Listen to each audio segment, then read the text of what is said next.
for the draft, I really like Jace because of how much range you have, right? You have Azir poke, you have Varus poke, you have Jace poke. Instead, they've gone for the Gnar. What do you think Gnar actually really gives them here as opposed to going for something like the Gragas or Jace? I think what Gnar is good at, he's an AD champion because you don't want double AP with the Azir, and he's kind of self-sufficient because when you pick a Jace, you really want to help him, but Gnar can kind of do fine. Jax will be pushing out the Gnar early because of how strong the counter-strike is in the early laning phase, so this is going to take a little bit more time for him to activate. Okay, we'll have a look at that top lane as we get on into the game. Obviously, want to pick your brain about that as much as possible, and pick my brain about good puns or something, I guess.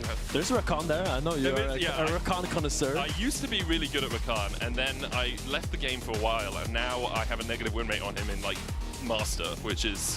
That feels bad to me these days, which is a weird thing to say. That will do it. I really like GX comp though. I think they have a really good mix of everything you kind of want in a comp. If you have like a checklist, you want to check out everything. They kind of feel all that. They have the range, they engage, the kite back. Meanwhile, Vitality, I think they're very into this long range with the Azir and the Varus, and they really want to keep GX at range. They don't want to let them get too close. It feels like when you have a composition like that that pokes so well, if you do fall behind in the early game, it can become really hard to enact your strategy because your poke doesn't actually do as much as you'd like it to do, right? Yeah. If Vitality get ahead in the early game, a couple of thousand, get towards those second items quicker, then the poke really comes online. It can be very deadly to have to play against. So we're going to get into the first game of day 2 here of Spring, though. Giant Tech's trying to bounce back from losing yesterday to Fnatic, whereas Vitality, their new look support, are taking to the Rift for the first time this split. There is a new look on the sport, and we have the Varus with the lethal tempo actually, which kind of tells me he wants to play a lot more aggressive. Because when you think about Varus with the Comet, he's playing at range, he's poking down and using his cooldowns more. But when you have lethal tempo, you really want to walk up and out-attack, because you need to leverage your attack speed to actually make damage. And we have a pause, very fast. I'm just getting you into the caster mentality, man. This is what happens. Sometimes pauses happen. It was Isma who paused, and you can see him pointing maybe at a screen, maybe at a light or something that is bothering him. And we'll have League officials investigating that as quickly as possible. Obviously, want everyone to be as comfortable as possible in their seats, ready to go. With how he was pointing, I'm expecting it to be less of a my runes are wrong issue, which really, let's be honest, we're 37 seconds into the game. If you haven't noticed by now, you are struggling a little bit, but might be a light or something. Yeah, it's usually like, oh, my share doesn't work properly. Oh, I can't hear my support. It's usually this. It's like, my chair doesn't. Is this a complaint you've had while playing? My teammates have been very vocal about their chair. My chair doesn't work properly. What does it need to do other than let you sit in it? No, Mark Kuhn, he would be like, he would pause the game and then he would tell me we need to switch chairs, Finn. Because I could sit on any chair, but he was very, very adamant about his chair being bad. Okay. So he gave it to me because I'm a top laner. I'm the less valuable position on the map. Because he's a jungler, obviously he needs the better chair. I mean, that does make sense. Yeah. That was his reasoning. I think there's a little bit of gaslighting there, but I don't know. I mean, until you have a proper gamer chair, your numbers are just going to be worse. You do like 5 less damage per auto attack. You can't smite as well. Yeah. It's very easy for junglers to blame their smites on something. There's a lot of demons in their head, I think. Yeah. As opposed to top laners who are known as the most level-headed people in the world. Yeah, I would say so. Speaking from experience, I can't think of a single top laner that would be so emotional as to like smash a wall or something or anything like that. Break their hand, we don't do that. We're very, very stoic. Stoic top laners. I think the thing with top laners is, especially in solo queue, and obviously that's where most of my experience is built from, you see my condolences. Oh, yeah. You see them and they're like 0-0-1 in a 20-kill game, and you won't have heard a single word from them for the entirety of the game. But they're there, and they're that meme, you know, the guy who's sweating and you can just hear all the keyboard noises? It's like, brrr. They're sweating for their lives in this 1v1. No one has noticed that they exist on the Rift. Yeah. Sometimes they just show up in the game and you're like, oh wait, we have a Nasus. He has like 20 stacks with the Trinity Force. He comes at one-shot and with a bonk. Yeah. Oh yeah. I think top laners in general, I think Nuguri said it, that a top laner has to be a little bit a screw loose somewhere to be a good top laner, because you can't actually choose this role and be level-headed, because you gotta be able to push your limits and you gotta be able to fight even though you know you die. Yeah, that makes sense. And like Baus has shown us that mentality is the right mentality, you know? That's true. He was very successful. Yeah, we had one European winner of an international tournament over the off-season. It wasn't KC. It was Los Ratones. Yes, it was only a European technically it's international. Technically it's international. I mean, technicality will get you far, that's true. That's what I like doing. We do have ready checks going through in the client, so everything hopefully will be ready in just a second. Noah was saying he misses Niski playing mid lane because he would just TP to the tier 2. And I assume that's Flame. we will assume that. As we look top lane here, actually, Alistar is looking to put a ward for his top laner in that bush.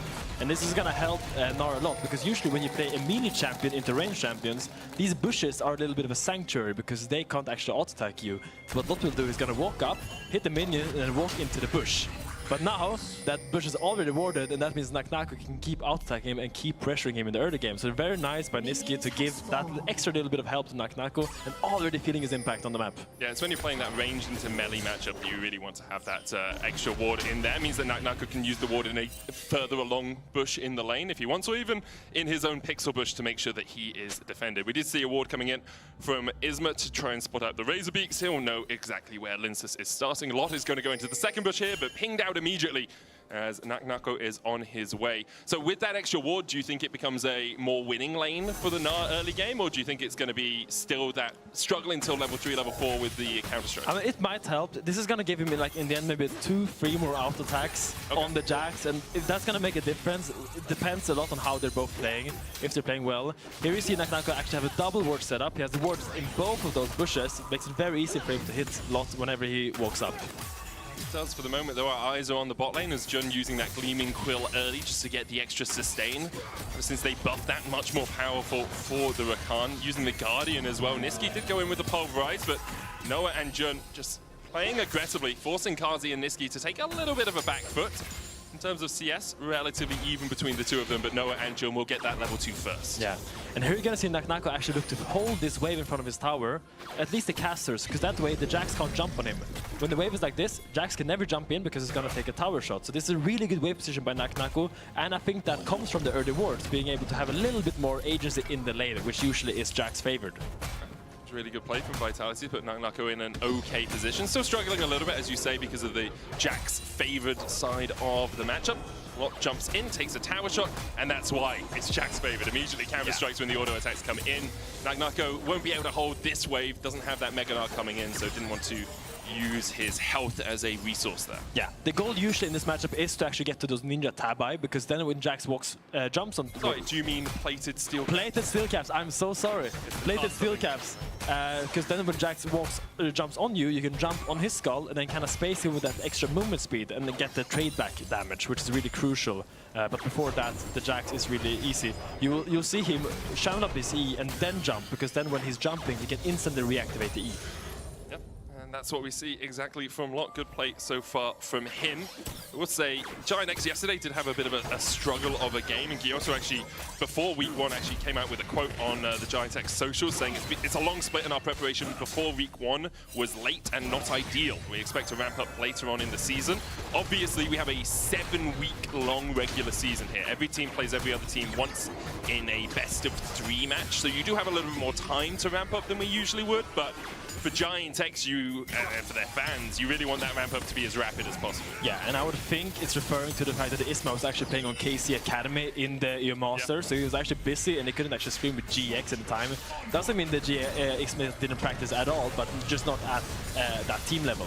Isma already ganking mid lane, forcing Shayak to flash away. Jackie's was coming in with the teleport, and Shayak was thinking, well, I can get this wave in before that TP lands, but Isma in the right position at the right time for that first gank. Jung jumping in the bot lane, but Nisqy is an Alistar, right? You have that Triumph from Raw, you have all of the extra healing as well when those minions die in the lane. I think I've seen a lot of fighting bot, a lot of skills being used, but the health bars are not moving at all. They're all still at full HP. The Rakan will jump in, and Alistar is going to heal, he's going to heal, and he's going to jump out. And yeah, but Vitality does have that wave push, and they have the agency right now. They can kind of do what they want. Probably what they will do is they will look for an early base and either use that tempo to get up for grubs or like to secure an early Drake, depending on what Lince's idea of the game should be. Yeah, grub spawn in a minute's time, as you say, 5 seconds before the dragon. There's a little bit of vision there for Vitality. They've got that Scuttle Crab, but we saw yesterday actually a lot more dragon stacking than grub stacking. It felt like people would go for dragon and the enemy team would get the grubs as a response, but the first priority seemed to be dragon for most teams. Yeah, especially now because Baron spawns so much later. When that 4th dragon comes up, there's no longer the option to trade Baron for dragon, because the dragon is already, like the soul point is already spawning before Baron is up. And usually that was a crucial position to be in as a team that had no dragons, but now getting those early dragons just gives you so much options in the mid to late game. Also means we're starting to see like elder fights at the 35-minute mark or the 30-minute mark. It can be very, very early. Jun here will be able to just battle dance his way back to Noah. Kasi stayed around in the lane, maybe just looking for that first part of an item. And I want to allow you to put your eyes on the Alistar. Niski is already on the map, looking to do something. He's looking to move up towards topside here together with Linces. And I'm very happy to see that he's not so glued towards his lane, because a lot of supporters are so comfortable staying bot, but Niski already together with Linces, as we wanted to see, already looking to do these grubs. Yeah, you talked about him being the jungle whisperer when he was a mid laner. This is what you want to see from Niski, teaming up with Linces early on, making sure that he's out on the map first. Kazi actually staying around in bot lane that little bit longer, messed up Giant X's tempo a little bit, so you can see Jun only just coming past that mid tier 2. First grub secured for Vitality, but Isma and Lot are here to challenge. Second one going over to Vitality as well. In the end, there won't be a feat from this, but Vitality get 2 of 3. Yeah, I mean, crucial NACL didn't have his Mega form in these fights, because if you know his Mega there, he can actually look to fight that, but because he was so far from his Mega, they kind of have to concede that area, because what is Nara going to do? He's going to hit you a few times compared to Jax and the Skarner when they're so strong in these early fights. Yeah, NACL had also used his ultimate in the lane, so even if he had the Mega Knight, it's like, well, yeah, what are you even going to do with that? You can wallop us a little bit. Yeah, so in the end, Niski was first, but in the end, GX actually got one of them, so it's a decent trade. What we're gonna see now is the dragon that's probably gonna be on both their minds, as Isma is walking into Lince's face here. It's all as lonesome. Linces doesn't quite get that small frog, can start to walk away from his, but there's the Impale as well. But with the Weaver's Wall coming in, immediately is a 2v1. Linces puts up the shield, trying to survive, will flash back into the bush. Jayak with a great Emperor's Divide keeps Linces alive. He'll lose his Razor Beaks, but he keeps his life. Oh, the burn almost getting him with that extra little tick from Skarner. Barely gets out with his life there. But in the end, Isma's gonna be happy. He's gonna get his chicken nuggets, he's gonna get his bramble back, he's gonna have a field day in Lince's topside jungle here. We'll be able to get ahead in terms of CS and deny some from that Pantheon as well. You can see no cams up for Linces on the bottom side of the map. Niski's looking towards mid here. Jackie's with no mana as well. Can't put down the Unraveled Earth. And Jackie's realizes he is done for. Flashes across the wall. Actually might be able to get away. I spoke a little bit too eagerly, but with the Grand Starfall coming in, Jackie's is just delaying the inevitable. A spear from Linces finds the heart of Jackie's. Isma going for the gank in the top lane as well as NACL flashes away. Isma will get it with the Aftershock proc. In the end, a 1-for-1. And who knows how to gank mid lane better than a mid laner himself. Niski comes up, gets the first blood for his team, setting up that kill onto Jack is very well done. NACL will fall though, because Isma, as we said previously, was in the topside jungle. Very easy when that Gnar is a minute to just dive him. The Skarner goes in with the E and just easily kills the guy for his Jax. Very happy times. Have another look at this mid lane play. Jackie's very low on mana, doesn't have enough for the Unraveled Earth. Yeah, crucial Niski realizes that if he walks up and combos Jackie's, he will just flash the headbutt pulverize. But if he flashes and then does the combo, then he doesn't have the reaction time to pull it off. So really well played by Niski, making sure that Jackie's has no way to get out of the situation. And then we see Isma following up for that dive. As you said, it's just about the fact that NACL's mini. You can flash away, but Lot can tank a few tower shots. Isma could have tanked a few more. Nice, brother. Good job. Fronton is sprinting top. Fronton is sprinting top. Says it's a good job overall. And then calls out that Pantheon is on his way topside. Now down towards the bottom side, looking for their first dragon of the game. A little bit later than we saw yesterday, but the question is, can Isma do something here? Can he steal? Jun just ticked over to level 6. They were waiting for that down towards the bottom side. Linces will get the smite.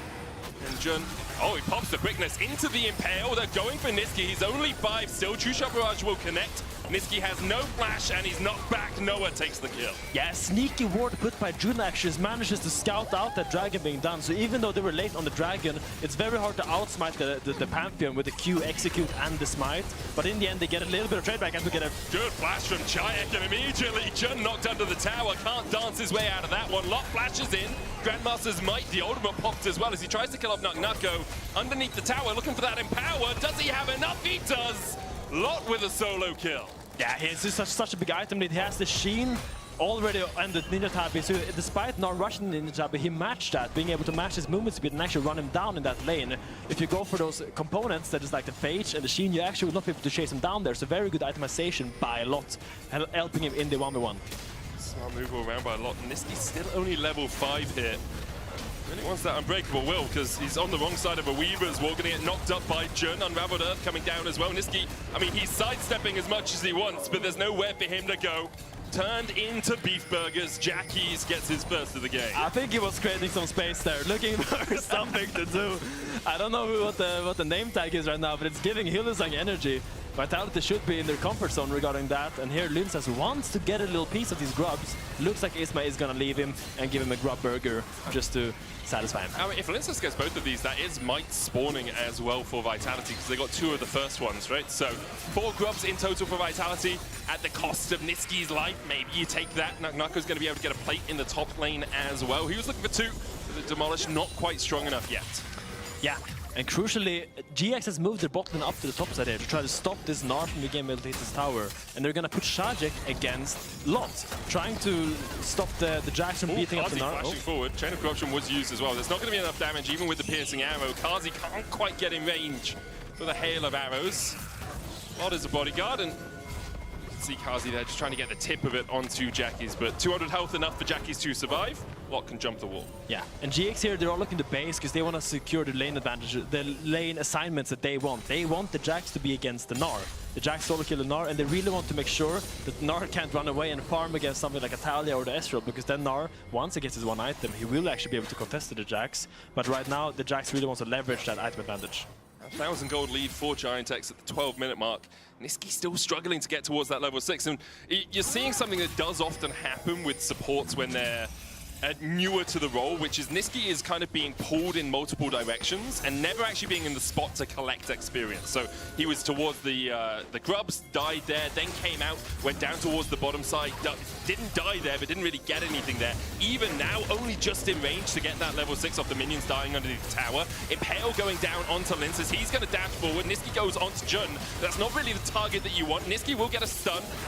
And Isma is locked up, but Isma very tanky right now. And in the end, much ado about nothing in the river, as nothing major was burnt. Yeah, Isma is kind of at that point where he can just walk in and not really be afraid of dying, so he can just start to take as much deep vision as he wants, try to take more space in Vitality's jungle, try to create some kind of deep vision setup with the wards, or just put pressure on Linsas, making sure he can't farm his camps in peace. Here, Lot looking for a trade onto NACL, but NACL, despite being down gold and despite dying earlier, is doing really well in this matchup. Yeah, he's having a really good time in terms of CS at least. And as you say, winning out on this sequence of trades. It's always a little bit difficult when you're watching as a spectator, because we were watching the bot side action. Maybe it was just one bad trade from Lot that gave NACL disadvantage. Maybe it was someone being up here for a little while. Giantex playing around the bot side with Jun and Jackies, but you can see Isma actually working his way up towards NACL. Doesn't have that Impale, is spotted on a ward. Linsas waiting around the corner, Nam into the wall. NACL should be able to walk his way away. Yeah, very ambitious by Isma to go for that. I don't really see how that ever works out. I think he was probably better off doing his camps and then setting up bot side for the Drake. But in the end, Linsas stayed around and also wasted his time, so it's a neutral kind of win for both of the teams.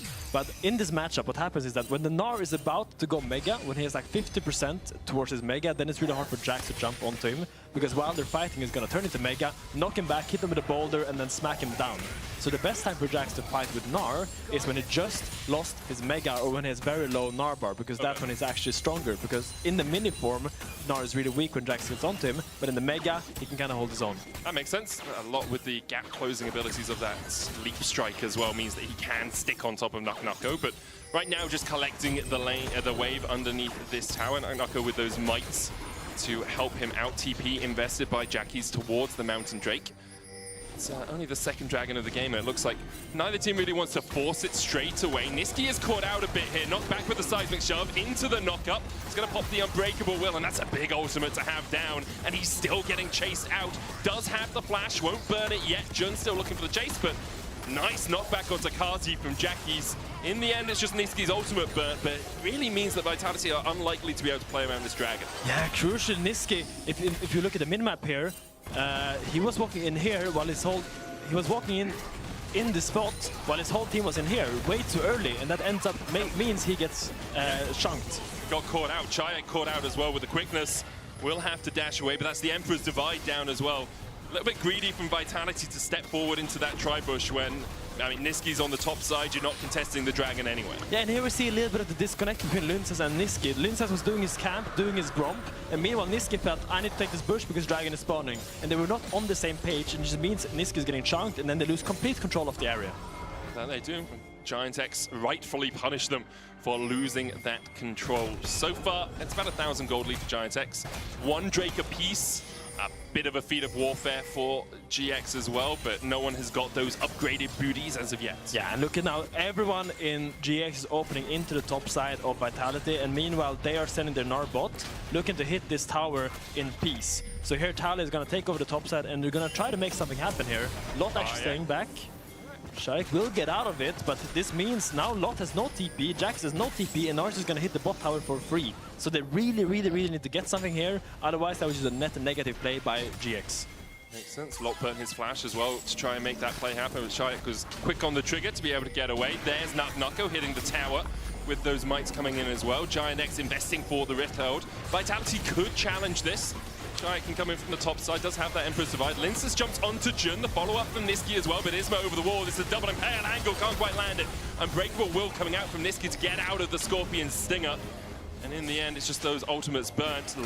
Lot is here again. Yeah, he's dropping so much bot waves here. Look, now NACL is moving up, and the Herald is so healthy. If Linces doesn't die here, that means that Vitality is actually going to be able to contest this. Right, Linces flashes away, Niski dies for it. As you say, they're still pushing towards look at that bot tower. tier 2. NACL is getting a lot out of this. He was 600 gold behind, and now basically even between those two top laners.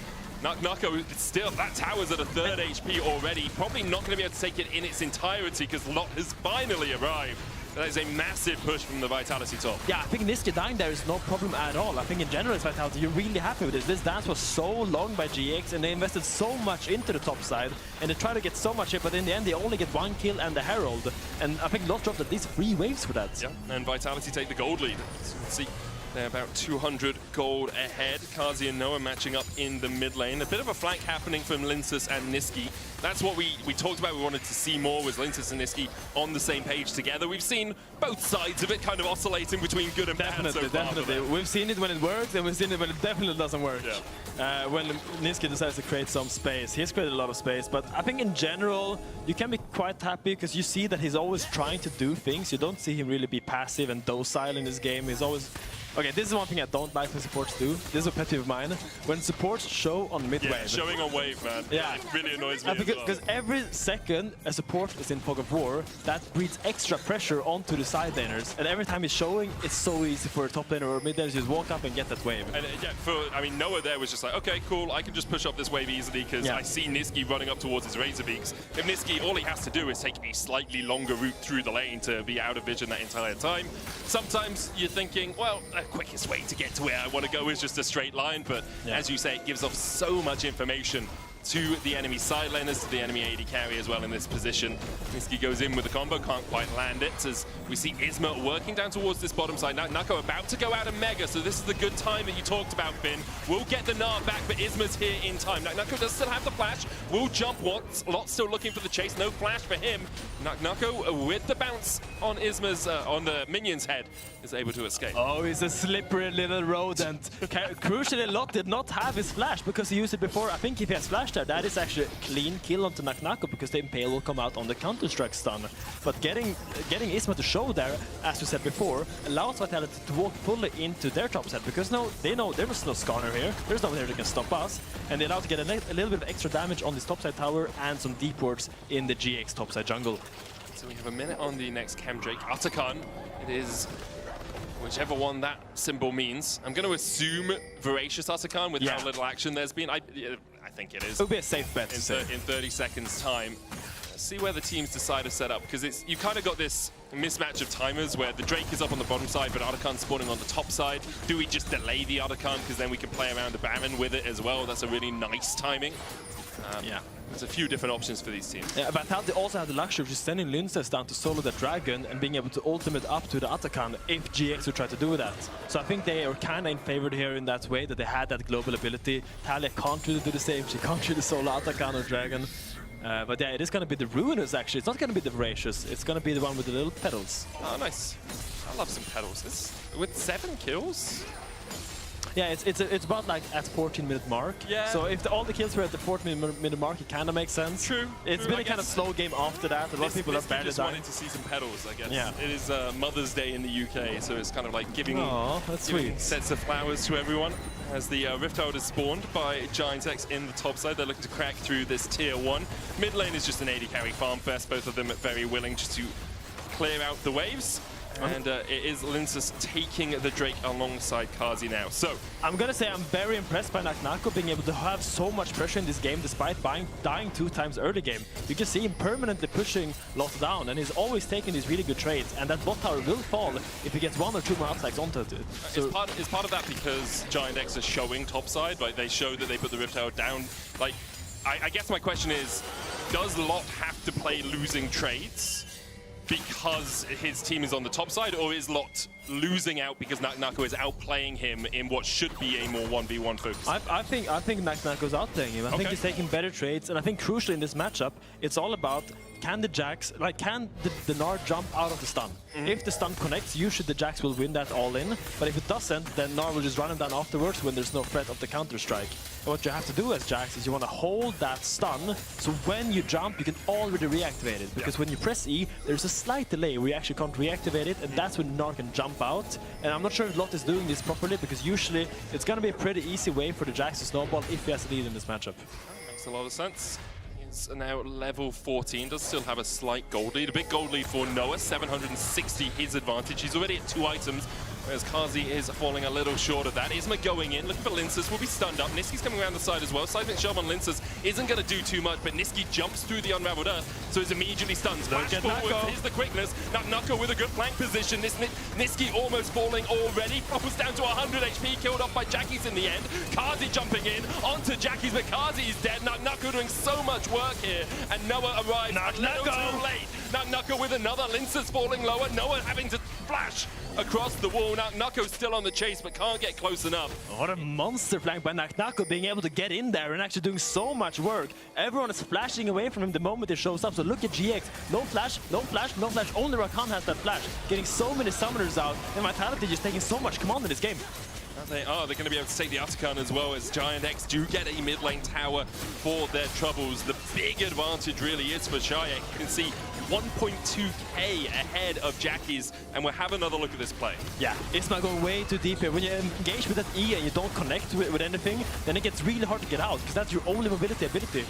So now Niski realizes that and just commits, knowing that NACL is on the flank here. Everyone has a flash out. Look, flashing into pit, flashing away from this Gnar. That is either, if you don't do that, he's going to get a mega ult. He still gets a good ult, catching out Jackies and Lot, and you can see Lot trying to escape, but NACL constantly chasing down. Noah very close to killing off Linsus, but they play it really well. Chayak and Linsus just staying in the Baron pit there.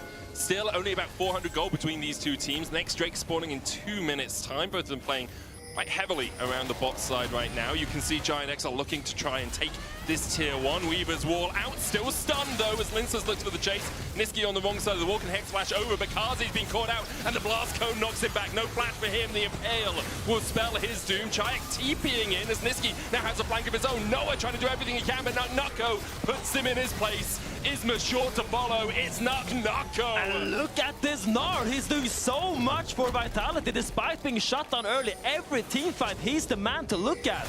What a crazy performance by NACL coming out in his game 1, and he's doing so much to keep this Vitality in these fights. You see Lot just trying to get something on the side lane. Should be able to kill off this tower. NACL is in a bit of a precarious spot. Could jump the wall here. Jun is spotted on vision. And you can see actually Linsus on his way across as well. There's the quickness. They're going to try and kill off NACL quickly enough, but they just don't have the damage, and now Jun is a mile away from Lot. He's kiting. He's kiting so well, and with the stun from the Pantheon, NACL still stands. He can't keep getting away with it. Oh my god, NACL, he's just dancing on him, styling on him, and making a montage in this game 1 for Vitality. You have now 2 Drakes and the Atakan. I don't see how they're stopping them.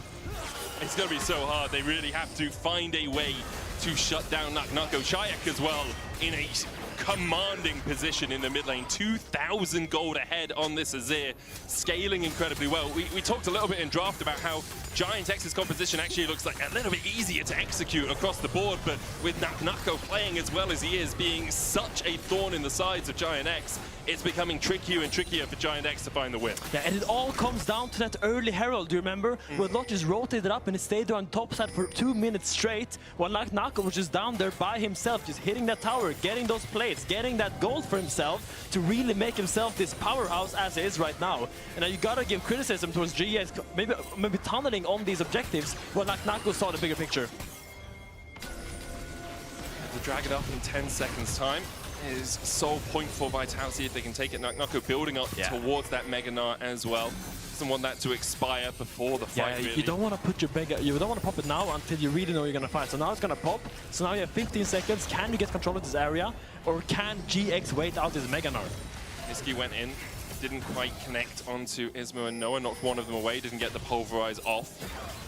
Where are we in terms of flashes? Kazi's about to come off cooldown. NACL's the same. Noah's is a mile away, as is Jun's, but Jun has a flank position here and the quickness. Yeah, this looks good for GX. I think here they're getting pushed off so much and they're so split. Kazi caught the quickness going in as well, only onto 2. There's not much damage here from Giant X to follow up, and Kazi's still standing. Isma falling lower, and Kazi's still standing. Giant goes in and shuffles them all back into the waiting arms of Vitality. Giant X saw the engage, but they just didn't have the damage to follow it up. It's a triple, but NACL whack-wacko. Go Giant X as Vitality get the clean ace. And he's gnarly with it. The setup doesn't matter when you have hands. Carsey is holding his ground, getting so much damage out and refusing to die. Look at his wall, trying to separate out of Vitality. Carsey looks caught, but he keeps out-attacking. He keeps putting damage down, and all the peel comes in, and he manages to carry the team. And then the shuffle comes out, and it's just beautiful by Vitality. NACL cleaning up Jack is here at the end. I thought they would give him the quarter kill, but in the end, he's just a top laner. He doesn't deserve any fame. Man, Shayak and NACL absolutely slamming it right now, joining Vitality this year, or at least the Vitality main squad at the start of this year. I think both of them showed signs of life in winter, but Vitality were struggling, and now perhaps rejuvenated. It's a 1-game sample size. We shouldn't count it for much, but so far, in spring, Vitality are looking stronger than they did in winter at least. Now with the Baron buff for the next 2.5 minutes, a 5,000 gold lead as well. Shadrick just TP'd from mid tier 2 to mid lane just to defend that wave with the Baron buff. Yeah. He's making sure no movement is wasted and no wave is wasted. Waves shall be pushed, that's their purpose. And here Vitality have the Baron, they're trying to crack this mid tier 2 and the top lane tier 2. You see NACL being alone here, and you see them pressuring this, making GX choose. Can we defend this mid tier 2 or can we defend top? And it looks like they can do neither. NACL is just unstoppable in that top lane. Nisqy almost caught with the Impale, but the Chain of Corruption going back in. You can see Isma goes pop. No longer the tanky Skarner he once was. NACL gets to keep pushing, and now Giant X is trying to defend in a 4v5. And Sharik is so cheeky with it. He's playing the mind games with Isma. He walked up and hit the tower, but crucially, he had the soldier behind him, knowing that if Isma went for the flash engage, he could always just dash out to it and get to safety. Really baiting Isma in there. Really well played by Sharik, getting into Isma's head. NACL spacing as well, jumping away from the counter-strike and from the grand entrance from Jun. Vitality playing 3 lanes as the NACL jumps in as the Mega Gnar was popped, didn't go for the ultimate, but 2 inhibitors already down from this push and a minute 30 still left on the Baron for Vitality. This game has exploded. Yeah, and Lunes has a key split push because he has that man drop. He can just play on bot lane, get that wave in while his team is pressuring the base. Look at this, all waves are crashing at the same time. Flawless execution by Vitality with this, trying to crack over this base. NACL, they're on you. Yeah, at some point Giant X have to deal with the problem that's NACL. They try to do so, he just walks away. Vitality now have 3 waves pushing in at the same time. Quickness coming out into the grand entrance. NACL still standing through it all and beginning to win out on the 1v3. The Nexus open, Vitality off to a storming start on the back of NACL. What a great game to watch, actually. And I really enjoyed seeing Nisqy's early game, how he tried to integrate himself onto the map. You can see how it can work. You can also see how he's a little bit rough around the edges, but I really like what we saw. A lot of proactivity from Vitality and a lot of soul in that team. Yeah, we had some Nest quick and some Nest quickly running it down in that game, but as you can see, in the end, it was Vitality who were able to come out on top. Credit to Shayak as well. We talked a lot about NACL, obviously, because of how far behind he was and how he was able to get back into the game. Shayak went unkilled through that entire game. We'll hear more about him, hopefully, as Shox is standing by with Kazi. Yes, and okay, Chayak, but I need to talk about your support as well. First game with Niski, he went 0-4 and 11. First win in the series. Of course, you still have some other games, but how did he do? I think that he was hinting me, to be fair. What? I mean, he left bot when the wave was slow pushing, and then Noah was ahead, and that, like, you know, the stats very important, so. Is it maybe because he didn't want to make the shock too big? Like, he's like, I got it into little, so he feels at home? No, to be honest, I think he did well for his first game. He wasn't so stressed, and there was just like one missed combo, I'd say, so it was pretty good. Okay, I'll let you go to your team. Of course, the rest of the series is following for Carzzy, and we'll see that in just a bit.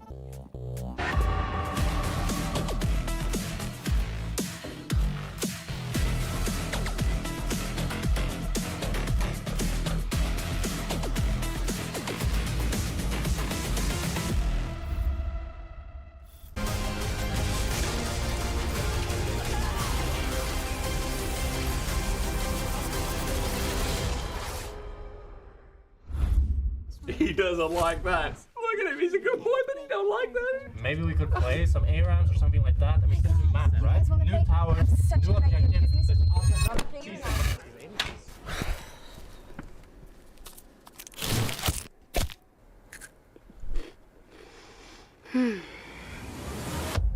Have a break. Have a Kit Kat.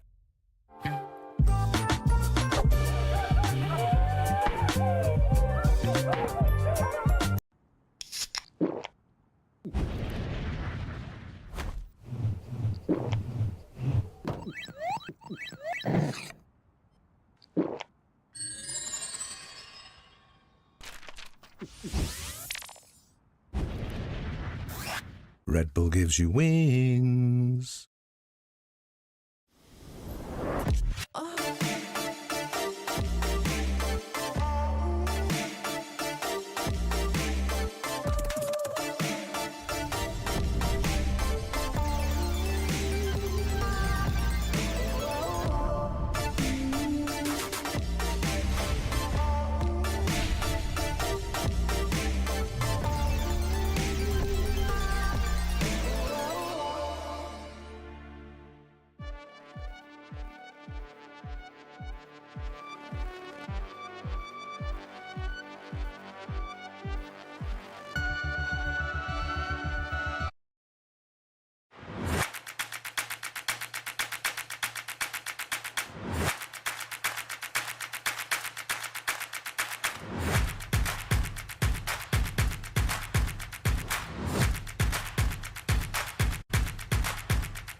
Starfall coming in. Jackie's is just delaying the inevitable.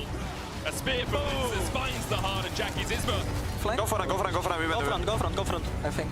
I kill Scanner. Okay. Talia. Okay, Talia might be dead. I think they die. We win. You win. Play with Azir. Rakan has... Oh, looks good. Good job, guys. Good catch. Thanks. Good job, Niski. Good job, Niski. I can flash in, okay? Talia no flash.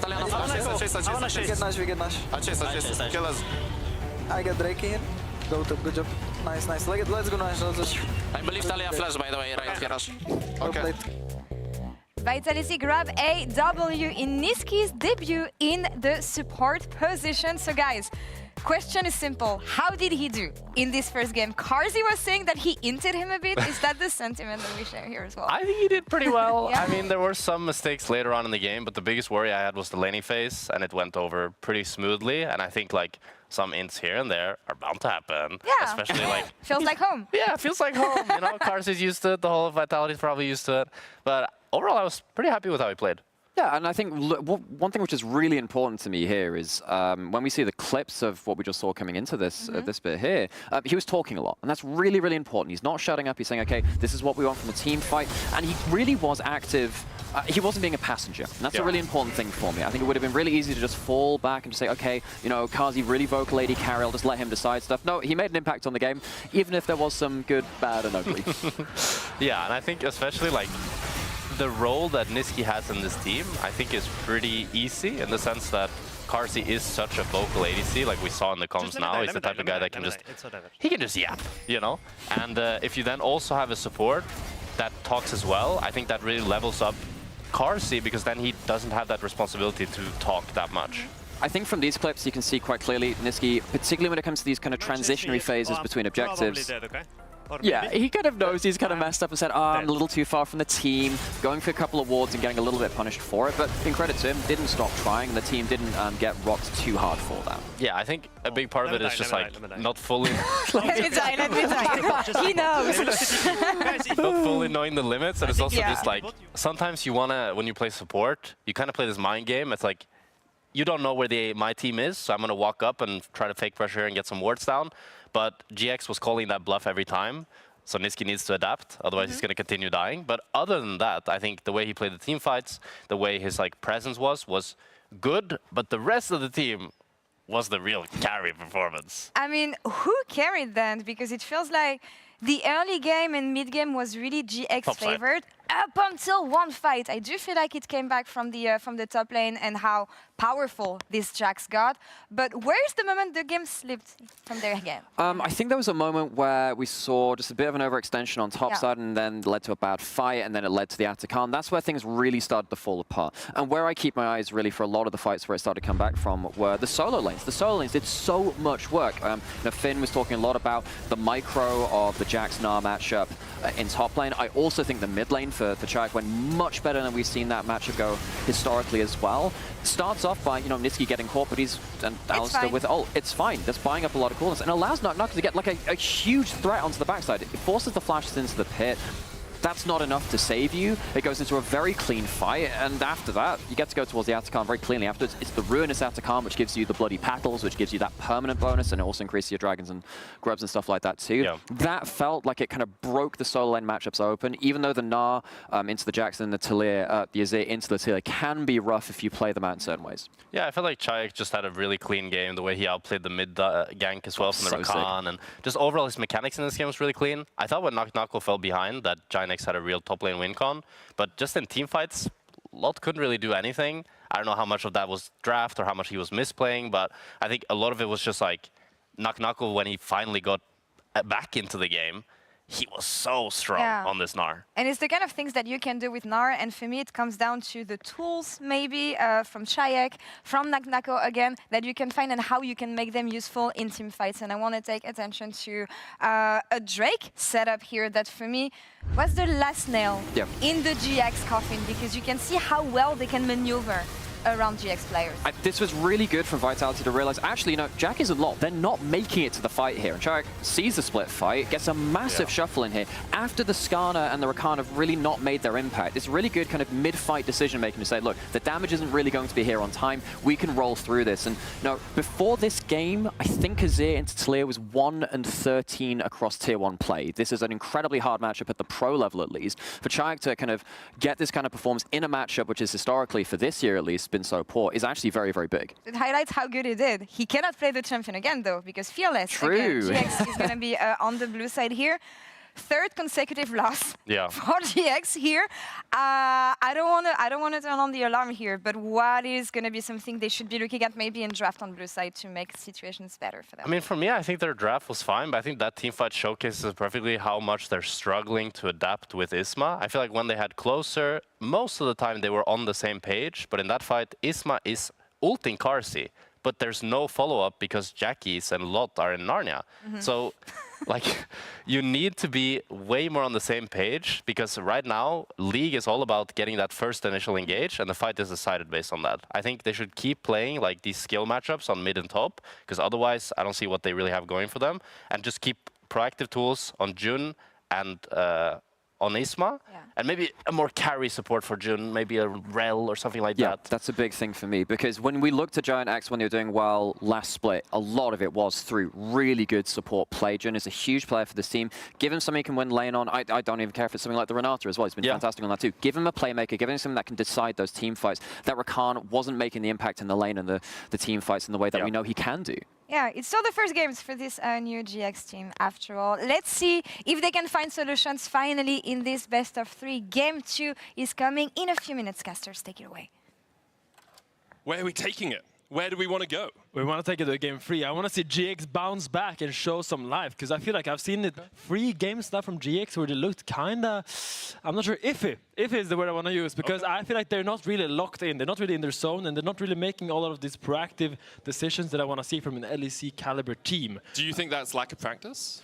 It could be. I feel like especially they're very wonky around their objectives. They're either very late or they're really tunneled into it. I'm bringing you back to that time where the Jax rotated up for the Herald that really didn't matter at all.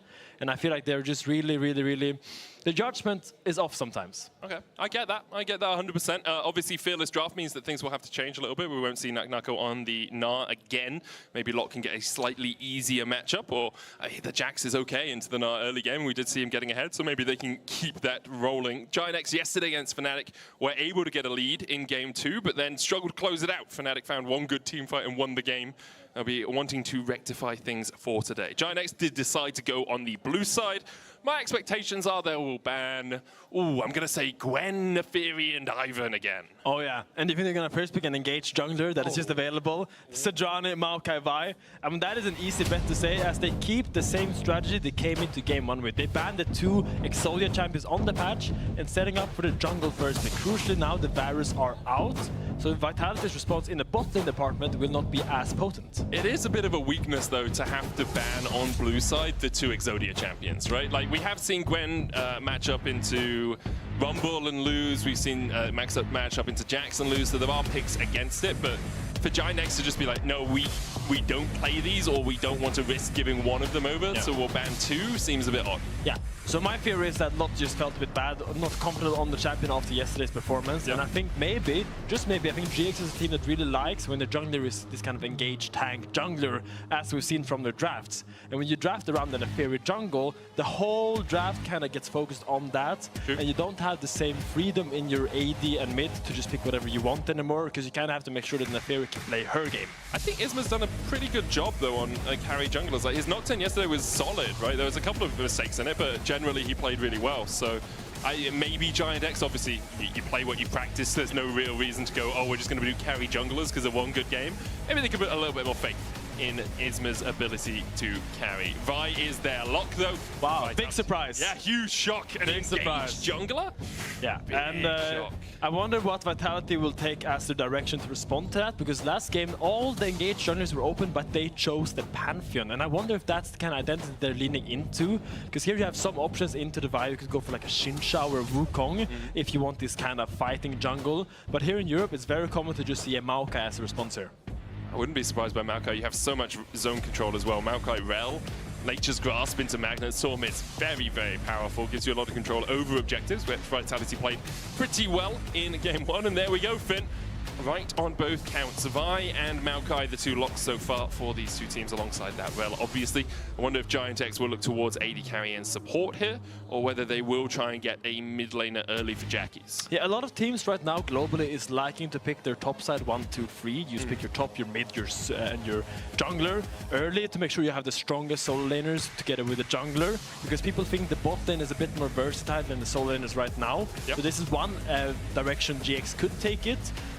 So seeing the Aurora already, you could keep that as a flex and then pick your AD carrier, or you could just solidify your top side with a Vi, Aurora, Cassandra. Very solid, very stable lanes. Yeah, it was what we saw a lot play yesterday in game 2 against Fnatic as well. That Cassandra had a pretty good game on it overall, and as you say, Aurora very strong as she gets further into the game. Vitality looking towards this sort of roaming mid that we have seen actually rise in priority recently. The Symbiotic Souls Galio, a good example of it. Ryze does a similar thing. Talia does a similar thing, just getting around the map as much as possible. But actually it looks like they might switch things up and go Corki, likely down towards that AD carry role for Kazi alongside the Rel, and then leave their mid top for the last 2 picks. Yeah, and if you really want to, you have the option to slam that Corki mid with the AP jungle in the Maokai, so you really keep your options open here. Most likely we will see them once again give that counter pick to NACL in the R5. Or I mean, you could also just pick your top laner 4 because pick Cassandra. That also makes sense. They really have the entire freedom to do what they want here. As we see Leona ban Crucial, they have already picked their support, so they can look to put out the supports that are still in the pool. Yeah, you could get rid of just the engaged supports. Like Leona and Nautilus ban here would really minimize what Jung could do. You've got no Rakan, you've got no Rel, you've got no Alistair. Like, where are you falling to in terms of engaged supports then? I like a Braum ban as well. Yeah, Braum ban would make sense. I think that would make sense. It's very nice to have Braum against Maokai because you can just block that first ult, put up his shield, and just be very comfortable tanking that first team. But as you said, Nautilus is also the other option that you could go for here as GX. Very much agree with you. Tristana band away means that we aren't going to see Jackie's on, aren't going to see Shayak on that, or Kazi on that. I guess if you were going to pick Tristana, you'd probably put it mid and take the Corki down towards the bot side. That feels more normal to me, but still that flexibility. Nautilus is the ban, so I wonder if Giant X will go towards that Braum just to mitigate some of the power the Maokai can bring. Yeah, and I wonder what NACL is cooking up for us here in game 2 in the top side against Cassandra. Cassandra kind of allows you to pick anything you really want to, because it doesn't really do like bad into any matchup. And the Gnar is already taken out and the Gwen is taken out, so like the common counters are out. So this is where NACL has to delve into his mind palace and look deep. Is it Yasuo? That has to be a Yasuo AD carry, I think, and a Corki mid. I mean, you say that. Yasuo into Cassandra feels like not a great matchup for the Yasuo. I'm going to be honest. I'm not 100% sure I haven't played that matchup myself, but... I mean, it's fine early game for sure, but the moment Cassandra starts getting a little bit of armor and that damage really starts coming through, like the Iceborne Gauntlet, then it becomes really hard for Yasuo to get away from him because you can chain those slows into each other and run him down wherever he is. But I mean, NACL is a big Yasuo player, so I wonder if that actually is his pick. It's possible. I'd be very excited if that does go towards the top side. As you say, more likely in Kazi's hands down towards bottom lane. The Kai'Sa locked in for Giant X. What are they going to team that up with support-wise? If you're looking at a Yasuo and a Rel, maybe you do go for something that has a bit of CC. The Nico works really well later on as well, because as people jump in, you can just pop your ultimate. It looks like it is Yasuo top into Cassandra. Galio going to be picked up most likely for Shayak in the mid lane or the Hui. But yeah, Yasuo top for NACL into Cassandra. When I first was introduced to NACL in like 2022, 2021, I remembered him as a Yasuo Yone 2-trick from solo queue. Okay. So it's very on brand for him to pick Yasuo in a matchup where it might not be optimal, but he does have a Maokai which works great with Yasuo, and it does have a Ryze that is really good at moving with Yasuo to a side lane. So his team is really setting up for him to make magic. Yeah, well, we'll see if he can, right? Because Shayak and he did make magic in game 1. They were the reasons that Vitality were able to win out that game. Now we have the Ryze again. We talked about the roaming in the mid, but that Yasuo into Cassandra is where my eyes are definitely going to be. 7 games played all time for NACL on the Yasuo. Has won 5 of those, so 5 or 7, a perfect score. Last time he played it, though, was in the LFL Summer Playoffs last year. So actually not too long ago. Yeah. Just when he was still on a Vitality B in those ERLs. Yeah, I mean, I do like the NACL pick a lot from Jun, because when you see this team come from Vitality, it's giving clear that they want to dive in. And when a team is diving in, that's when these NACL bang-a-rang mega montage ults kind of start coming through, and you get this really good angle. So my eyes are really on Jun this game.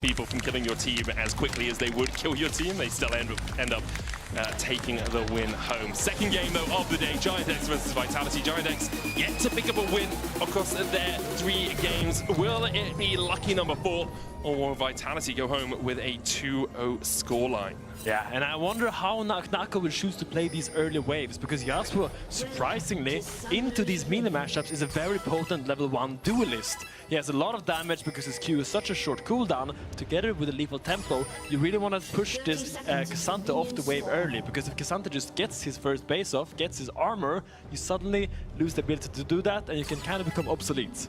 That makes sense. I think managing to keep the K'Sante down for as long as possible really is NACL's job here. As you say, as soon as he gets Iceborne Gauntlet, as soon as he gets a little bit of armor under his belt, it's going to be very hard for the Yasuo himself to deal with that. But that's why you've got people like Shayak and even Kazi with the Gatling gun getting through that armor and that magic resist later on.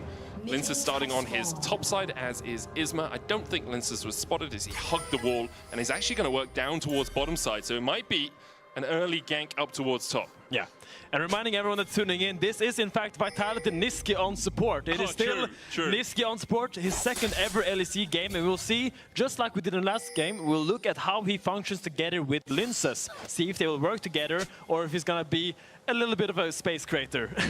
We'll see. Yeah, you know, it's always a little tricky on something like the Rel where you are going in. He's using the Rel tech where you start lane with the shield dismounted. Actually staying in this dismounted form for a lot of the lane can be very powerful. Also Linces, worked his way around. It's spotted on a ward. He's going to steal away these Razor Beaks. It looks like Isma is going Wolves into a red contest. Yeah, Linces being very aggressive in his early pathing, knowing that Vi, before she has level 3, is a very weak... Oh. Okay, well, he's out. Yeah. So they saw Isma coming. Didn't know the bot lane was in the bot lane. Jackie's trading effectively with Shayak in the mid lane, though. Shayak misses the overload. That's huge. Has that spell flux already, but couldn't quite get the extra damage down onto Jackie's. NACL still trading with Lot up towards the top side. Q3 from Lot here would be dangerous, which is why NACL dodges away to avoid that third and Tofo. Jun is going to land the root onto Niski, and that's half your health just gone. I will say respect the bravado on Linces to realize that, okay, I tried something, they spotted me out, I'm out of here. He's not risking the game. He just walked around, man. I mean, I think he was scared of the NACL coming and cutting off his skate. You can see the NACL in lane! I think he was terrified. Okay, also... He was caught with his pants down, okay? Technically flashing there gets you to your blue buff quicker, so the contest is going to be slower. And it also makes your flash cooldown go off earlier, so you get it back faster. Yeah, very true. He's very playing true. all the games, especially League of Legends.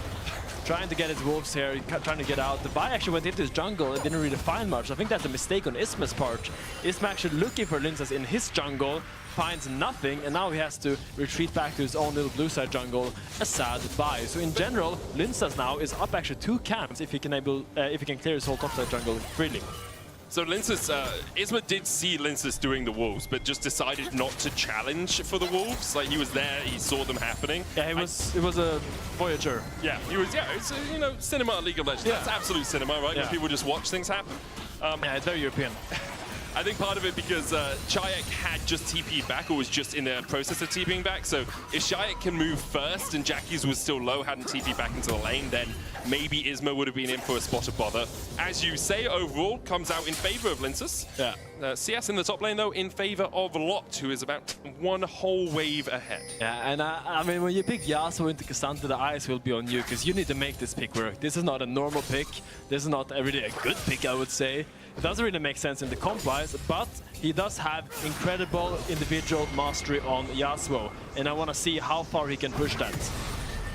How far, if you were playing this matchup, how far do you think you would be able to like push it? Would you be able to like dominate lane? Yeah, you're Yasuo, obviously. I don't think it's realistic to dominate lane. With all these defensive tools like Biscuits, Second Wind, Doran Shield, it's really easy for Cassandra to just walk up, eat the Yasuo Q, and just take the minion. Isma not in the better spot here. Twisted Advance, he tried to flash away and get out, but Niski and Kazi are on the chase, and Niski still has the flash. Shadowing Strike did connect over the wall, and first blood goes over to Shayak. He also gets a blue out of that, which is huge for the Rise early game.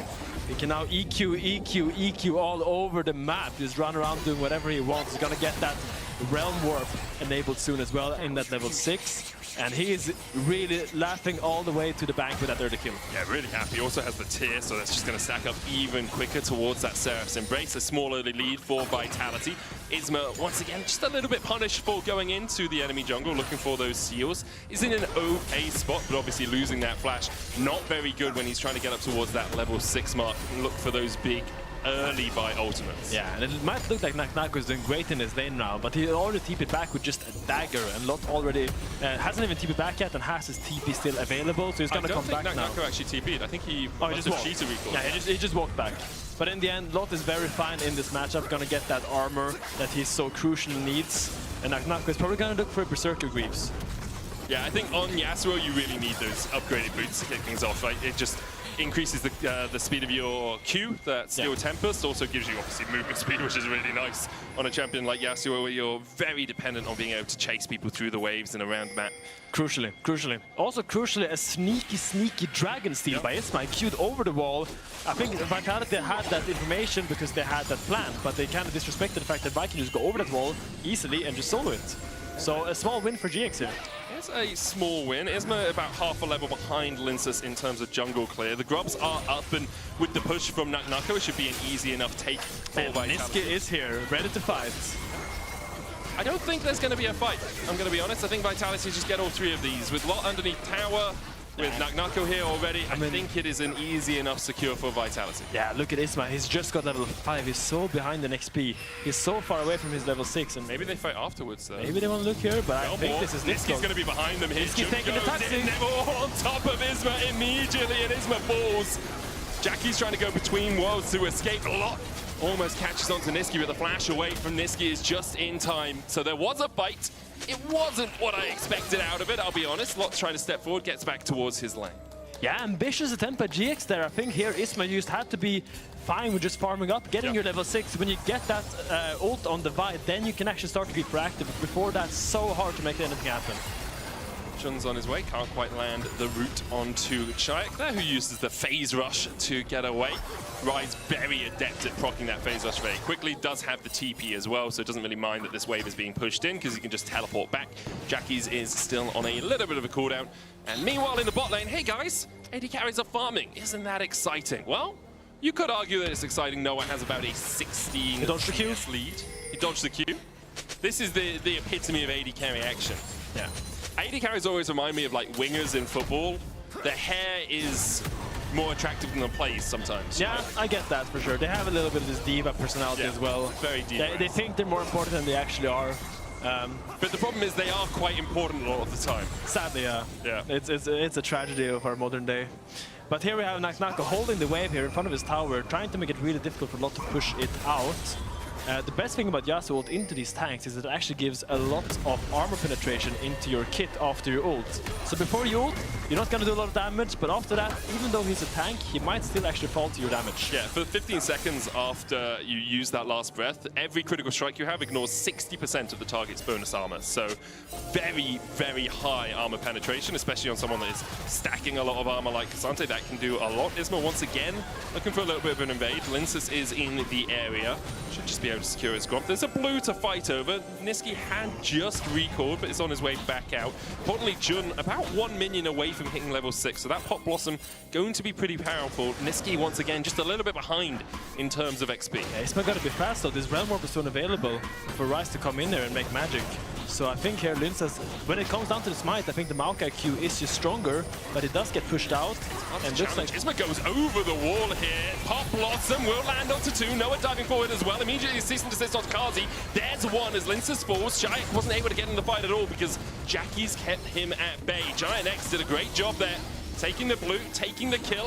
Jayak still looking for that damage, but can't get close enough to do too much more. Finally, GX finally get something going their way. Good invade and a good trigger finger by Isma to go in and take that fight together with Jun with the Pop Blossom doing so much damage and nuking down that Maokai before he is able to walk away with his face rush. I don't think Magnet Storm totally changes the outlook of that fight. It's NACL. Oh, just dashing back and forth, it should be fine. I don't think Magnet Storm totally changed the outlook of that fight, but it would change a little bit of it at least, right? If the Pop Blossom goes off and Nisqy jumps in with the dismount Magnet form, you actually have quite a lot of AoE happening there. So Nisqy being a little bit behind the times in terms of XP did cost Vitality, but not the end of the world for them. It's just one kill. They're still about 1,000 gold ahead. 3 grubs to the good. Of course, Giant X were able to secure the first dragon of the game. Yeah, and you would love to get 6 grubs here as Vitality. Getting that for your Yasuo and your Ryze, who will be able to want to push that side end very deep. You want to play a 1-3-1 setup with a Ryze and a Yasuo, and having those grubs makes taking those towers so fast. And they give so much pressure because you can't ignore them at all. If they're left alone with that tower for 1 second, they're going to take half of it. Yeah, they really are. They're going to absolutely shred through them. For the moment, though, a lead for Noah for Giant X. The rest of the map basically in Vitality's favor. We don't really look at gold differences between supports, but if we did, Jun would be about 200 in the advantage. He's looking for that NACL. NACL does still have the wind wall available, so it should be fine. Grubs started by Vitality, and no real challenge here from Giant X. So it's going to be 6 grubs in total for Vitality. The Drake is up, though, and you can see Isma already working his way across towards that Ocean Dragon. Yeah, GX will just be content with getting 2 dragons and maybe putting this Yasuo a little bit further behind. But really good rotation here by Nisqy makes it very hard for him to dive him afterwards. Sure, they're gonna get the Drake and they're gonna get the wave push, but Nisqy being here is just a safety belt for NACL, making sure he doesn't get low. Yeah, it just gives him that little bit of extra security as Jun continues to poke and prod at Nisqy. Jackie's waiting in the bush. Vitality might actually challenge this. Linsus came across early. The Drake's still there. Flash forward. Pop Blossom coming out. Jun's going to find 2 camp. TP being used by Lot. And immediately with the Cease and Desist diving in, the Realm Warp will get Vitality out. TP expended there by Giant X. So they have another not now. So that's going to be a lot of time for Kazi on the top lane. Oh, what a great Realm Warp by Shia, getting his support and jungle out of harm's way. But NACL is going very aggressive here alone. Noah doesn't use the last breath. Would try and get away from this, but Lot's still here. NACL flashes away from Lot in the end and manages to get to safety. All this is doing is buying more time for Kazi. You can see Noah and Jun trying to get back towards that top lane, but Kazi, remember, 6 grubs is absolutely shredding through this. NACL dashes in again. There's the Magnet Storm. No last breath from NACL. Looking for the knock-up. Isma going in. Noah dives in with the Killer Instinct as well. NACL trying to dance his way around it, but he had a couple of chances to use his ultimate, and he didn't take either of them. In the end, he'll fall. Kazi should be able to take the whole top tower, though. And that's a top laner. You always go for the 1v4. He was trying to make that play. He got a little bit overzealous there, a little bit too excited. He was given like 2 chances to get out as well. I was like, nah, fam, I'm good. I'm in the middle of this. I mean, he did so good. He pulled out so many resources from Giant X, bought so much time. He just had to ruin it. But really good job anyway. I think you gotta laugh that one up. Cars got a full top tower with those grubs, and GX doesn't have a lot to show for that rotation. A 1.5k gold lead for Vitality. Yeah, and importantly, the gold advantage we were talking about for Noah has now dissipated, right? It's a 400 gold lead for Kazi because he was able to take that entire top tower. You say you gotta laugh it off. I would say, if I'm reviewing with NACL, I'm like, mate, you did everything right, and then you were like, I studied the blade for 15 years, I must advance. Noah here, no flash, does have the cleanse. NACL looking for the knockup, doesn't quite land it there, as maybe just wasn't quite in range, or Noah with the fancy feet was able to get away from it. I also studied the blade, but I'm illiterate, I'm afraid. It's not really working out the same way when I play Yasuo. But yeah, NACL is looking towards that Blade of the Ruined King to be able to deal with these HP stackers. The Vi and the Cassandra obviously going to buy a lot of these tank items, so he wants to be able to make sure he can duel them in a side lane. But a lot already thinking about it, getting that healing reduction, getting that, rushing that Thorn Mail to make sure he can actually hold his own. I mean, makes sense. You've got a Maokai as well who does love to heal through fights, so trying to reduce some of that healing will help you out. Blade of the Ruined King already complete for NACL. That's obviously where that Thorn Mail is predominantly going to be doing most of its work. Vitality now with Linsus and Kazi towards that mid lane. Kazi's already finished his Triforce on his way to his Mana Mune. They're not going to be able to take this tower because Jackie's is answering, but the 1-3-1 has begun. NACL in the top lane, Chayak down towards that bottom side. Doesn't really have much vision to protect him, so needs to be a little cautious when he doesn't see Jackies and Isma on the map. Yeah, and here you're gonna see GX is gonna try to take deep vision into the jungle of no, Vital's gonna try to take deep vision into the jungle of GX, while this Ryze is gonna try to be annoying and put pressure down here. And that's gonna make GX has to make a difficult decision. Do we attack the Ryze, or do we contest this next Herald is gonna come up? They have to make a choice, and no matter which one they choose, they're bound to lose something, and that is the power of snowballing. It's also the power of 6 grubs, right? The fact that you lose even more if you try and if you leave someone undefended on a tower makes it very difficult for GIANTX to actually make productive decisions. They have got the first 2 Drakes in exchange for those grubs though, so they do have a win condition. Infernal Soul, it's about 7 minutes away if they manage to take both these dragons on spawn, but they need to be in the position to do so. They need to make sure they're not losing out on any fights beforehand. No one's getting picked, and the risk is always there with the Realm Warp that someone just a little bit out of position will immediately be jumped up. Yeah, and it looks like Vitality were not really comfortable starting the Herald on spawn, because they really want to make sure Sharik is fine by himself down in bot lane. They don't want to let him die for nothing.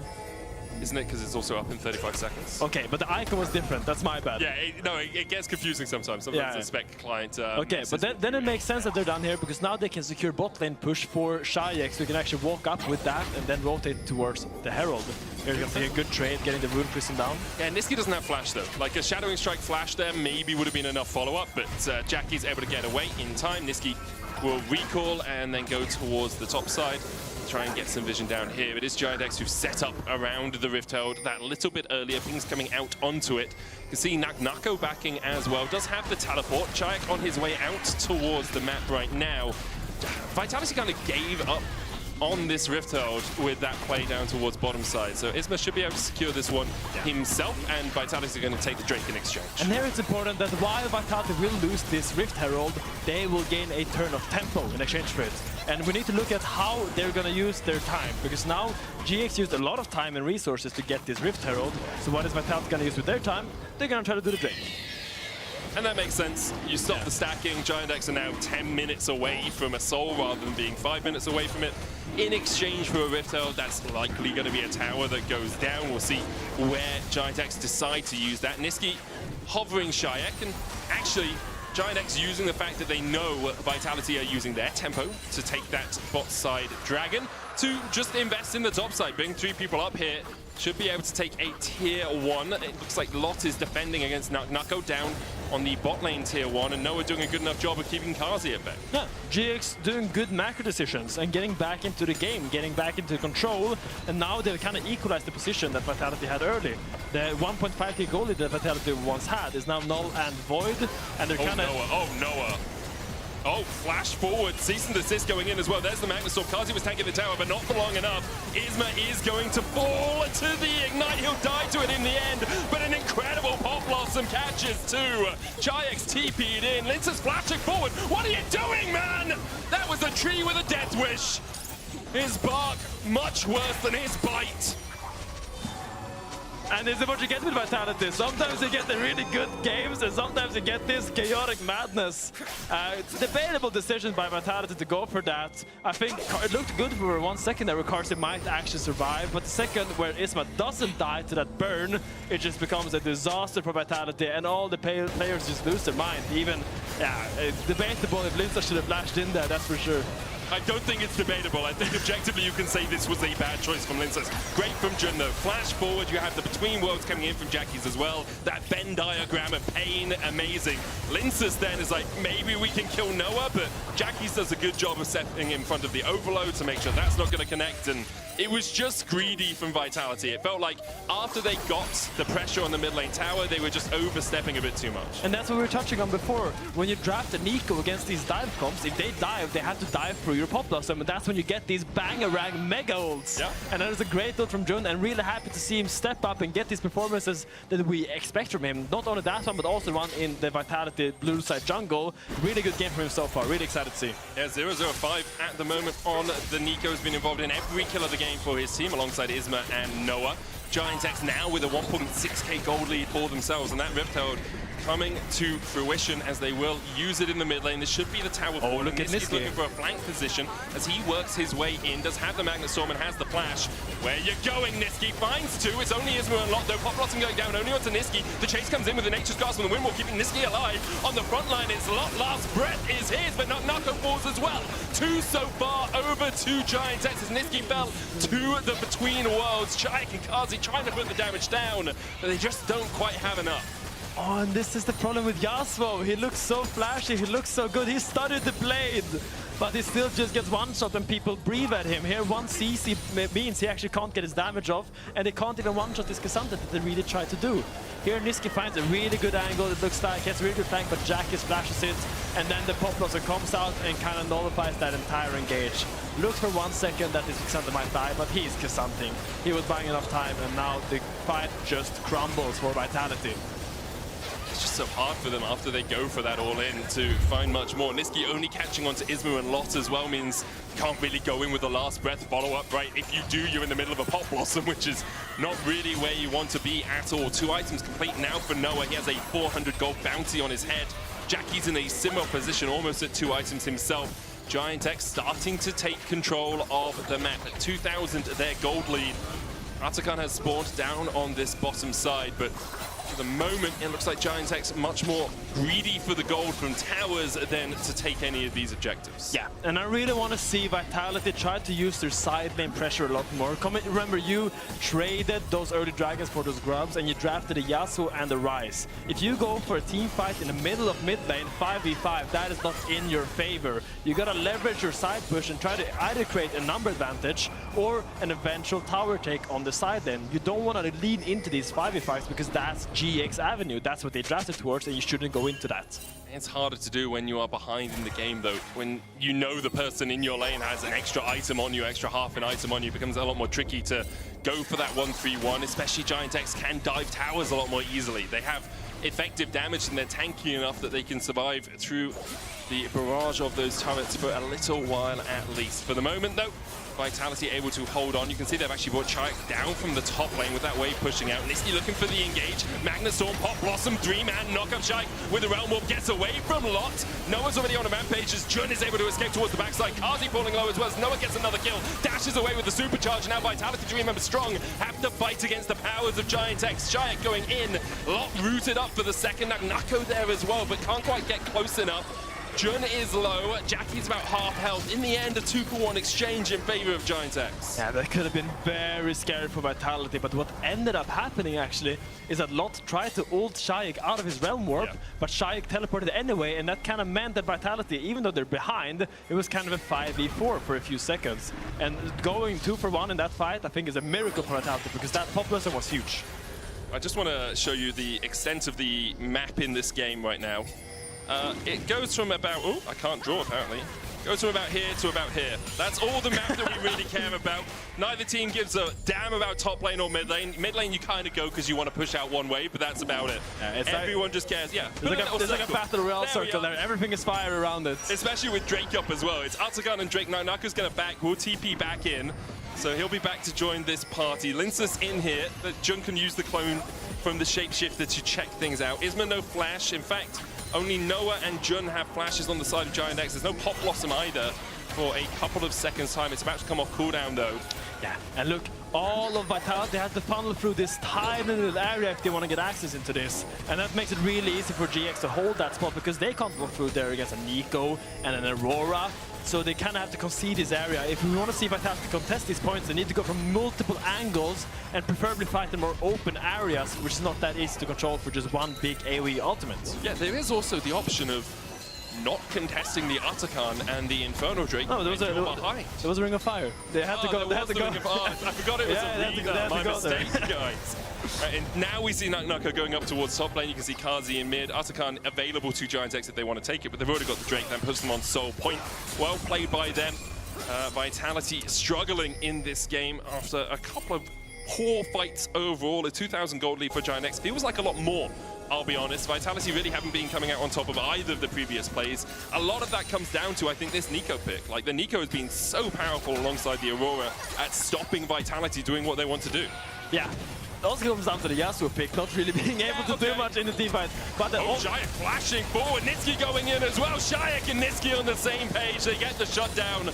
Beautifully played from the Vitality mid laner, who is yet to die this series, I will add. Went 1-0-10, I think, in the first game. Now 3-0-2 on this rise. TP coming in from NACL. Look at the flank position from Isma, though. He's going to get behind them. He's going to be spotted on a ward as he goes forward. NACL able to dodge away from the root there. 12,000 on the Ataka. Wow. And what is better than one mid laner? Two mid laners! Vitality does start off this Atakan though, and it is a sketchy position to be in because that Atakan is shredding all your stats. And it's really hard. For the steal, last breath on Isma, able to get there for the smite though, but it's secured by Linces. And Isma dies afterwards. Shayak has the false life to keep him alive. Jun dived on as well by NACL, who's looking for more. Wind wall up. Last breath for Noah. A beautiful fight for Vitality. Absolutely out of nowhere. Screw your side lanes, screw your drafts, we have hands! And a great smite by Linces and great dancing by Shajek. They do so much right, and what a great fight by them. Is NACL just gonna win this? He's got the false life, he dodges away through the Krugs, will heal up from them again. He's going for more. He's like, mate, you can have 200 gold if you can pry it out of my cold, dead hands. We'll take the tower instead. Jackie's forced away now. Baron started for Vitality. Jackie's doesn't have the TP. Oh, this game has just absolutely flipped on its head. And GX, how do you fumble this? You had the teamfight comp, you had the goal lead, you had the dragons. It was all in your hands, and it's slipping away from your fingers. Man, this is a historic fumble from Giant X. I thought yesterday was the worst fumble they could have had, but today seems to be the same. Great catch again from Chayak. We talked about it. Flash, Spell Flux, Root Prison, into Hylissang following Flash. Sorry, Hylissang Niski. Well, it was spending greater there. He gets spotted out there, yeah. But I want you to look at Lot. He tries to ult out Linces so he doesn't get the smite on the Atakan. But Linces says, no, I'm gonna get back into it and I'm gonna smite fight you and I'm gonna get it because I am him. He gets in, flashes, smites it with the Bramble Smash and gets the Atakan. And here everything collapses for Giant X. Suddenly, even if you win the fight now, it doesn't matter. And they just scramble. And look at Shajek, he's dancing, he's tap dancing. And he gets out. Mid of the kill animation doesn't go off. And what an amazing fight for Vitality. Niski says, holy moly. I agree. I like it. He agrees. He agrees. Literally my reaction. And now Vitality just shoving forward. Remember, 6 grubs picked up earlier in the game. They will take the mid lane inhibitor tower. They're looking for more. Nature's Grass coming out. Lot's going to be rooted up by it. The twisted advance as well from Linces into the last breath for Lot. Kazi takes the kill. And now 2 waves pushed in, didn't even need the 1-3-1. The 5-man Protoss A move is all you need for Vitality. Turns out pushing towers is pretty easy with 6 grubs and a Baron and a split push comp. They get 2 inhibs, now they're just gonna reset. They're gonna walk back out on the bot side of the map, get this dragon, get this bot push, and win the game. You know we have a circle that you can just put on the map. No, I like drawing my circles manually. It's like we also, for future reference, we have arrows that show direction. Wow. So if you want to be like, they're going to walk out here. Oh no, it reset. No, okay, you're right, yeah. I'm wrong. I'm we also have this if you want to like... If you wanna use your okay, no, let's not talk about that. We have still a fight coming up. It's sole point for Giant X, but Vitality is first in the river, which makes it really hard to face check. I think we need to see a really big pop blossom from Jun. I think that's their only hope right now. Hex Flash, Magnet Storm. It's a possibility. Drake up in 9 seconds time. He'll step forward, get a little revision in the bush there, as Vitality will have to try and battle for this mid lane wave. As you say, a big Pop Blossom could spell the end for Vitality, but Giant X are backed away. The Drake will be secured. They want to make sure these waves can't all crash at the same time. You can see the pings coming out onto them, so Jackie's is going to go deal with top. Noah's catching mid. Bot wave still a while away for Vitality. But you can't just walk through a Rel. You can't just walk through a Maokai with a Yasuo last breath to follow up. It's just so hard for GX right now. They are struggling. They're grasping for anything that can claw themselves back into this game because they need a quick pick. They need Vi or Jun to find someone because right now it's just slipping away way too fast. With NACL pushing in mid, there's going to be 2 prongs of pressure here for Vitality. They have lost that Baron buff. It's expired. Pop Blossom in. That's 3. Shayak has the stopwatch though, and the Nature's Grass coming out. Shayak should be able to survive for a long time here. Who's locked in here with whom? Shayak begins to open up, and NACL's looking for the flank position as well. Realm War forward. We're going in, baby! Immediately engaged. There's 2. Make it 3. Make it 4. all he can do is put on his dancing shoes and bounce around, as in the end, he's put 6 feet in the ground. And the rookies of Vitality are insane! Shayak just holds his ground and just machine guns away. 400 CS, Doinb Rise hack. He does not waver, he does not crumble, and he holds his ground towards the onslaught that is GX. Vitality in dominant fashion, 2-0. They breathe life into their spring split with an impressive start to the season. The question is, will it continue for Giants X? 0-4 in 4 games. Disappointment. This game, the game 2 against Fnatic, victory was there, it was in their hands, but they just couldn't get over that final hurdle. Yeah, I mean, it's heartbreaking to see. I think GX had a really good moments these games, but I think in the end it really came down to that Atakan fight where they kind of crumbled, they kind of misexecuted despite having the better team fight comp. And you can vote for one of your players, your key player of the series. Vote NACL, Linsus, or Shayak. Like, between the 2 rookies, man, NACL and Shayak, Linsus had a good series, right? Yeah.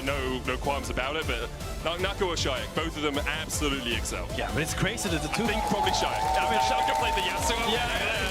I mean, Shayak was great both games. I think he had a stellar performance. NACL had a crazy gnar, but in the end, anyone I'm happy with. I think it's crazy when the 2 quietest players on your teams is Nisqy and Carzzy, the big stars, are not the ones that is popping up. It is the rookies that carry you into these successes, and really impressive once again from Vitality. I very much agree. For Giant X, they need to go back to the drawing board a little bit, or maybe even have a drawing board for a little bit of time, because they've only, like they said, they've only had a couple of weeks of practice, right? Haven't had as much time as they would like. But if you're Vitality, you're looking at this, you're like, hey guys, we got 5th regular season last time. If we can match that, maybe even crack into the top 4, like MKOI are looking beatable. Is that where you think the challenge is? MKOI, BDS, and Vitality kind of for that 4th spot? Yeah, I mean, let's see how long this honeymoon phase kind of lasts, because whenever you get a new player on your team, everything is great, everything is new. So let's see how Nisqy can develop as a support in this league. How was the wedding, Nisqy? You're in the honeymoon phase. We're going to hand it over to Shox, who's standing by with him. I will find out in this Married Bonvoy post-game check-in with Nisqy 2-0 in his first foray as a support. Incredible! So, is it honeymoon phase or what is it? Yeah, I don't know. I feel like whatever I do, we just win anyway. So, I mean, first day a bit rough, I would say, for me. But when we won anyway, so I'm happy. In the end, that's all that matters. Yes, I mean, maybe it was a bit rough for you, but it wasn't for your team. And I want you to say something about the players you're playing with in terms of the ones that don't have that much experience. Oh my God, your mid laner, your top laner, the whole team. What do you want to say about them? I mean, I actually think my solo laners are really good. I mean, Nak usually looks better than this in scrims, but but yeah, I mean, he plays a lot of champions. I feel like my support champions also like work well with his champion pool on the top lane. But I feel like the biggest I would say strong point of the team is that everyone has ideas and we all look at like the same pixel. We all know what's going on. Like we don't, I don't know, there's no like silent person or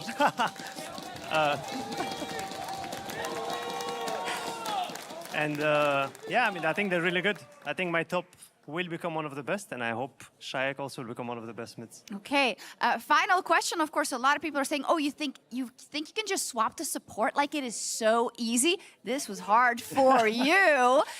So can you say something towards that as to your first competitive experience as support? I mean, I think I have a lot of experience in general from before, from playing mid. That's why I think it was kind of easier to role swap, right? I do think the role is not as easy as people say it is. I think I was kind of lucky to win today. I think June played really, really good, and I think he was better kind of on both games. But in the end, it's a team game, and the support role is also there for like mid-game calls, like team fighting and like putting vision and whatnot. But I think today I was fine.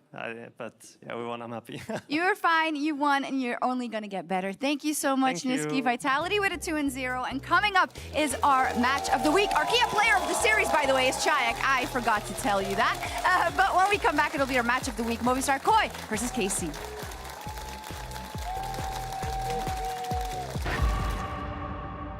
Chaos. Never gonna settle for those boring plays, no way. Give me chaos. Never gonna feed, but we will create some space. Give me chaos. Greedy for the glory, so we're only chasing dreams. Making titles, trophies, highlights, international memes. Give me chaos.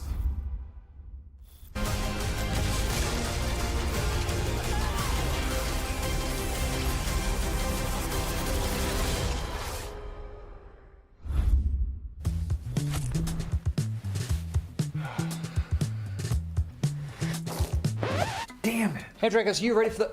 Oh, that doesn't look good. Wait, I have a solution, but you have a break. I will be right back. Just wait.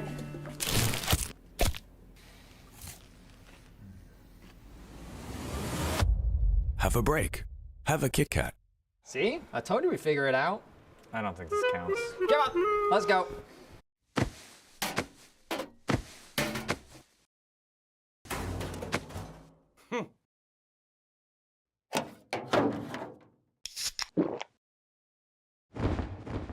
Red Bull gives you wings.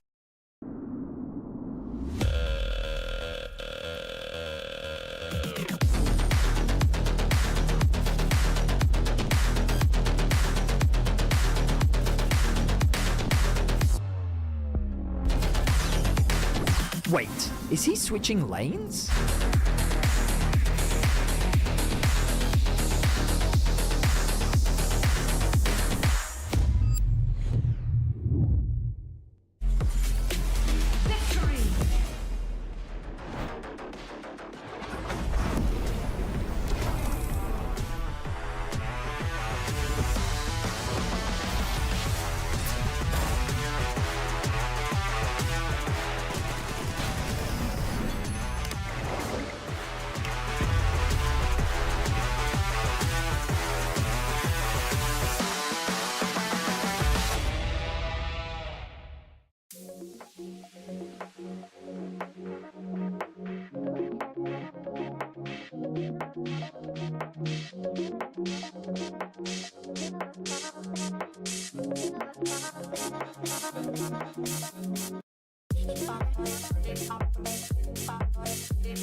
I'm here with Elioya ahead of the match of the week. Make a little noise. Koi fans, yes. There we go. Yeah, Yoya, they had a long day yesterday. They got here in the beginning. I think one of them was taking a nap to wait until you are going to play. So is it fun seeing that in the first weekend back you have so much support? Yeah, I mean, it's not only that. Also watching them waiting us in the rain for like minutes, just waiting us. So yeah, it shows how much they love the team and how much they support us. So obviously it feels really great, yeah. Thank you. Yeah. Absolutely. Now, the kickoff yesterday, I think overall you have a super heavy schedule when you look at the first week. Let's start with G2 then. What were the takeaways there for a game that you won, other games where you maybe weren't as competitive as you would have liked to be? What were the takeaways for you? Mostly I take the blame on this series. I think game one we didn't really show prepared. I think we came with a really bad preparation, like warm-up. No one of us was really ready. We forgot of what it is playing in a stage. And it was a good reminder. So into game two, we could fix some things, but game three, we didn't know how to execute our comp.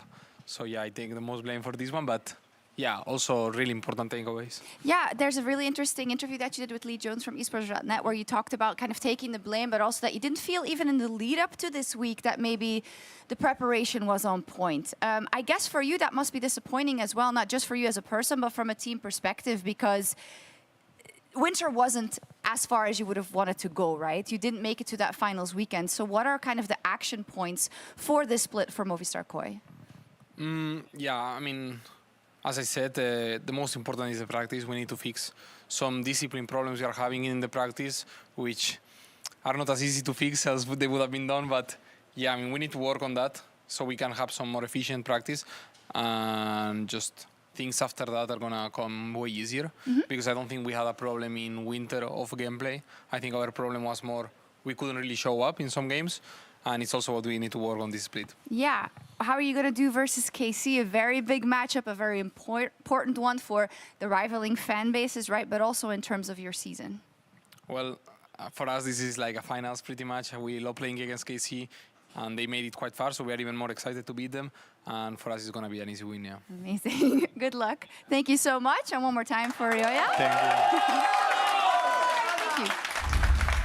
Thank you, Shocks, for the Marriott Bonvoy pre-game check-in with Elioya. It's interesting hearing him talk about MKOI and how everything is going, because when you think about it, MKOI was kind of like the Spanish team that was promised, and they're going to face off against KC, who ended up being that team, who ended up being that guy and getting this international stage experience at first stand. And, you know, the one thing which really sticks out to me, they're saying, you know, we're treating this like a finals. It's a single round robin. You might not even face up against them in playoffs if you make it to that point. This is your chance to face up against the team which just had a great international result in a regional setting. Yeah, talking about the team that we promised, I mean, what a rebuild that KC obviously has done. This team is just barely 3 months old at this point, and I think it's just the fact that this roster is already so star-specced. Now with the experience that you're talking about from first stand, right? We're talking about Kana in the top lane. This split, he's going to be trying to come for BB's title as the best top laner. Vladdy as well in the mid lane.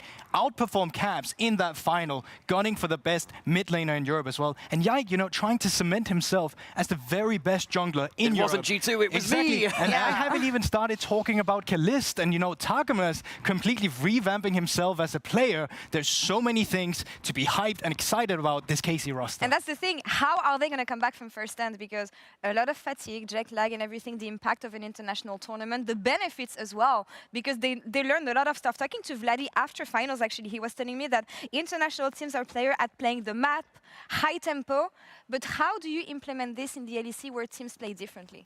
That's a great question, because you are not playing the same style of League of Legends that all regions together kind of come together in a melting pot like that. We also know that KC are a very prep-heavy team. They do well when they've got a bit of time to sit and think about their opponents. Now it's the single round robin, you don't get to play the multiple opponents multiple times. Sometimes that maybe takes the edge off a little bit. G2, the first time they played against them in playoffs, it's an absolute wash. Then he went into finals, they really came back and slapped back hard. So I don't know whether we'll see that here today, and maybe that gives an opening to Movistar KOI. Yeah, but I still think the expectation around a KC roster like this is that you're expecting them to just hit the ground running and continue with the tempo and the momentum they've kind of gained from first stand. I don't think that they're less hungry. If anything, they're probably even more willing to start improving and cementing themselves as the very best team in Europe. It is a matchup that fans love and fans learn to love. Actually, France versus Spain, MKOI versus KC. There's a lot of expectations and there's a lot of hype around this matchup, so let's get to it.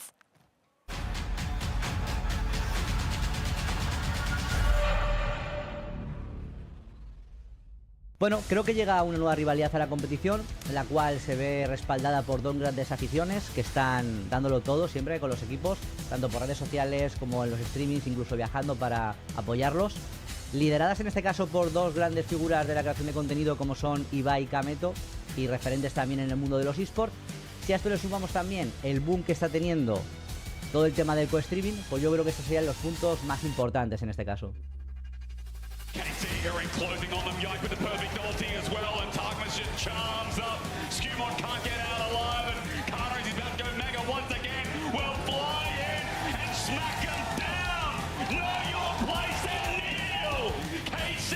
Challenging the kings, changing dynasties, and changing the fate of European League of Legends. ¿Qué jugadores creo que van a ser clave para esta serie? Pero voy a elegir 3 nombres, en este caso de cada equipo. Por el lado de Movistar Koi me quedo con Joya, con Mirwin y con Supa. Y de la mano de Carmine Corp me quedaré con Kana, con Vladi y con Caliste en este caso. Bueno, sinceramente creo que Carmine Corp son los favoritos. Han tenido un gran desempeño en el Six Stance, en el último torneo internacional. Son los recientes campeones también de la LEC, del último split. Pero lo siento mucho, chavales. En este caso, la victoria se viene para casa, para Movistar Koi, sin duda. We can only hope for competition between what is a new and exciting regional, yet I shouldn't say region that I'm here in Europe. It is a country rivalry between France and Spain once again. Myself, Asterix, and Venius. Wow. Hello, my friends. The guy that was on the music video. I hope one of us gets some chaos here. I mean, I hope we all I'm do. hoping for chaos. Yeah, I mean, we've got KC, who really haven't had much of a break immediately off the back at first stand. What, a week to prepare and already back into the thick of it.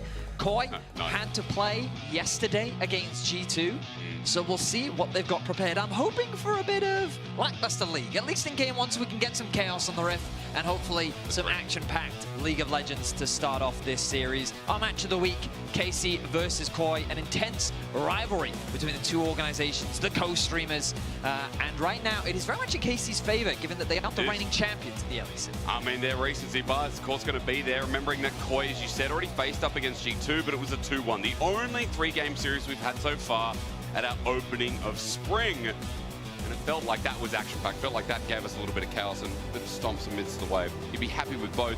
For this is KC's debut since they've come back from Korea. And I like when we do this. I like when teams that come back from internationals are some of the latest to play as well, so that they can readjust. Because first stand, I mean, Betty, you went. It was a week-long event, and it was over only like a week ago. Yeah. It's back. It really has been an intense one. But let's jump into the draft. Gwen going to be taken away alongside the Vi. Callista on the side of Movistar Koi. Jace going to be removed from the top pool, of course. We've got Kana returning to the Rift, a man who's known for his carry top laners. And now that we're in a meta of 1v1s, you have to feel like this is his playground coming into this matchup. With the Nafiri also going to be banned from KC. And again, returning from first stand, you can understand why these new champions that have made their way onto the patch are likely going to be removed from their pool in the short term. The time to adjust to them. On the top lane point as well, let's not forget that Mirwin finally gets to play the lane when he has a psychotic champion pool. That's true. We saw the sign from him yesterday, which he said sometimes you have to just play for the team. Sometimes you got to do that. We'll see what he brings out against Kana. You know, that still feels different. Like, it's not like San's a mainstay, so you'll take it where you can. Varus the first pick here, locking in, and seems like the strongest 80 carry, rather, on the patch. I mean, it's 4 wins so far here in LEC. Christ. It is a powerhouse in the bot lane. We've seen Skarner move away from the ban table, but risen in priority when it comes to the jungle lock-in, and Koi going to pair that up with the Yone. It feels that AD mid laners are just ever present when so many of the strong carries are AP. With Rumble still being available, you imagine the Koi is looking that way towards the top side of the map, perhaps taking a page out of the Fnatic playbook. But KC have an opportunity to deny the Rumble right now. The problem is their AD champion pool in the mid lane would be a little bit limited unless they look to try and grab something now. Ooh! The question, Silas, never mind. Forget AD. Couple of good ultis already to steal, but jungle pairing here maybe is a question. Sejuani is still like European specialty that we saw last year, that we saw in winter. That's always in the back of my mind when I see a melee mid laner. I mean, I love the fact that Vladi, in his first game back after rising to stardom, and the Lilia coming out as well, already cooking, is going to bring out a skill matchup into Jojo Pyon here in the first game. Of course, he doesn't even know what ultimates he's going to be stealing yet. He's just saying, you know what, just give me the matchup. I'm confident in it. And a double AP mid-jungle duo. I mean, Merc Treads immediately gains value, but remember, Yone never builds that. He always wants to grab the Circus Greaves. It makes a lot of sense. Well, you've got set up though. Rel now gets locked in, so support instead of matching the AD carry here, you know that KC are going to start banning away the AD carries left up and available, like the Ezreal, Corki's on my mind, Veti. On the other side, Koya getting rid of some options, some disengage options, maybe some of the pesky engage that can also run into this Rel. Going to remove the Ziggs, so one of the AP options in the bot lane going to be denied away from them. I like that adaptation from KC. I imagine they're going to look to remove another AD carry from the pool. You already listed through a few of them. So let's see what direction they decide to go in, because it feels like that the AD carry pool is incredibly deep right now. Yep. Sorry. You're just vibing. I'm just bouncing. I do love, like, since the fan base has been growing, and especially within the LEC studio, that the vibe is getting better and better. Now, as Aurora gets taken out, and I bring you back to the perspective of the game, that's not an AD carry ban. That is a solo lane ban, and usually a top lane ban, especially when you're going up against Mirwin. As Ezreal now, as we were talking before, Ezreal just seems like one of the best AD carries left up and standing. Very safe. Did get a bit of a nerf on 25.6, but nothing too significant to push him out of the meta. A very safe backline threat that synergizes well with most compositions in the current meta. Now KC, they've already cooked with their first half draft. What direction will they go? We know that they need some form of engage, unless they want to play a lot of in and out.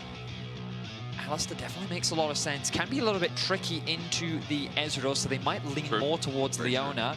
But as you rightly called, Alistair still a perfectly fine pick. Now, what will the top lane pick here be? Are they going to deny? I mean, Rumble can't be an option, right? It's too much AP. Do they want a little bit more of a front line? No. I mean, it's a Kana classic. Something very safe, very blindable. But now Mirwin has options. We know that he's a bit of the counterpick king. He's got all sorts of creative answers in the top side of the map. We saw him bring out the Vex last split as an answer to the Ambessa. Oh, yeah. Maybe he's even thinking about the Ambessa himself right now.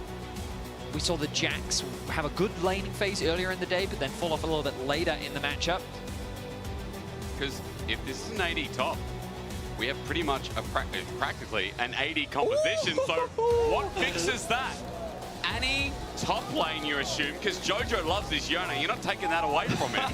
And so when we came into this saying a reason top's going to be exciting is because we don't have lane swaps, never did I think that Mirwin would just slam down Annie R5. You're my LPL historian.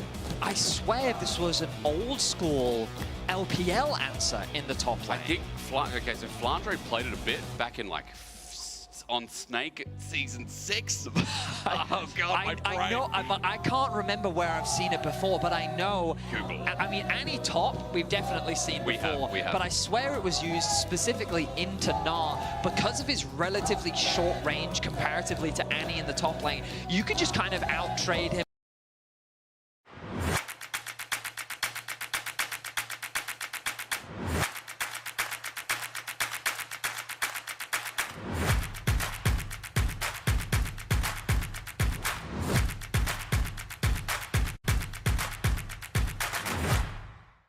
Top lane for Mirwin. It's so funny, I'm looking at Annie at the moment. I see one ban globally. It's spring. Let's go to all splits for the year, shall we? There has been one top game. I'm quick to find that as well, but in minor leagues, right, like, at least for this year. Now, the important thing to note as well is while my brain might not connect, the Annie just seems to be such a fun option. A lot of burst added into the comp as well. And good ulti buttons, I'm going to say, Veti, as Koi run us into the Rift, our match of the week. Your first one back here in spring. What a joy. I love this rivalry that's growing on us. France versus Spain, Koi versus KC. It's an exciting one. Vladdy and Jojo meeting up in the mid lane. Yone versus Silas is going to be an intense skill matchup. When we think about ultimates for Vladdy to steal, ooh, how much do you know about Silas's interaction with Annie's passive? I imagine he doesn't get it, so he will throw Tibbers down. He doesn't get a stun. Yeah, he shouldn't be able to get a stun, so he can still spawn a scary bear, but it's not going to 5-man stun you potentially. Of course, he does have a Rel ultimate to steal, Yone ultimate, Skarn ultimate. There's still decent options for Vladdy. But this Annie pick, I mean, it adds a lot of great teamfight value to Koi. The flash ulti is going to be crucial. but the matchup is definitely what I'm excited about. I'm hopeful that our observers can keep track of what's playing out in the top side of the map, because I'd love to see how Mewin plays this one out, as Jojo and Vladdy do meet in the river for a bit of back and forth trading, which Jojo will get a small advantage in. Exciting to watch this mid lane as well. Just remembering that Vladdy was like our best mid laner out of winter, especially with Caps having some ups and downs for Caps value. And Jojo got heavily criticized as the weakest point for Koi. Now, while we're into our first game of KC, it is only right to start highlighting how KC have come to this point, where 2024 was this rough year, finishing 2-7 consistently, only getting towards, getting towards playoffs in the last summer, but then never going any further, right? Season finals non-existent. We snap into winter, new roster, Kalist joins, of course, and your first stand recipients getting all the way to finals. Take that, NA. I mean, the roster lived up to the hype, which I think is great for the organization and so many of the fans as well. There was so much belief that this roster and organization could accomplish a lot, and to do that in their first split, I mean, is nothing short of impressive. To usurp G2 as well, very few teams have beaten Caps in a final. Yeah. Prior to KC, it was only ever Rogue. And that was Odo. It was. And it was a 3-0 then, and then second time round, it was KC. But like that alone is an incredible feat to take down Caps in a final. But anyway, we find ourselves at the beginning of spring. The expectations have shifted, and the bot side of the map. Target might be in trouble. Ignite's going to be the return. It's a flash Mystic shot aimed down the line. Super's first blood. Police response, so quick Supreme is Jojo in the 1v1. Vladdy under his own turret. Jojo can't step forward. Vladdy's flash is held for now, as Jojo came very close to overshooting the mark. He certainly did. Action across the map, and hey, we asked for chaos. We're getting it.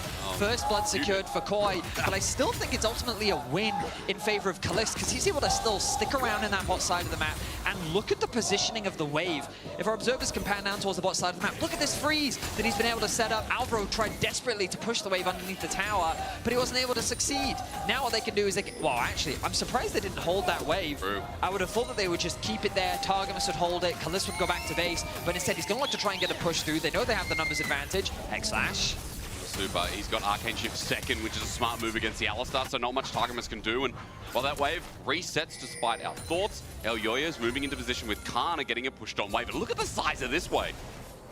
The stun is going to come through. The CC combo is terrifying. Yeah, what can you do? You're up against the wall in there. You will stay. Kana flashes, but it's met by Elyoya. The burn's ticking down. Somehow Elyoya hasn't gotten the kill yet. The rock, though, will seal the deal. And with a minion wave in front of the turret, that is a double whammy. I mean, Koi are finding advantages in the top side, in the mid lane. There's a CS discrepancy building. And while Super did find that kill, unfortunately, he was punished quite heavily for it. Trying to set up a bit of a freeze of his own right now to claw back that CS differential. But Koi off to an aggressive start here in game one. Really is. It's a 400 gold lead for top. Jungle sharing that remedy thanks to the kill. Note that down bot, it's actually a kill apiece, so gold is even, but you don't need me to tell you numbers. You need me to tell you how this game's going to develop. That's where Vetti comes in. It is a 700 gold lead for Koi, though, by the way. I mean, the player we haven't talked about, and we need to keep our eyes on, is Yike, who's just been power farming through the jungle. He didn't try anything too creative in the early game when it came to invades. Algoya did a good job of tracking him, and you can see he's invested good vision on the top side of the map.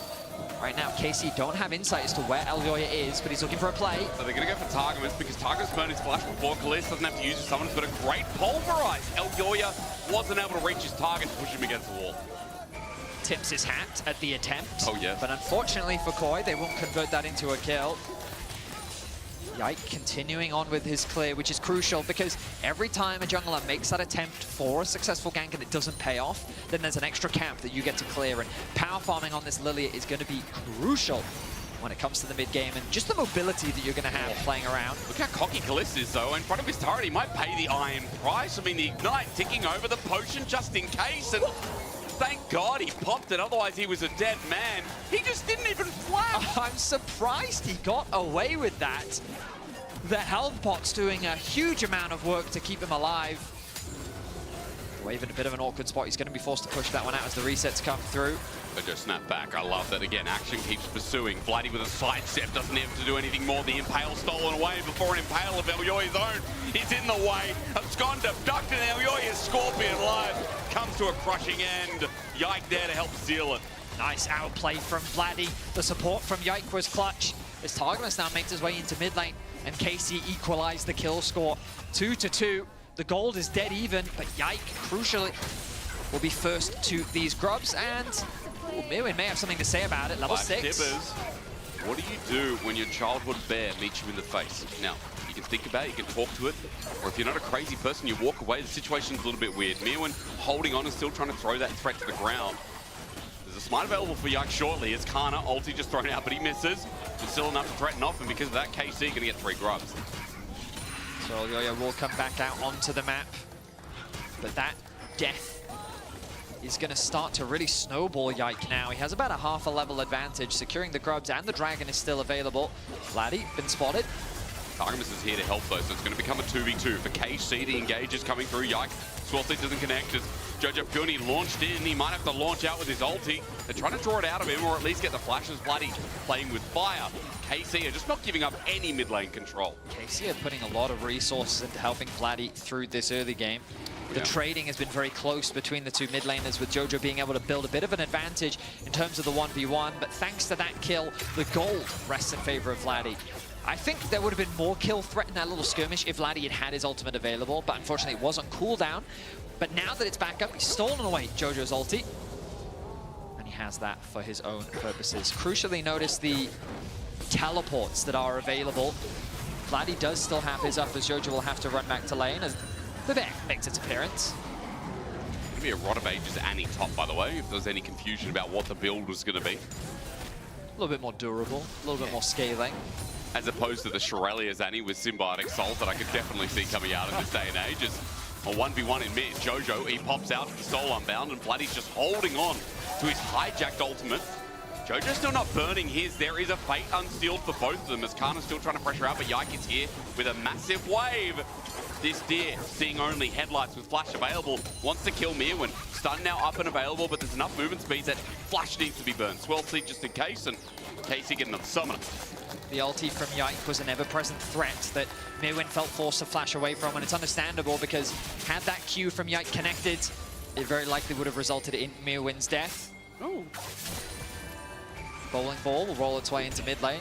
Help clear out the wave a little bit for Vladdy, given that he is very low right now. Jojo, nice threat with the E. A lot of action happening on the map. Dragon's still available. And given that Vladdy needs to recall, Kaliss doing the same thing, could be a good opportunity for Koi to actually make their way towards that first dragon of the game. You know, it's a bit cooked in Berlin. I have to book bowling. I walked into a bowling alley when I first got here last year, Betty. Yeah. And they said, oh, you have to book. You do? And I was like, it's bowling. Just let me walk to a lane.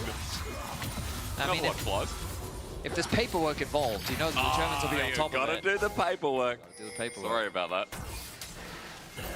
How can you bowl properly if it's not catalogued and marked? Oh, yeah. Because I'm going to bowl a perfect game or something for sure.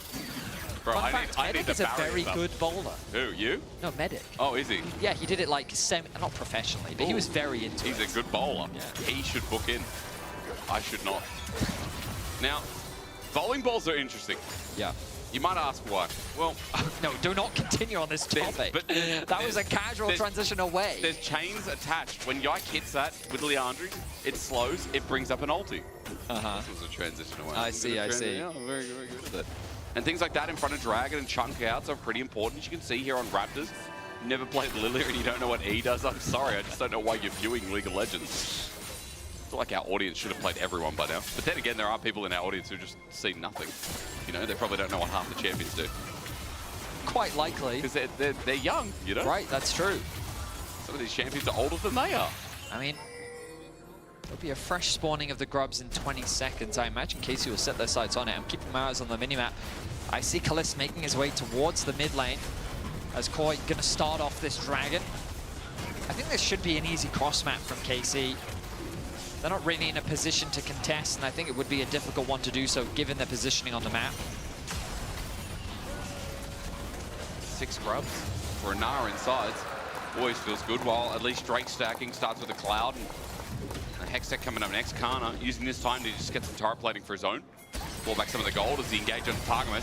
A good bop away, sets up for Vladdy to maybe hit him, but in trouble as Targamas, he flashes away, no ulti, Impale Stalen, but not taken. Asleep is Yike, finds someone behind the wheel as Alvaro is the fake sealed on the back, opens up for Targamas again, Vladdy has to flush away as KC, even up against their own turret, are getting threatened by Jojo. A clean re-engage from Koi to get themselves back in the game. Really well played from Jojo. Good target selection with his utilization of the ultimate to lock down Yike and then convert that into a kill onto Targamas, who they knew had no flash. He almost got another kill onto Vladdy, but he was a little short when connecting that final Q. It will result in a kill, but it will unfortunately result in the loss of the grubs. You'll notice Targamas doesn't have the level 6 yet, doesn't have the ultimate to buy time. Both Skarner ultis are flashed away from. The Rel tries to flash away, but then watch this play from Jojo. Connects the ultimate, pops the E, then uses the third proc of the Q to get the two-man knockup. Tries to land this last Q here onto Vladdy, which if he had, would have been a kill. But unfortunately, he goes the wrong way, and Vladdy's able to navigate his way to safety. A plate secured in the mid lane. Grubs falling in favor of KC. That's going to be 6 grubs now for this KC squad, but the gold largely even. And Jojo, from what we've seen so in this game as well, has been more than just even.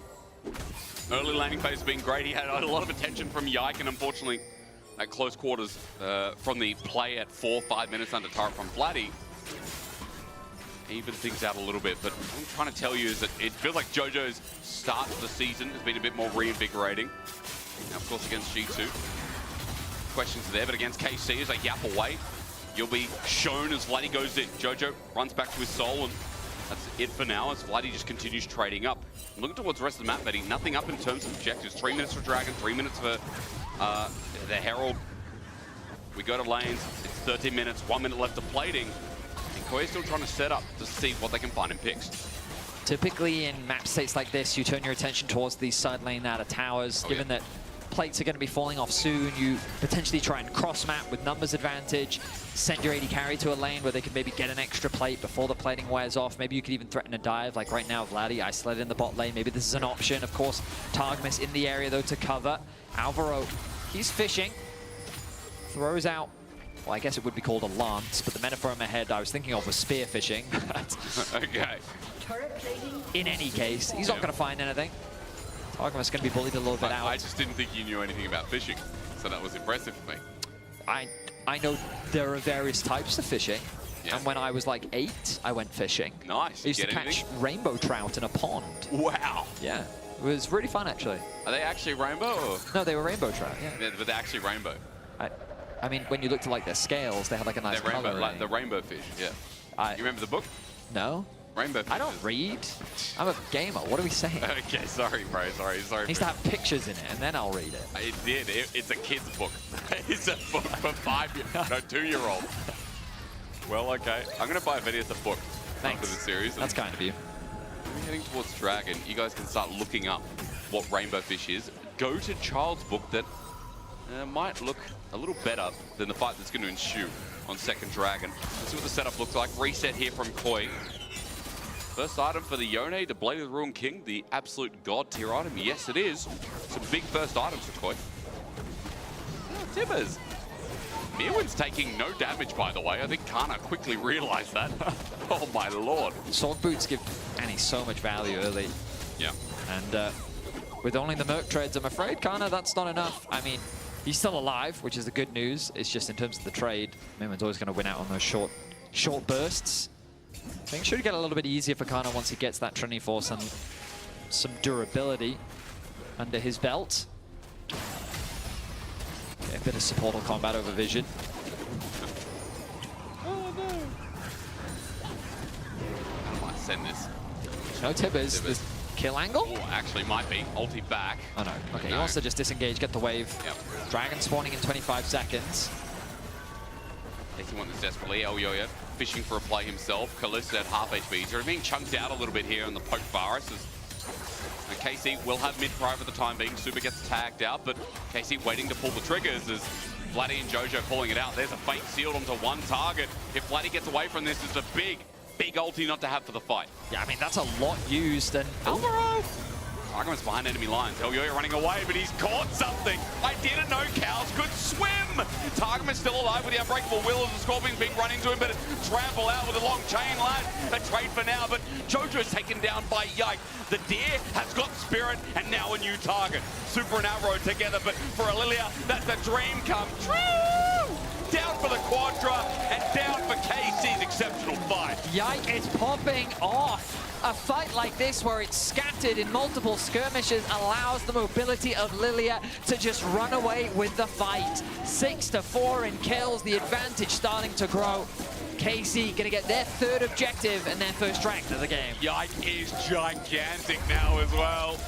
Venius, take me through what that long replay ended up being. So again, Jojo forcing an engage on the bot side of the map means that KC find an easy engage on the top side. Lilia can leverage the fact that she has so much mobility to dance in and out, chunk Alvaro out, turn it into a 3 versus 2. Vladdy then TPs up to the fight, creating a 2 versus 4. Super's forced to E over the wall to get involved in the fight. The heal from Vladdy's W, proving so valuable, keeping him alive a little bit longer to force Jojo to overcommit to trade the kill. But then it just becomes a cleanup as Alvaro, I think he should have just based. There was little that he could really offer. But the moment that Alvaro was chunked out, it was a numbers of... Wait, this sounded like my voice as well. Like, same idea. Oh, yike though. Oh, it's hunting season for Koi. It is indeed. I tell you what, Venison might take sides, but the gliding away has been good. Not one but two is Freeman again. Carter's just doing it again. His Na always finds the wall, and Yike always finds the kill. Koi will no longer be fishing. I think the rod's broken as Khan's got a new target, Elyoya, right in front of him, and nothing that this Scorpion can do. Yike just moves into vicinity, and KC are now styling, laughing, playing with this fish out of water. Yike's movement was crazy in that dive. Kana had a fantastic ultimate, but the fact that Yike was able to sidestep so much bought enough time for Kana to set up the play, and they turn it in their favor very quickly. KC is gaining the momentum, and this Lilia with the Riftmaker finished as well. Holy. I mean, things are getting out of control. Indeed they are. The lead is 2,300 in the jungle alone, 3,500 between KC and Koi at 18 minutes. All it took was that big play, because Koi were finding, you know, stability cross-map and stability with Jojo. But all it took, again, was one singular play. Now for KC, looking to continue pushing mid. You can see Vladdy up in top. Dragon's been up for a while, but Targamas has got something in river. There's a one-man lilting lullaby onto the Scorpion. It's going to set up with Chains of Corruption as well. The damage is disgusting. I mean, beautiful setup with the CC as well. Keeping Elyoya locked down for as long as possible. They feed another kill over to Yike. Dominating now on the Lilia. Jojo might be in some danger here. Trapped underneath this tower. Super goes for a 1v1. He does indeed. Kallista's low on mana. How much does it matter here against the lethality bar as he kites away? Super gets poked out, and another arrow to fly through as Vladdy just takes a free kill. Doesn't press anything, but his rocket pelters. Vladdy, now that he's here, wants to go for a little bit more. Minwin's going to get tanked up and sent in, and Yike, you can see, is once again looking for another ankle, but lilting lullaby fate sealed is blocked by Vladdy getting into melee range. Chain Lash won't connect in part 2, but it's enough to force Koi away. Every single play is going KC's up. It certainly is. Largely being driven by Yike, but Koi rather are getting a bit desperate. The way in which they try to force these picks. King. The fact that they tried their best to get something back and they only got punished for it means that this lead from KC continues to grow. Herald's going to be converted. And the problem is, well, the way you deal with Lilia is crowd control. Yep. Because her biggest strength is mobility. She just moves so quickly. But when you have things like Annie, a good flash ulti can lock her down and mitigate that. Ultimately, she's very squishy as a champion. True. So there are options that Koi do have. The problem is they need proper setup around objectives, and I would say that that's been the biggest failure of Koi so far in this game. They've been very disconnected, they've been getting caught out a lot, the way in which they've been playing the fights has not been optimal, and KC have been punishing these mistakes very consistently. I feel like Yike again, we're just selling who was one of the greatest pivotal members of KC as well. Yes, we hyped up Vladdy, yes, we hyped up Kalista, but let's not forget that Yike came from the G2 squad after a couple of successful building years. And joining in this roster, that tried to set up closer as well, tried to bring a big voice. Yike just showed how much his time in G2 has given him that foundation in League of Legends. I think it's really awesome for players that played on G2 but then can find success outside of the organization, because a lot of people just attribute their success to, oh, well, you played with Caps and you're on G2. And that's what I think was so amazing for Yike as he continues to find success. Of course, we are still very early on in the spring split, but with a Game 1 performance like this, I imagine the KC fans are ecstatic with how things are playing out. The Atakan going to be started off. Remember, these resistances, they get shredded like paper thanks to Atakan. Could be a good opportunity for Koi to find a comeback fight. The annoying thing is, though, with the MRD buff, we need Mirwin to really set it up and spike it down. But they're not going anywhere near. Koi just going to move away, and that's Atakan for free. And GA version as well for KC. Start playing some of these dives. 2,700 between jungle, 1K for top, 1K for Kalist between him and Super. And second Dragon for KC, also going to be piled on that welcome bundle. Oof, I mean, it's a rough one for Koi. I think they made the wise decision. You'll notice their itemization. Second item spikes have come through now. They should feel a lot more confident when it comes to the upcoming fights, even though they are, of course, behind. The fact that they've been able to at least solidify their itemization better sets them up for success in the oncoming fight. So rather than gamble it around the Atakan, they decided, you know what, we'll just wait, be a little bit more patient. So now they find themselves at a pivotal moment. No Dragon for 4.5 minutes, Baron in 2.5. Within this time frame, they need to mitigate what advantages KC can find. Oh, nice. That is just a solo kill. It is indeed. Well, guess what? It doesn't count because it's not a kill. It's 200 gold. Yeah, but not 300. True. And it doesn't go on the scoreboard. Okay? But you know what will? If KC finds something back. Jojo's going to become solo unbound, but Targamas is waiting there with his trample up. He gets in the way of the Fate unsealed, and Jojo has to flash in the end as well. Teleport back, that's Vladdy rejoining with his own Fate seal. I mean, KC are not slowing down, are they? They secured the mid-tier 1. They're dropping the Herald in the top lane. They're keeping the pressure up. Vladdy rejoining the group has commandeered Jojo's ultimate. Jojo doing his best to wave clear, but the Herald's going to get another strike as well. And I love this confidence that we're seeing from KC. They know they have the advantage. They know they want to keep the pressure up, leverage this Atakan buff as much as they can. But I think the wind in their sails is dying down. Perhaps I need to stand corrected. They've set their sights on the tier 2 in mid. Such a strong performance, at least for game 1, as Kana runs it onto Super. Only an arcane shift, but the poke narrowly lands. Sidestep is important and crucial and pretty good. Super walks away, but Baron's going to be up in a minute 15. More importantly, the Dragon as well, which will lead to Soul Point. Number 3 will be there in 3 minutes too. Fate Seal just going to be used because Vladdy's hijack has run out of steam. And the cooldown recycled. So a couple of turrets taken with this big push. Now a 6k gold lead.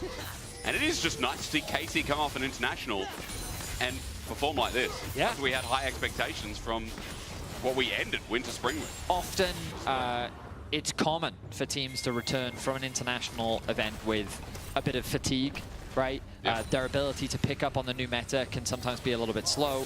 They're also just very tired because, you know, they end a split, go straight to international, also go straight from back. Korea, which is like a 14-hour flight, right? So I'm always willing to give teams benefit of the doubt, especially within their first. No, I'm good. Okay. Actually, my sleep has been incredible. I've been getting up very early in the morning. So you get jet lagged more often. And Kana. It might be caught out. No Mega Gnar. The bar is half filling up, but they're not fully committed. The truth is that KC don't need that benefit of the doubt. They've just come in. They've performed as they often do. They're keeping things calm and calculated, and they're just.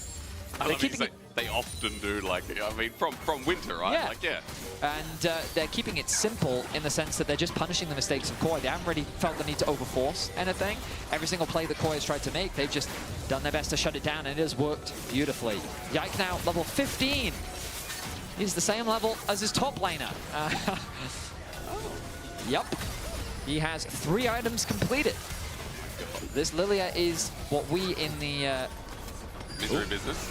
Talk about Kalist losing his Edge of Night, but Elyoya gets nowhere near him. Meanwhile, losing Lullaby catches 2 by the toe, and now Alvaro not going to get bowled over, but Yike steps up to do a little bit more damage as he runs away. The Ignite's going to be enough to tick and send him far as Jojo at half HP with a poke from Kalist. KC, the B comes out. And even Vladdy fighting top turret will go on to Mirwin. I mean, this is a solo kill territory. And he sends out Tibbers, but Tibbers in response. But you're going to get your answer before Vladdy ends up dying. One Tibbers now, two onto the Rift.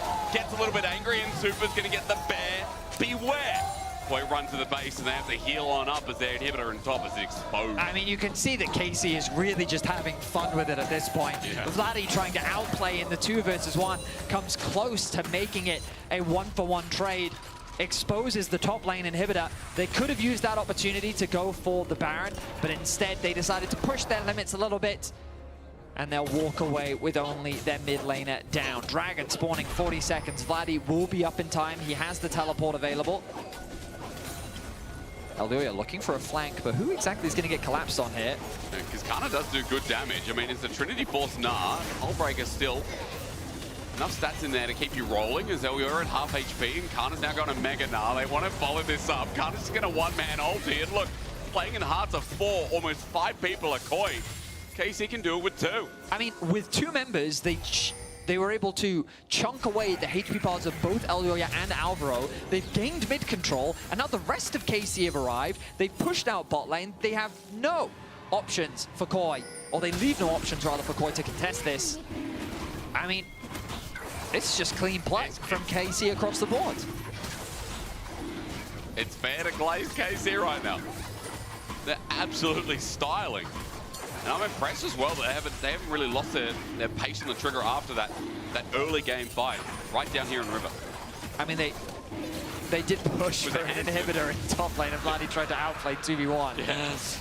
Aside from that, I agree with you. It's been a very disciplined performance from KC across the board. They've secured Dragon Soul point. And, ooh, is that a Yone that is out of position? It is indeed, and Targamas is going to make it so.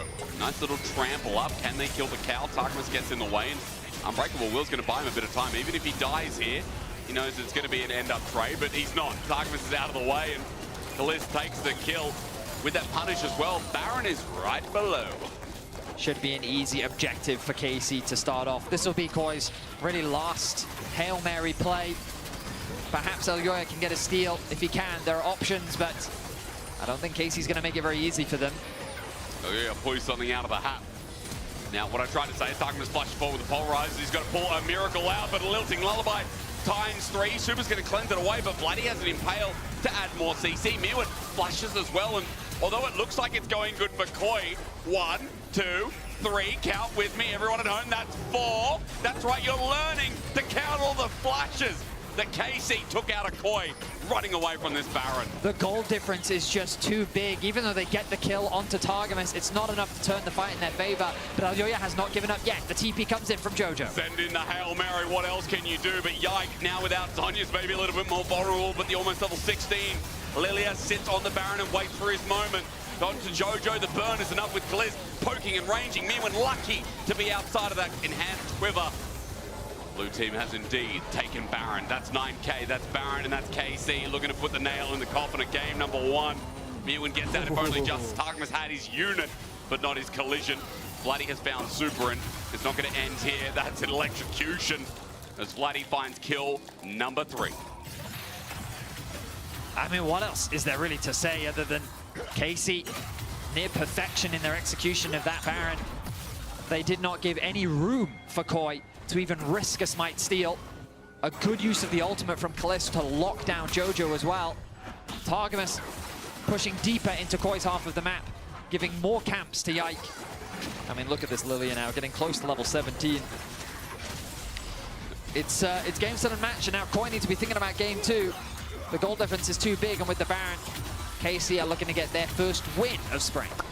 First game win and open up this series in a bang in what has been, you know, a kind of fun draft. Like, I know I was at least talking about things like Sejuani, you know, standard junglers. We've been seeing things like Sinzao, Vi when it's not banned away, but like, the Lilia is such a bold move. If I'm not mistaken, I remember in spring, I don't remember Yike pulling it out at all with all the variations of jungle that he had. He's definitely played it in the past, and he has a lot of AP junglers in his pool. But I think as an answer into the Skarner, it's a good one. Yeah. Just the fact that you can dance around his range and...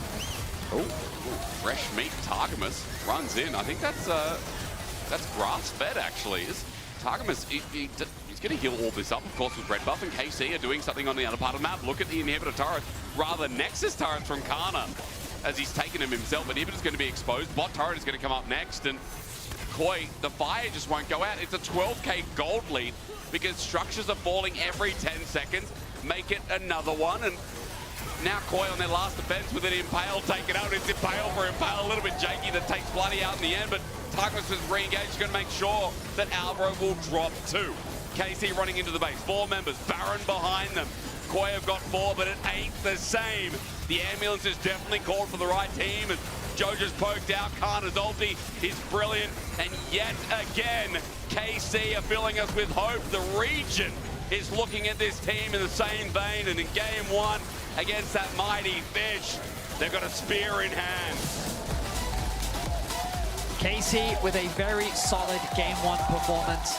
It was chaotic in terms of how the early laning phase was going, but Yike just popped off. That first team fight was all it took for him to run away with the game. Game 1, but game 2 is coming up after this between KC and Koi.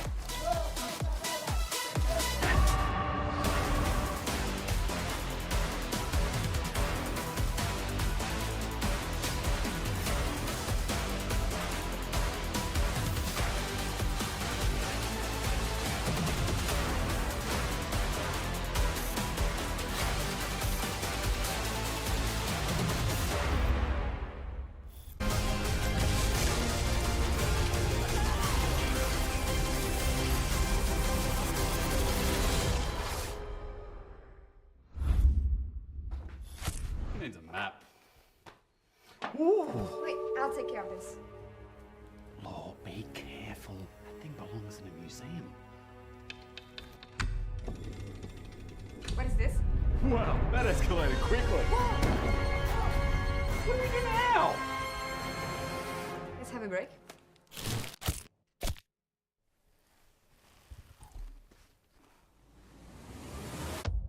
Have a break. Have a Kit Kat. How do we get out? Like this. Say it! What about me?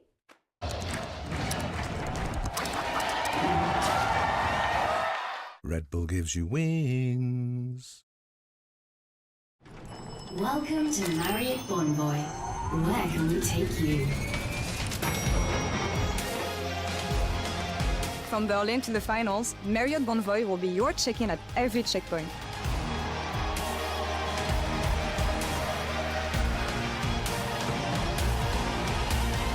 Discover over 30 hotel brands here and around the world. Marriott Bonvoy, a check-in at every checkpoint.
bro. Careful already. No, you know.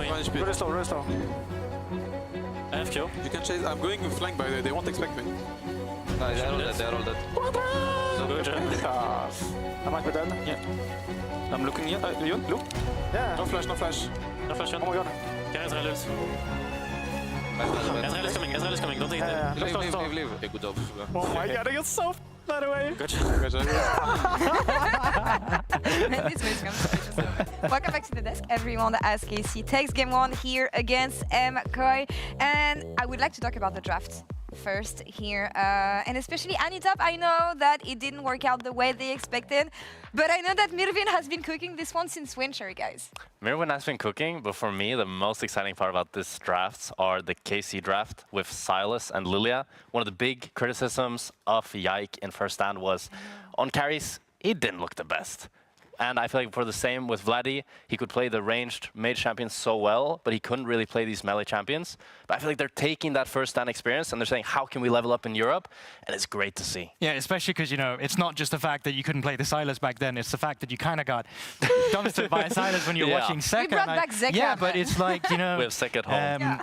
They are just finding ways that they can improve themselves by having, you know, learned you lose is improving and you lost against this and now you're trying to add it. I don't necessarily think that this was a fantastic Silas spot in the draft here for KC, but they still managed to make it work. If I may challenge your opinion, you said that the criticism that we had for KC and that a lot of people had for KC was the lack of versatility that they can play. Lilia and Yike is a love story as old as time. He's not only a tree enjoyer, he's the friend of the forest, and he showed it here again. Honestly, unkillable, Lilia, and I feel like people forgot how impactful this player can be, especially on this kind of champions.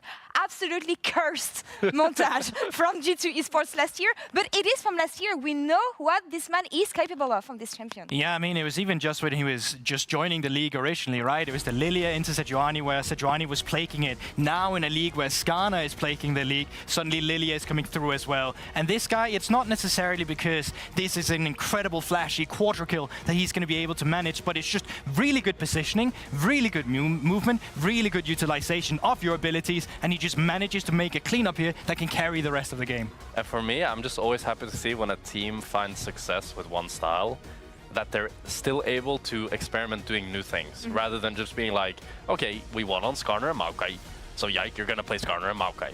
They're willing to take these kind of risks and put Yike back on carries, and damn, what a good showing. Yeah, I mean, you're talking about confidence as well, right? For a guy that didn't have the best first stand tournament in the beginning, he has completely just revitalized himself, and you're kind of hoping that you're going to see more of this, because this, I mean, we haven't had too many games just yet, but that has been the biggest jungle gap of the season so far. I mean, yeah, you sound really excited, but honestly, it makes sense because you look at how high KC got in winter and the success that they found. If they want to take it to the next level, they need to bring this versatility in the draft and into their gameplay. And I feel like we were wondering at the beginning of the day and before the series, what kind of KC are we going to find after first stand, being tired maybe, or taking some of the learnings that they took from here? That's a pretty solid comeback. Yeah, I was thinking KC would be like, you know, jet lag, tired, less practice, and that this would be a great opportunity for other teams to finally take them down.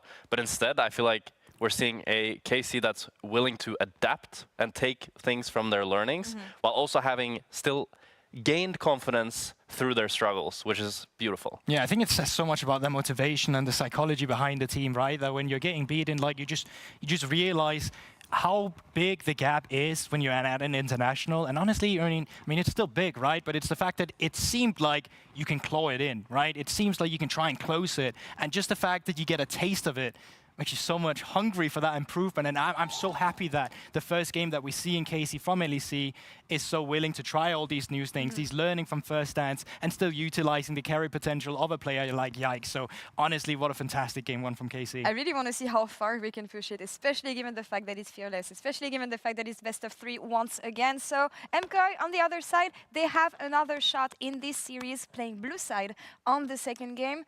We saw them playing yesterday, we saw them playing today as well. It's not the greatest start of the season for MKOI, but why do you identify as the main issues for the team?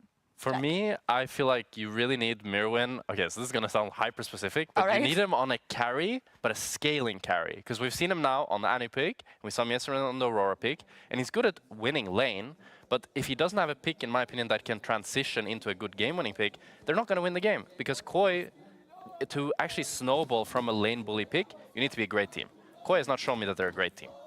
I mean, I didn't hate it that much, though. I feel like it was fine for neutralizing what the Nard did in the top side. You're right, from a counter pick, maybe it doesn't really bring that extra that you're expecting of a Mirwin counter pick, like the Vex was for the Ambessa. But I still think for MKoi, there's so many team issues right now. Some of their fight, the fights that they choose to take, is just not right there. And I feel like in a game like this, the draft was set up for them to still have success, but it's the gameplay element that's lacking from them. I don't know what they're looking at right now, but yeah, looking at the cue cards with the champions on it. Giving to each other. I would ask production to grab this for us and show us later, I think because it's I really want to see. Is it the Fearless bands? It looks like the champs, but I don't know, they're laughing too much. Okay, so it is production confirmed that it is the Fearless band, but they might have written something. No, they didn't. Okay, I was just boring. Anyway, just so found yeah. it very funny, I guess.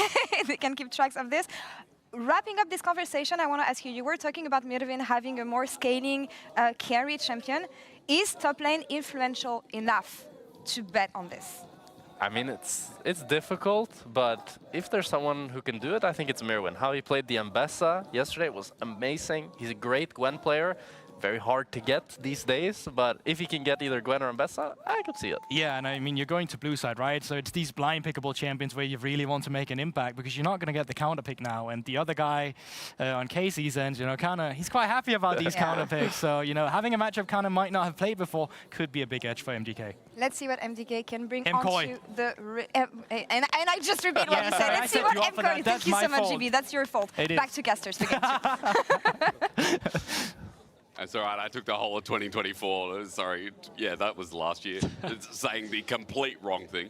I mean, this year, I've said the complete wrong thing again as well, by the way, so don't worry. It happens to the best of us. I'm Mysterix. I'm joined by Vedius. Now, if you guys haven't heard, I'm sorry, I'm really trying to promote this. We got this new single out. There's a single in cool musician lingo. It's a single, isn't it? Yeah, I guess so. You and Dracos did a song called Give Me Chaos. Yeah. And that was sick. I'm glad you liked it. I did. Actually, like, but you guys honestly, are both artists. what we were really happy about was the pro player involvement. Like, we really wanted pros in video. They were cool actors. And they were really into it. They had a great time. They were all really enthusiastic. So I like Noah with the glasses. Yeah, saying, that was Give cool. me chaos. We put him in a limo. The limo was awesome. So they actually got to go around in a limo? Yeah. Oh my God, there's perks to being a pro player, guys. If you want to do it, you can be in the next one. Just dedicate your whole life to League of Legends. And if you're under 25, 26. If you're starting then, if you're like my age, almost 30. Hey, well, Faker's 29 this year. Yeah, but he didn't start this year, you know? He kind of worked up to that to be All right, let's quickly catch us up through the draft, Hysteric. You can see there's picks and bans. That's what happens. So the 3 bans on top of each team is where they go. Aurora, while not always nice to watch gameplay-wise, is really S tier right now. I mean, good jungle pairings, you know? Nocturne works well with it. I still think the champion is bait, personally. Yeah, I can agree with you. was really unimpressed with the champion at first stand. I thought Cream's Aurora was awesome. I mean, he plays the champion really well, but I still think in the context of the games, it just didn't matter. So I'm not a fan of the pick, but I understand why teams prioritize her so much. We'll see how well Koi can utilize the pick as Casey respond with a Freljordian theme. Both Ashe and Sejuani locked in a solid front line, good range, solid scaling. Casey deciding to start off with something very simple and straightforward. Koi now contemplating what direction they want to go in. Now, I know Mirwin. I know Mirwin has a jungle ocean. Champion ocean, as I'm looking at jungle being hovered here. And Bessa could be an option. Remember again, is this a flex Mari, pick maybe? here? You reckon? When I think of JoJo, I think of champions that he's really comfortable on, and with the rising popularity of the new Ahri build, I'm wondering if you might be thinking about that direction. So you are thinking Aurora top. That is what my assumption is. So maybe they just lock in their AD carry here to keep that flexibility open, because the likelihood of Casey just banning out an Ahri is very low. But I think that AD or support could make a lot of sense here. Sorry, AD, mid laner as well. Talia, okay. And yeah, Talia is also a great pair alongside the Xin Zhao. I think that because Xin has such good damage when you pair it with that utility, it just works very well. But this does confirm the positioning of Aurora, and I think the reason why they decided to lock in the Talia now was they were concerned that Vladdy would get his hands on it. So they want to narrow down that mid lane pool a little bit. But this is, of course, I think this meta really favors Kana. I feel like he has so many champions that he can play through, and last split we heard the team talking about how they want to have him playing carries. That's the best version of KC. And it feels like there's just a lot of great blind pickable carries right now. And being able to get the Ambessa, they can now pinch any potential counters that they could be concerned about on the top side of the map. Vex, I think, should be one of the... Oh, I say that, but of course, Aurora, they already know that the Aurora. But you see that and you see mid like I do, especially watching LPL. You know, the other crazy thing about Ambessa right now is that, like, yeah, you can play it into a lot of lanes, because the only lanes I've seen Ambessa truly suffer under is the Renekton lane, the Volibear lane. Those two, I think, are like some of the best options into Ambessa that we have. That Vex lane looked horrible. Okay, yeah, sorry, the Vex is so niche that I'm like, I'm not going to present that. I should, though. Disingenuous after we watch Mere Winners. Look, regardless, you don't have to do too much thinking. We do the thinking for you. That's what casting's all about. We think so that you can sit at home with your pina colada or your mojito and watch some League of Legends. Which is obviously the two beverages of choice that you would League of Legends fans love cocktails. Adore them. Yeah, good for you. Or mocktails, depends on your favoritism. Oh, another melee solo laner. So Vladdy goes away, he scrims against Zeka, and he says, okay, I get it now. And now he's just brought it back to Europe, and he's like, I'm going to be the European Zeka. Silas game 1, Akali game 2. The level of confidence on this man, it synergizes nicely with the Sejuani as well. That's a really powerful topside when in combination with the Sejuani passive. Of course, it's very skirmish heavy. The thing you have to be cautious of in this matchup is that the W from Talia is a very difficult thing to have to play around. But yeah, all right. So they're going for a lot more dive on the side of KC, a lot more skirmishing. Koi, on the other hand, rounding out their bot side of the map with the Kai'Sa. I can see it. I don't love it into the matchup against Ashe. I normally like the Kai'Sa when paired up a lot with a decent amount of dive, which right now there's only the Xin Zhao. I think the Nautilus makes a lot of sense when you have skirmishes and their mobility in particular. Nautilus provides a lot more lockdown thanks to his ultimate and his passive and his root. He just has a lot of kit for locking down those mobile carriers. I feel like if you're looking at bot, you know, part of the engage taken away with the Nautilus and Fearless as well. Yeah, limiting KC's options, but thinking about maybe disengage, since we are seeing do some big pick / dive tools that we already talked about. So for KC, Targamas is going to lock in Renata. Interesting draft. I like things on both sides. Yep, tell me. I generally love skirmishing comps. Agreed. I think that Akali needs that first item before she can really start to fight you. Once she gets level 6, she will have some options as well. When paired alongside a Sejuani, I just think that the champion excels a lot more. The bot side of the map is going to have push in favor of KC. Yep. The push is going to go in favor of Koi in the mid lane. I think that early mid-jungle skirmishing avenue before Akali gets those levels, before the items come through, is where Koi really can find those advantages if they look to try and play through mid. On the top side of the map, I just generally believe in Mirwin's lane phase. I think he's a very reliable laner. And you can see the team fight elements, but the composition from Koi, I think, wants to do one too many different things. Yeah, I get that. I feel like that Super wants to be able to dive in the team fight and have that mobility against a very mobile composition on the side of KC. You also have Jojo that wants to kind of play through side lanes, also wants to be able to collapse and create numbers advantages, and then you've got the strong team fighter in Aurora. So I think that while there are strong tools on the side of Koi, I don't really love the way that their composition synergizes together, but maybe I'll be proven wrong as we jump into the game. Well, KC already started off with a bang. Let's go.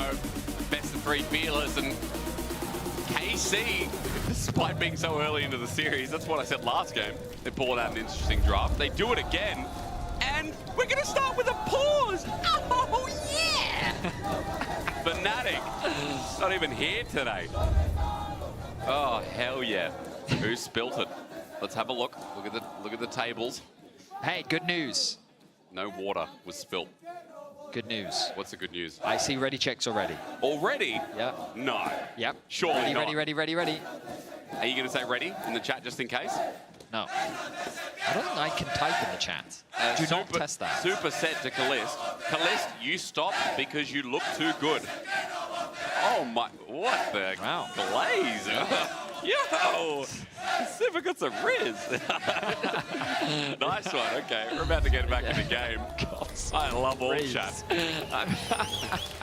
Kalist didn't respond though, so I think that's the true Riz, you know? That's when you really stand your ground and go, I know. You know, I know. Wow. We'll update you if there's any call and response between AD carries. Any further. Co-caster has gone. If it was the wrong thing to say, Betty, you've now committed. You've said it too. You remind me so much of like a dad trying to be cool with his kids. Okay. There's nothing wrong with that. Listen, we're millennials. We don't use words like Riz. I am millennial. I was born in '95. I'm a millennial. That's what I'm saying. We're millennials. Oh, I thought you said, we don't use language like we Riz. millennials, like you and some other people. No, we. You know what I mean?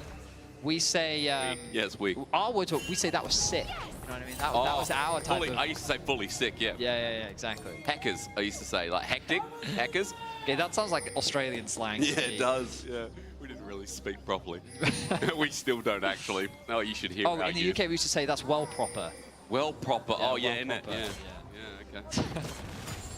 Well, for everyone else who wants to try speaking the English language, I recommend starting with Don't go to the UK. It's not a helpful. But don't go to Australia. And then some people say don't go to the US. So I don't know where you should go.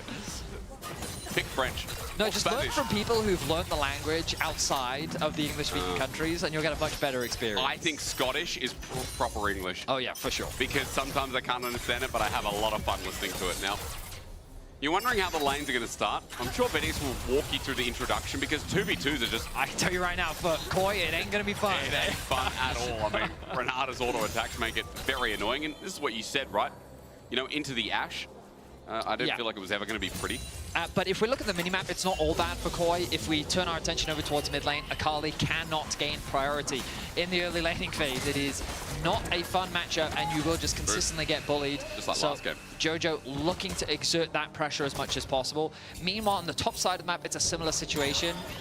Tana is very cooldown gated within the early levels. So even if you know that you can skirmish later on, just the simple range advantage, the passive, you can just see how easy it is for Mirwin to sidestep. Now, Yike looking for a gank early in the mid lane. Very early. Sizing shot connects though onto Vladdy. There might be a 1-for-1. Jojo already flashes out of the way, and he wants that Akali.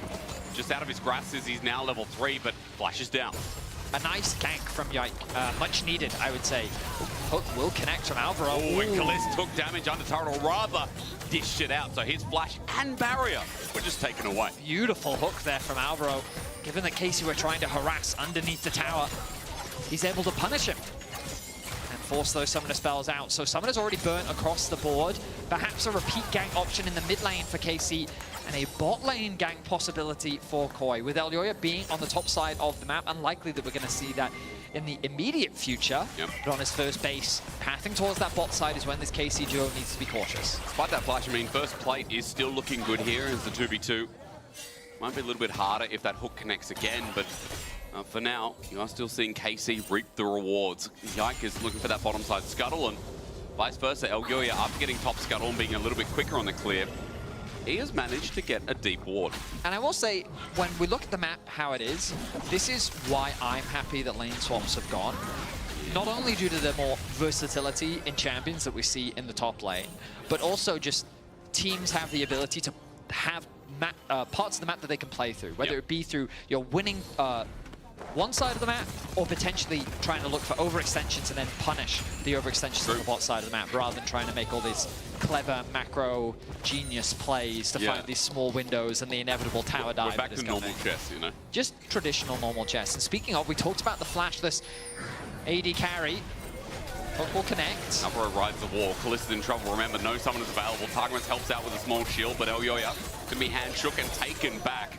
All they can do is send out some damage. But for Koi, they're going to wave to push in and a low health Ash. It's a valuable play still from Elyoya. simply due to the fact that they delay the recalls from Kalist and Targamas. Yep. They have time to push out this bot wave. They actually keep them around in the bot lane, which means that Super can get a nice back off. And even though he'll still be down in CS, it's a good opportunity. Now, I don't love that they cancelled their bases. This would have been a great back timer. Instead, they're now going to be... Are they going to stick around for another wave? Ooh. I think they are. I mean, KC... So now everyone's overextending, and this is where things get a little bit... I mean, it gets very dangerous for Koi, because you have to be cautious of the possibility of a Yike gank. Oh, I stand corrected, actually. Super did go back to base, it was just the icon. My apologies. Alvaro just going to be holding the wave. Don't apologize, it's okay. Yeah, sometimes we make mistakes, idiots. It's all right. You're human just like everyone else, aren't you? Am I? Yeah, I mean, sometimes we just see a face who is a singer, songwriter, rapper, artist, you know, food aficionado. That just sounds like I've got a lot of free time.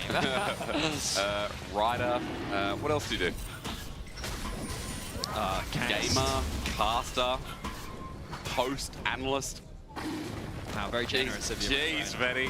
I feel like you can also do all of those things. I don't know, bro. I've never rapped in my... I did rap back you once. That was fun. And, you know, I got better. I got 100% better in the second one, but we didn't get past that. Rapping is hard. Now, you have to think. That's the problem, you know. Objectives being traded across the map. And as our teams do this, I want to remind people of how these teams... Ooh, I might not have time for that, as KC have set their sights on the Jojo. And it's a flash handshake. It's not going to connect, though, from Targamas. He still gets some damage across. The autos are important as Blighty sets up with a perfect execution and a perfect balance for first blood. Flash over the wall. Outro's getting out of there because Jojo's now dead. Return on the gank investment from earlier, paying off as Vladdy secures a kill onto Jojo. Largely a solo kill, given that Targamas wasn't able to connect the handshake. But the damage from Vladdy once you hit that level 6 mark, proving lethal as he finds a kill. Now, I think I know where you're going to go, because we work together as a team. And Betish, you're going to be like, oh, let's look at Winter, weren't you? Yes, I was. Oh, that's not your voice. That was a perfect representation, actually. But as you can see, this rivalry was very one-sided at the beginning of the year. And it looks like that the trend is looking to continue. But of course, this KC roster have largely just found winning ways so far this year, and they're looking to replicate that at the beginning of spring. Vladdy with a nice little trade there after connecting the E. Eldioya has to hover, so Vladdy can't really look for anything more. He also doesn't have the ultimate available, so he's going to be forced back to base. Top and mid still overall going in favor of Koi. Again, Neowin finding laning advantages in the isolated 1v1 is where a lot of the gold lead is sitting in favor of Koi, but the rest of the map largely going in favor of KC. Well, painful Ash players, you once again remind yourself that that E has no mana, and sets up the fact that, well, Yike's probably going to be coming bot sometime soon, right? Or excuse me, rather, Eldioya. Yike is hovering. Eldioya's coming for a dangerous path. Jojo's coming over a ward as well. They know a gang's happening, but Targamas is almost dead before the play starts. Arrow at melee range won't get much of a stun as Mad Koi there in front of Kalist, who flashes away, Seismic shoved down, and even though he'll be bailed out, there's no reset on the horizon. Yike has to abandon the play, and Koi find the double that they sought after. Ooh.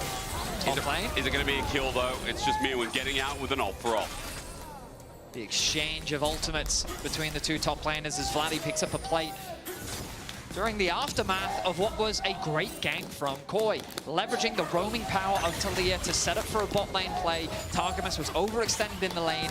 No level 6 meant that he didn't have his ultimate to potentially turn the play around. And even though Yike did arrive, it was too little, too late. And KC ended up losing their whole bot lane off the back of that, giving Jojo a much-needed kill and handing a kill over to Super as well. Well, Gold hasn't really gone anywhere off the back of it. I mean, 500 in the lead. Vladdy. Kills are important, as you said, as Vladdy's going to set up for one of his own onto Kana and Mirwin. Getting involved in their lane. Shuriken Flip doesn't connect, but at least the damage does. Vladdy secures it. Kana gets out after taking the turret shot as well. Nice dive. Get the flash out from Mirwin.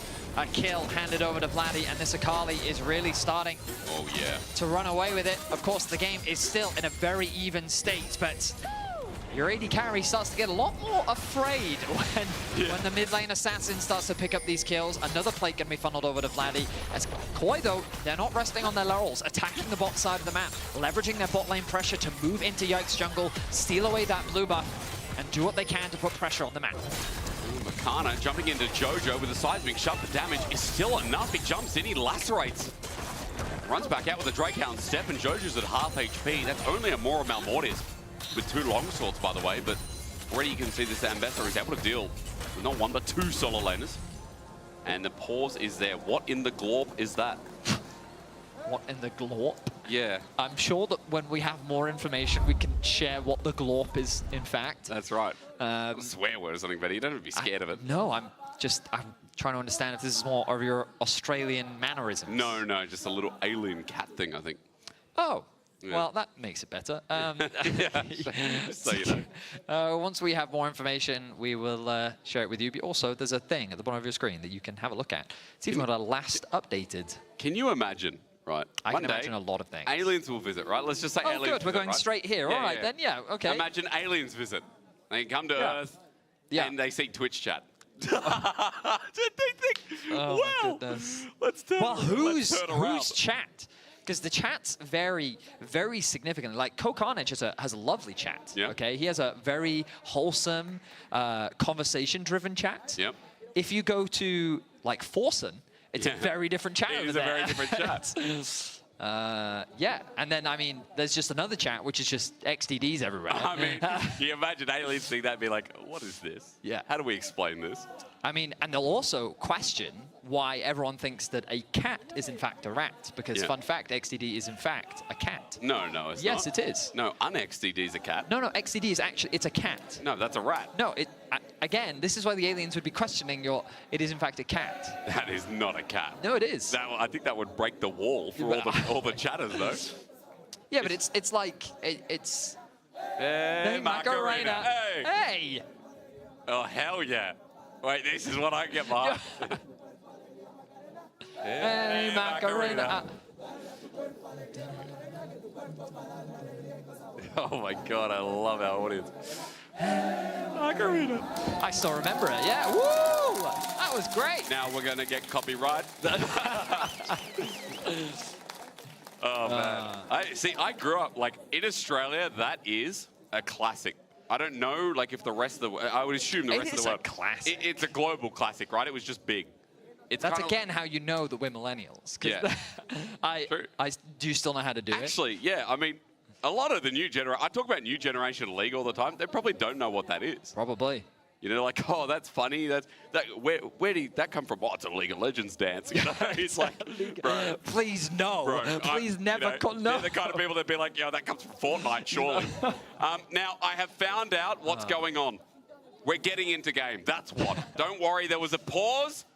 You can look at the faces a little bit longer until.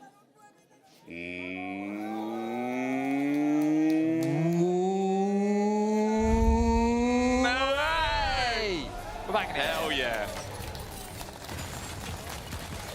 Now, it doesn't matter what the issue was. There was a driver issue, driver schmiver. It doesn't matter. We're into the game again. It's just calming, you know? Like, some people have therapists. Some people go to yoga. Other people play League of Legends. You need a filter, okay? Grubs spawning in 15 seconds. I thought League of Legends was my filter. 50 seconds until the dragon. We can already see the resets coming through. Callista's made his way up from the bottom side of the map to be ready to contest these grubs. Looks like KC have no interest in handing over all 6 to their opposition. Vladdy going to be making his way to go and catch the bot wave. Has the TP should any fight kick off. And it looks like, given the positioning of Alioy, it's going to be a difficult contest. They're likely just going to set their sights on the dragon, which is going to be respawning shortly after. Pings have come down. I'm actually, the luxury of getting to see the chat is Casey is aware that the dragon is spawning. That's good. The question is, do they want to try and contest it? Well, grubs are eventually going to be taken here, and that'll give Yike the time to start walking down, but dragon spawns now. That grub took a little bit longer than I expected, but eventually Yike has taken it. Zelio's already started this off with Jojo, and just a bit of vision from Kalist sees that Koi already on this at half HP. They want to fight this. They have the Ash Arrow. All the ultis are up. For the hostile takeover, the arrow, as you said, comes out, but the dragon is smoking down as Kalist is just yaunched on by Super and Jojo. He didn't even get a chance. The dive, the burst, the pick worked out nice for Koi. Is now running after more members. Targamas in a choke is going to be between worlds. He handshakes and says, no, I'll stay in this one.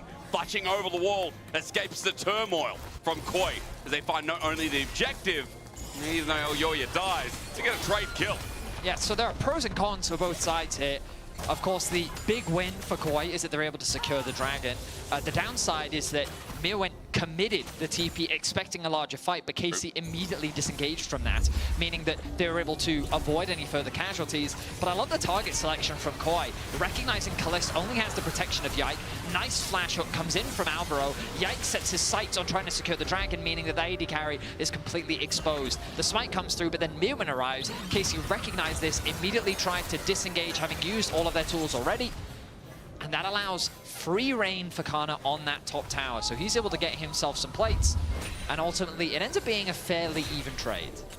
Koi look happy about it, though, and at least stopping the dragon stacking feels good. But KC, as you mentioned, Kana once again, well, this happened last game where Kana just got to stay in the lane, get some turret plating, and push for an individual advantage. You know, Vladdy did the same thing a couple of plays ago as well. And Vladdy's also up 500 gold in this game. Look at it, 3 kills, by the way. Protobelt, needlessly large. This Akali has 6 stacks of the Dark Seal. Gotta really zoom in on that. White on grey just does not, it's like my eyes, it's like I feel like I'm going blind. You are correct though, 6 stacks. I wonder if he'll go for the Magi.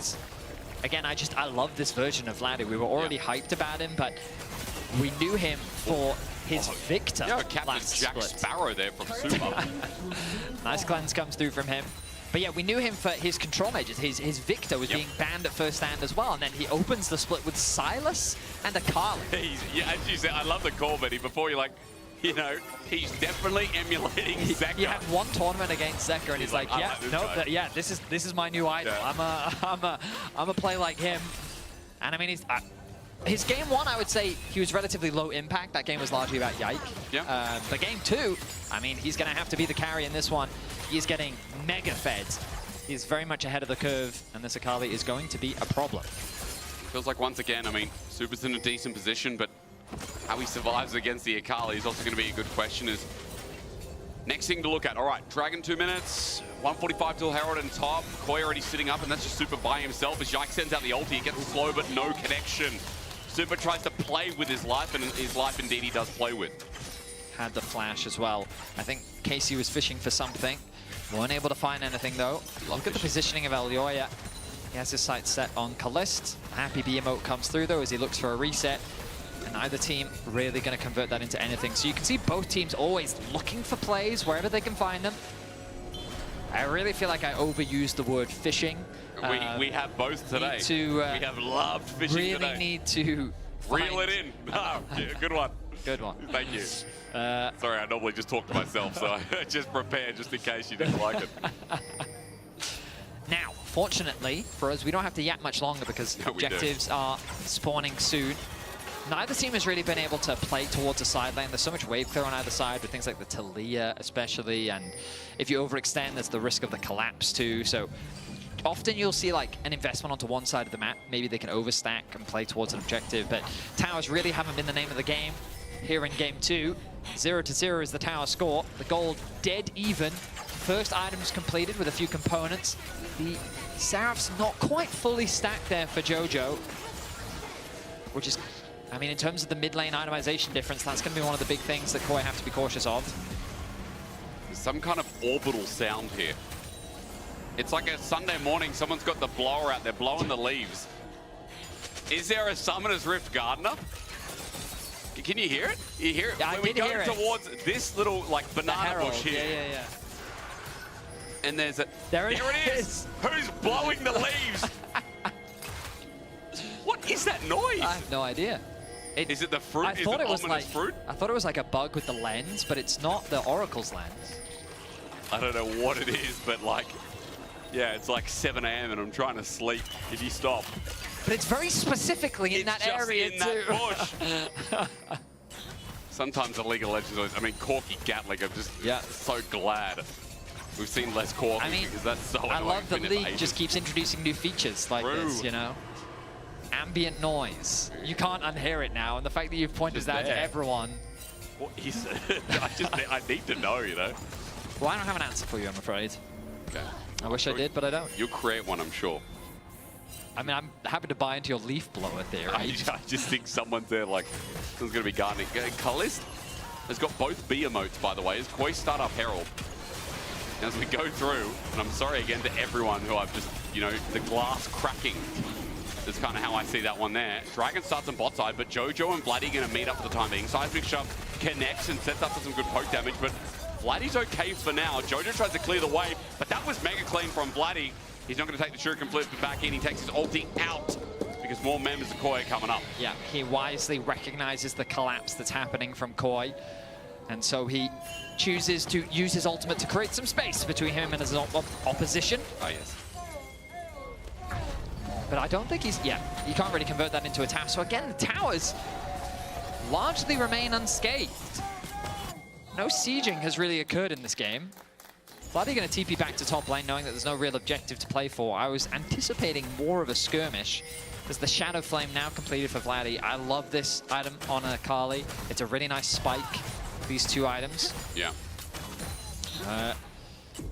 Herald being dropped in mid. All right, will this be the first tower of the game falling? I think it should be. The anticipation is building. Oh, it is! Like Lord of the Rings, the entryway to Gondor falls. Yes. I was thinking more Helm's Deep with that one. You know, like the orc that kind of sacrifices himself. To blow open the wall. Yeah. I will say, significant structural defect, leaving that drainage completely exposed. I mean, that was so silly. Why not just So make more silly. wall? I agree, very much so. Why does it need to drain? I guess you're there for a long time and, you know... Why not a pipe over? You know what I mean? True. Just... Or what about out the back? Because they were obviously just at the front of so many Deep. plot holes in Lord of the Rings. I mean... So many. God, yeah, don't get me started about the Eagles. Don't get me started. Right, we're the Eagles at the start. But then again, it was about the journey. You know, if the Eagles just came through in the first movie, we wouldn't have gotten 3 of them. Quite right. And, you know, I wouldn't have... Again, you said don't start you, and you're starting on the Eagles, so let's... I cried so much in Lord of the Rings, man. Let's look at this instead, baby. Down to no one, Kana. Dredgeline comes through, depth charge sets him up, he flashes into a wall, but that wall sends him out. That's a weird interaction. That was. Okay. Kind of got... If Helm's Deep was like that, no one's getting through. He got bounced out. Jojo gonna push in one more wave on the bot side of the map. We had an exciting early game, which has tapered off as trades have happened across the board. Top lane tower ended up falling. 2-1 in towers in favor of Koi for the time being. I was about to use the word fishing again, but they're scouring. It's Yike is scouring for information. They're collecting. What other hobbies do you do? Oh my goodness, why are you so determined to go off topic? Because I just think, when you're talking about fishing, I just think, what else can you do? Netting. You know, like catching crabs and lobsters and stuff. Atacon, oh, especially loud. Midwin's on awards. Is indeed, he's going to get spotted out, his hand shook, and now Glacial Fish it down into a prison. Midwin is dead. In front of Atacon, good for KC. Yeah, that's a massive pick. Easily opens up the Atacon. And the Flowers going to be giving a massive experience advantage in favor of KC. Koi not really in a position to contest this. They're not even going to try. They'll look to cross-map. They push in mid-wave.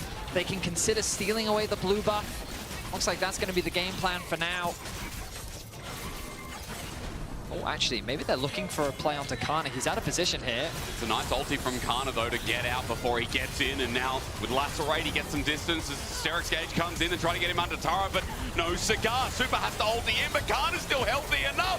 Q's out. He's going to get bailed out, but still dead. And we're going to make sure of that one. Well, Koi's die eventually works out, but KC on the run. Teleport defensively. Koi going to have 5 members. KC still thinking about it. Can we? Can't we? Betty, what do you think? I think that it's a very difficult play to force. In fact, KC may be the ones overextending. Maybe they are. Vladdy's the first port of engage. He's seismic shoved. He's kept in place. He's bailed out, but no execution. Yike as well. As Quiet punished the over-aggression. KC thought, oh yeah, we'll give it a crack, but you're not Dagda. Indeed, KC falling at the whim, blown apart. A massive mistake from our first stand finalist. It's an ace for Koi. Just like that, they've blown the game wide open. It felt like a after getting that pick, getting the Arakan on the top side, it was KC's game to lose, but a single ace has now flipped the game on its head. Kana, caught out of position, utilizes the ultimate to try and create space between him and Koi. The shielding comes through from Targamas to keep him alive, but then Super, I mean, he uses the ultimate to find that pick. I don't think he had enough damage. Kana thought that he could get a kill, and he makes a misplay. Ends up losing his life. Now, at this point, KC don't realize that it's a 5 versus 3. They don't have their AD carry available, and they've already lost their top laner. The value of Norless against Akali is the chain CC that you have, and without being able to utilize that mobility, he gets locked down and converted into kills. Now this dive surprised me, but again, with all 5 members, it's an easy one to execute. And Koi, now with a 3.5k gold leads, Dragon is available, easy to pick up for themselves. And another pick potentially. Vladi just flashes away. He's got that ulti, sure can flip ways. Arrow flies through. KC have started this Dragon, but they cannot complete it. Koi are in position. And with a 3.5k gold lead after that massive ace, after those picks that launch them into control in this game, they are not letting this go. They want to fight once again, and Alvaro sets it up with a dredge line. Vladi's coming from a flank, but Targamas is burning the midnight oil. Down and down he'll go with Super. Finds Kalista in backline. The international AD carry is no more, and Super reigns again. He finds his target, and now for KC, they'll find nothing but confidence with Nail, and Yike, the final one through the heart of it all, will drop as well. Alvaro has landed so many crucial hooks in this game, and he finds another one onto Targamas. The ulti had not come off cooldown yet, which means that with no ulti available, he converts it into a nice pick. The fight becomes very scattered as Super becomes the target for Vladi, but then he uses his ultimate to immediately set his sights on Kalist. So keep your eyes on Alvaro here. Connects the hook onto Targamas in a 4 versus 5. The flank from Vladi looks very scary, but look at Super. He can't get collapsed on. Instead, he works with Mirwin to lock down Kalist and get that kill, and then Vladi committing super deep to try and get at the very least a kill back, but he cannot find anything. A 1-team fight, a Dragon secured, and now this feels like it's Koi's game to lose. Very good one, Vetty. It's super deep, I get it. I feel like for Koi, I mean, now they're just ramping up. They've got momentum, and while a lot of people at home would sit and think, momentum's such a cringe, overused thing, it really feels like after that play, Koi have seized it and taken it in this game. 3 items almost there for Super, who's going for the crit Kai'Sa build that we are seeing more and more over in LPL, especially at the moment. The dueling is insane, and against Sejuani, no chance. Count that Ambessa in there too. But look at the goal difference as well and how it's swung. The itemization is absolutely massive in favor of Koi, and that Akali that seemed so terrifying with the 4-0 scoreline now feels much more manageable with an experience equalization, I should say. Remember, the Arakan secured earlier did give a big advantage to KC, but Jojo has been able to catch back up. He's going to tick over to level 15 soon. The Zhonya's is extremely valuable for him. He's working on the Void stat next. Those 6 Dark Seal stacks now disappeared, and this composition gets harder and harder for KC to execute. They're going to have to find some scraps on a side lane, leverage some of the skirmishing power that they have, because it feels like in the full-on 5v5, Koi just gets the better of KC. Might happen again. I mean, Yike's in this lane. Jojo's going to spot it out. Yike is on the wrong side of dodge right now. Holds off on his back. Jojo doesn't fully commit, as Baron is still the thought here. Elyoya just clearing out vision, and there'll be none there in the pit. Does Koi have full control? Rivet's moving up, and you see Alvaro drops a ward of his own. Elyoya's going to accompany him. Jojo looks for a bit of earth onto Vladi, pokes him out. Yike still trying to play it sneaky. I see you! Dredge line not going to connect though. Yike is just going to walk this out for now, but Jojo, all he needs is a seismic shove, set down the rocks, and ulti set out from Yike to survive, but he's dead in an instant. Dredge line not going to connect, and Super gets that kill. Yike tried to play, but he got outplayed. That should be an easy Baron. No jungler available for KC. Koi looking to bring us to a game 3. They were able to do this against G2 yesterday, but they found their footing here in game 2. And now they've taken firm control. Baron is going to be uncontested, I feel. Yep. No smite, no stealing options. A tower, I should say, on the other side. And now they've set their sights onto Vladi. They have indeed. He tried to just get deep in the way. I'm not sure what he's doing here, in fact. His depth charge will make it an easy connection. Seismic shove makes it a bounce house, and all in all, Vladi just gets erupted by Jojo. He's had a good lane in both games, granted the matchup, but Jojo is showing a little bit more class here today in game 2 as Koi now moved to 7K. What a turnaround play from Koi. It feels as though KC have just been punishing the mistakes of Koi in this series, but finally, Koi were the ones to punish the overextension of KC. The bravado that they were playing with ends up being shut down, and now with this Baron, Koi sailing high with the wind in their sails, looking to secure another tower. I did not know boats could be crewed by fish. And again, we've learned a lot of things here today. And not only can this Koi swim, it's starting to grow legs. Vedius in a turret goes down as Super, just gonna walk down from this arrow. 9K gold lead, 27 minutes into the game. Enhanced Baron recall, Targamas. Oi, oi, oi, oi, oi, oi. TP invested, but they're not going to find a pick. That was I guess and TP just takes 10 years now. There's no 10p, there's no TP. There's no 10p either. That is true. I'm not sure what that is, but... Yeah, I mean, Vladdy's now just going to awkwardly be stuck in the top lane. Remember I talked about experience being relatively even earlier? Now Jojo's about to tick over to level 17. Do you think if they had 10p, they would... Stop. they would be able to win this game? What is 10p? Koi are running away with things now. It feels like Casey's options are extremely limited. Another tower falls, getting so much value out of this Baron. The Red Bull Baron power play, 3.7k. Oh yeah. Looks like it's only going to grow a little bit more. A minute left of it. Maybe enhanced recall. Stopping Vladdy could be the next option as well as he looks for some side pressure, but Nikali's not going to push that quick. Just simply the wave for now, backs off while Dragon, number 3 for KC, excuse me, Koi, is an easy take. And I am glad to say, it looks like we're gonna get our second game 3 of LEC Spring. Looks like it. Especially seeing as how I felt it was very one-sided in game 1.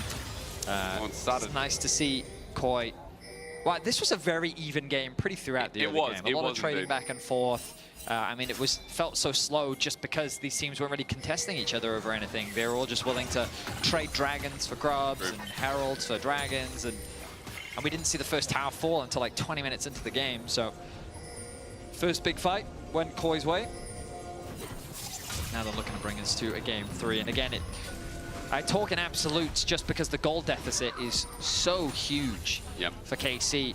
Just in terms of raw itemization, we're kind of at a point in the game where Koi, even if they don't have an optimal fight, they likely can just get away with it due to the wallet advantage that they have. Well, bigger wallets are proven to be heavier. If you knew anything about gravity, that would... Gravity? Wait, physics. Sorry, I don't know science well. Heavier wallets are more expensive and heavier and hold more things. It's an expression. Yeah, it is. I've got more money, so I'm going to slap you with it. That's what it means. I'm sure when Atlas started talking about heavy wallets, he definitely started talking about all the cash in it. Right. And the coins, especially the coins. If people with a bag of coins, that's going to hurt. Let's see how El Yoya, how many euros in his pocket is. It's just a simple takeaway from Yike because he doesn't want to give any more jungle camps to El Yoya, and he tries to speed this away as quickly as possible. Let's just note, another Baron's up in 2 minutes. Koi, you're going to see how they can get into the base with a 10k gold lead. What are you thinking about, Vedi? Well, I'm thinking about how Koi actually end this game, because it feels like that they should just be able to do it. And I'm not really sure why they're not, because you could just group up mid and bot and just siege. I would argue that they don't necessarily need the Baron, and I don't think that KC have enough wave clear to necessarily stop them if they really wanted to. That is a good point. Because, like, again, Ashe is really the only wave clear that they have. Yep. Akali's not very good at clearing waves. So, I don't know, I guess Koi is just taking their time. Why not? I guess. But you're right. Because Baron's spawning in a minute 20, which is fine. The only problem with waiting for Baron is that you just give KC another potential way back into the game. Yeah. If Yike steals it, then the game very much changes. And Yike is the king of steals these days, I will say. Ooh, he might be dead. He might indeed. He has to flash out of the way. It's an Arctic Assault. That Baron time is still a ways off, but now that flash makes it less likely that Yike can do exactly what we just talked about. Yep, that's good. Good control of Koi over the top side jungle, reminding KC that they're really not allowed to leave their base. Mid can be pushed in. It looks like Jojo wants to go and answer that bot wave. TPs are available across the boards. Ash Arrow will likely be back up in time for the Baron.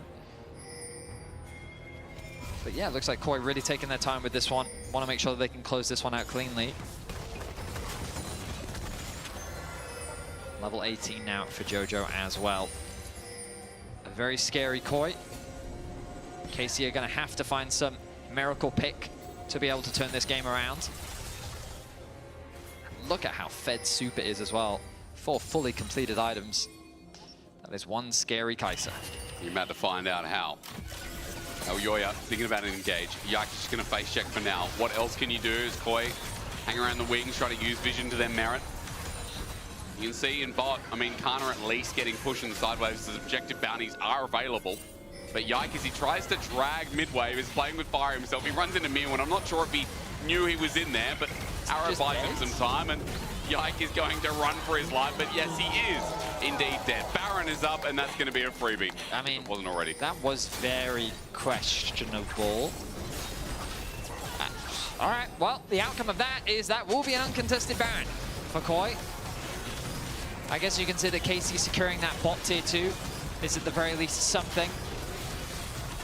But now with this Baron, that should be enough to allow for Koi to begin their siege and look to try and end this game. Surely 10k in Baron. Sure. That's enough of a lead. You got Magi's on Jojo. They just gotta spike the ball down. Been in air for whoever knows long. Nah. However long. However, who knows long. That's it. Oh, that's it. Words are hard. This is why I can't learn another language. I haven't even mastered the first one. That's what you get when you live upside down. Now. Oh, they're going to get Dragon as well. All right. Okay, why not? You know what? Yeah, get it. Let's have a fight. Well, I'd love a fight. No more passive League of Legends. Let's get it. All right, Mirwin on the flank, sees Kana, Kana sees Mirwin. That's done and dusted. 4v4 through the river as Vladdy finds an angle onto Super. Remember, they're 10k gold down, and Super shows it to Targamas. Jumping in, Vladdy does a good job, as Kana's ulti's not too bad itself, but maybe it is just a wallet dip in the end. It would look good if they were even, but KC way too far behind.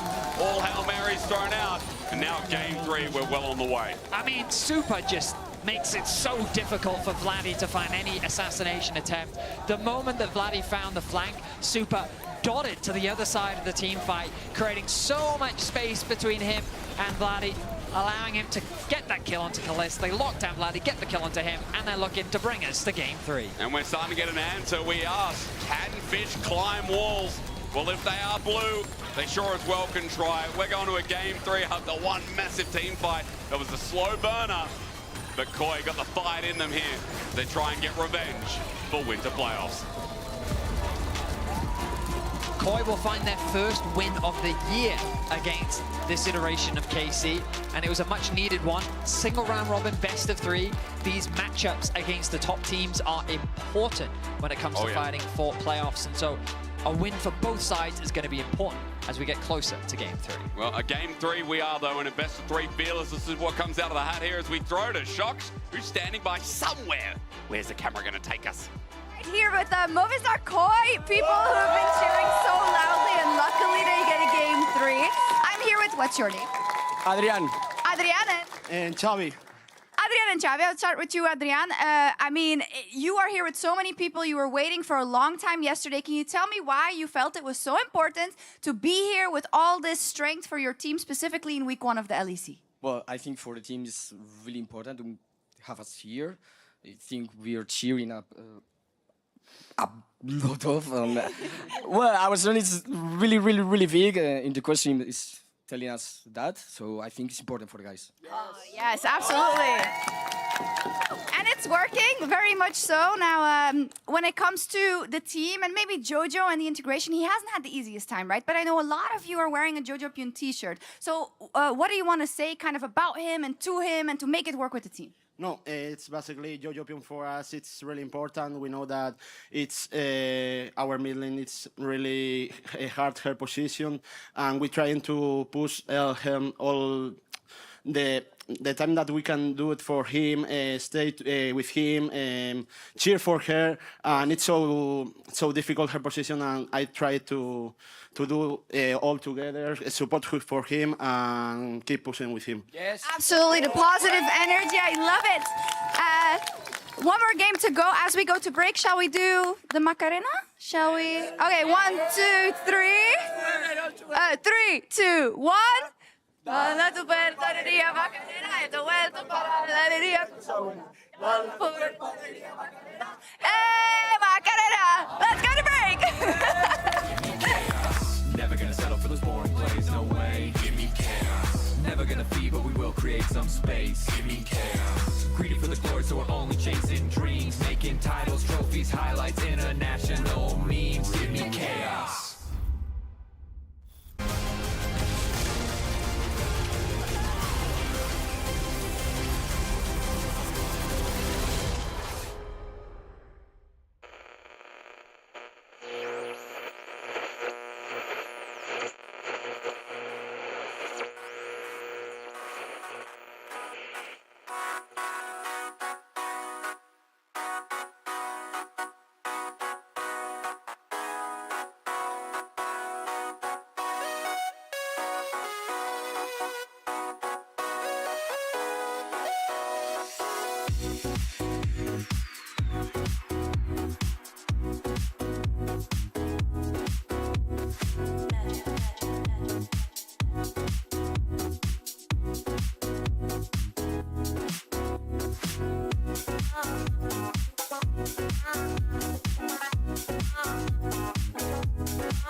Kills are important, as you said, as Vladdy's going to set up for one of his own onto Kana and Mirwin.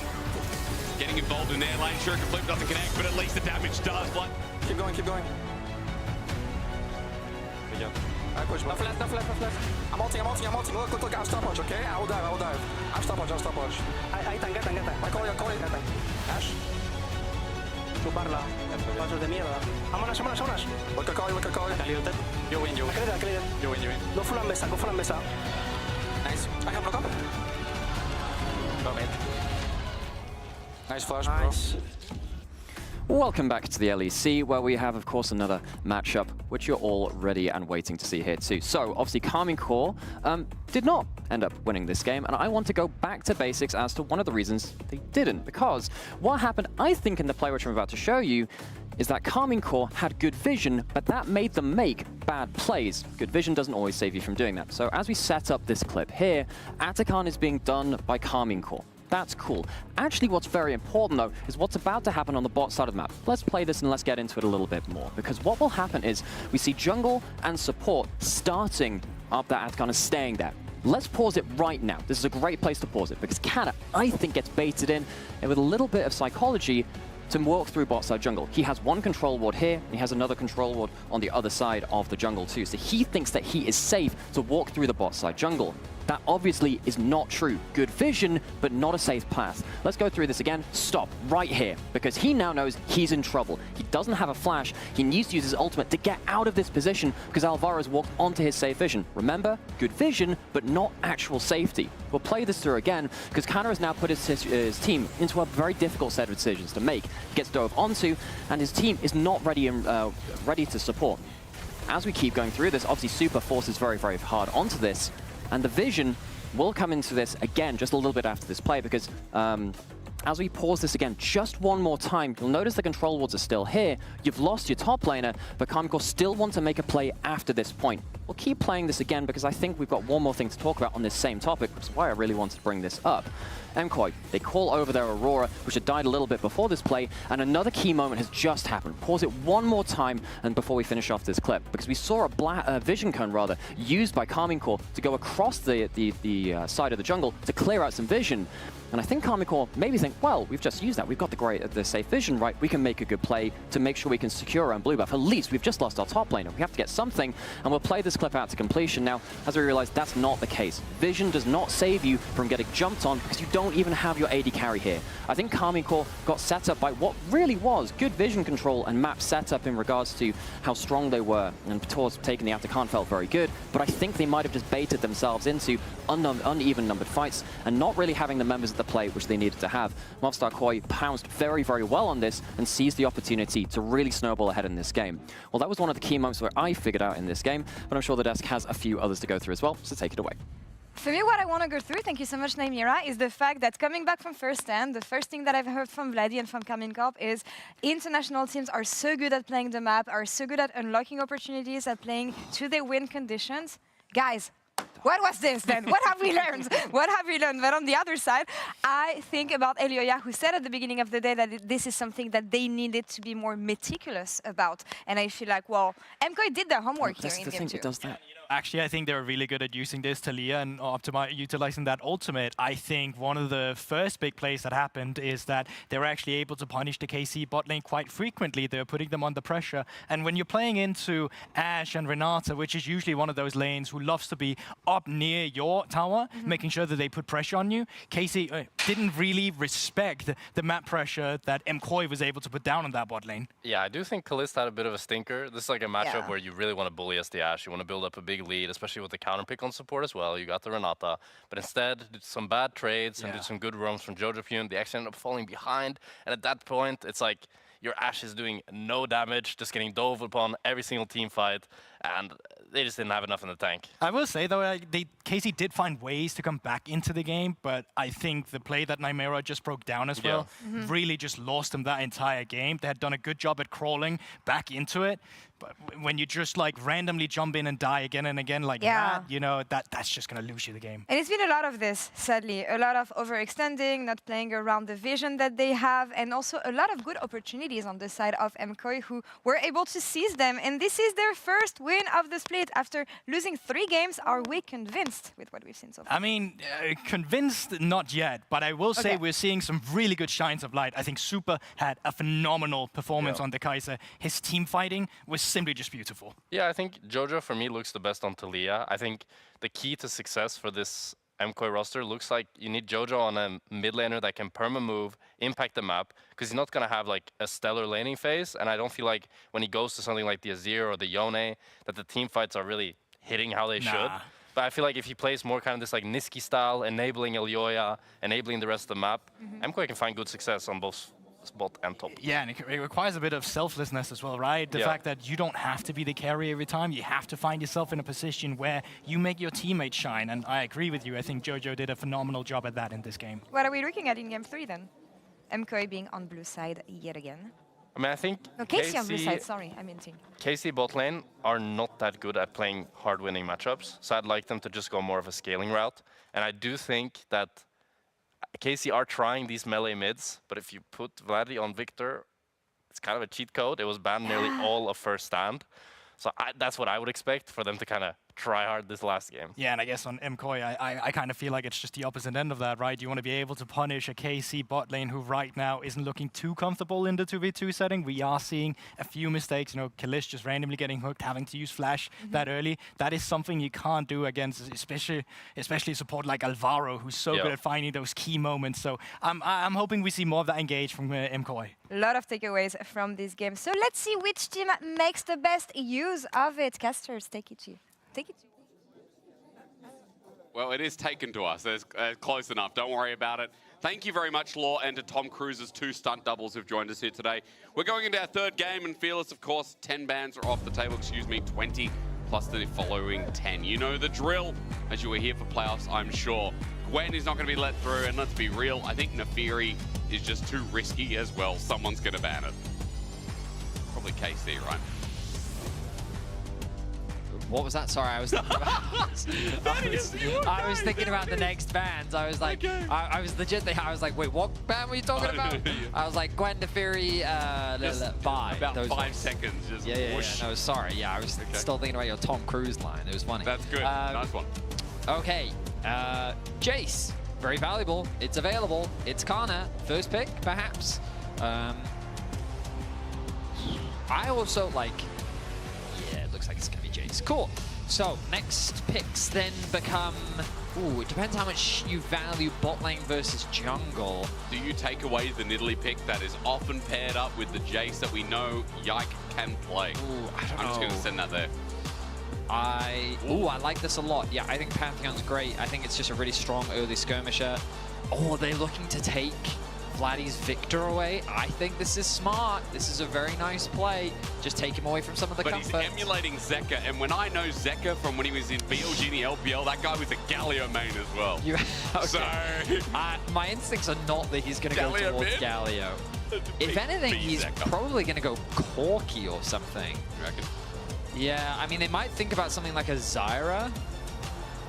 Oh, an early MF. That is surprising to me. Of all the AD carry champions they want to prioritize, I am surprised that they would want MF. I guess they're thinking about maybe they... See, because now I'm thinking like, are they thinking about a Mumu? Are they thinking about Leona is still available? Surely the Nidalee's not too far off, right? They've just come from Korea.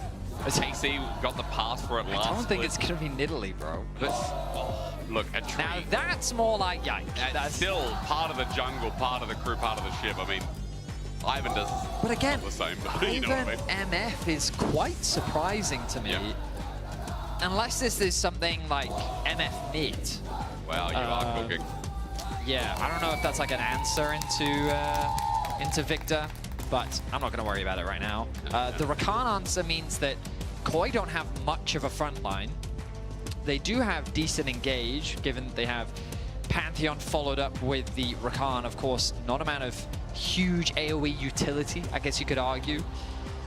But both compositions, I would say, don't have a clear identity just yet, because when you think of Pantheon, you think of skirmishing, side laning, trying to look for early ganks, whereas when you think of Victor, you think of scaling, more about the team fights. And then again, for KC, you've got Poke with the Jace, with a little bit of team fight value, just an all-rounder, a top lane pick, just because of how safe he is to blind.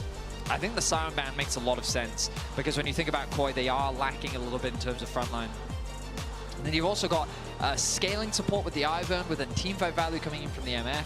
So like, there's a lot of components right now without a very clear direction with what both teams want to do. Yeah. We'll see how the rest of the draft evolves. I like the Leona ban. We talked about it earlier, still being available. And I think it makes sense in this context, especially when playing against the Misfortune. But now, what is KC's engage? Because Alistair, Renata, Nautilus, and Leona are all gone. Yeah, because things like Grom is disengaged, right? There's nice setup, good skirmishing, but not reliable frontline engage. Okay, Koi are going mega scale. They are indeed, but so no now enchanter with the Sivir. Now something like Ornn could potentially have a lot of value into Jace. It's not a great matchup, but just a little bit more of a frontline and an engage could make a lot of sense. We'll see what direction they end up going in, because there's, I mean, ultimately there are a lot of options for you as a top laner, especially when you are anticipating this Jace top. It could be flexed into mid, but yeah, Hui definitely makes sense in Vladdy's wheelhouse as an answer into the mage. We saw this a lot from him. He had some great performances on it in winter. And now in terms of supports, I think the Rakan takeaway was just a really good one, especially with those bans alongside it. Sorry, I'm just sitting here spitballing, buddy. No, I think that's fair. Maybe they go on Mumu support. Oh, yeah. I can play. I mean, Nico is the other one. Yeah, Nico's a really good option. Where is your engage? Elise. Ooh, I mean, they're going. That's pick. That's pick if I've ever seen it. But with Ivan, who sets up Misfortunal? Oh, Malphite would be huge. That feels so big. I think Malphite's a really good pick here. And into the Jace lane as well. Yeah. Very good. Oh my God, Koi. I don't know, Betty. You can't lane swap out of this one. No, you can't. What do you want to say on this? I mean, Gragas is fine, but I really wanted that Malphite. I really would have been happy with the Malphite. All right, Gragas is completely fine. A lot of disruption, a solid front line to complement your scaling. I don't think that the engage from Koi is the best, but it'll work. With the Sivir ultimate, with the Rakan, Pantheon ulti as well, they have a lot of tools to just start off the fight.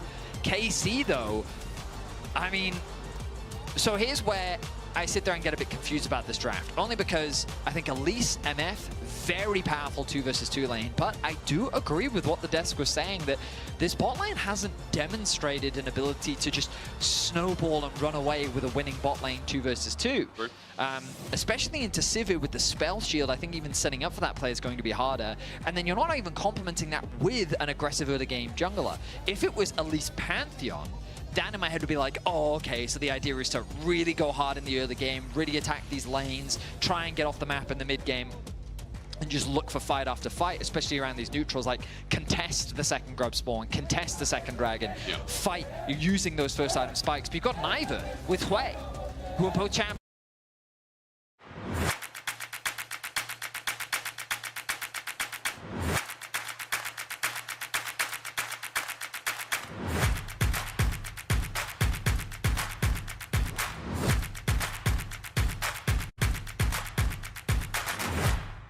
Versus Koi in your second day final game. The LEC is back, and now you can spam in the chat. Got a lot of songs. Were you in that car? You were in the car dancing to that. Yeah, do you want to know the fun thing about that car? What? Is it was on a rig.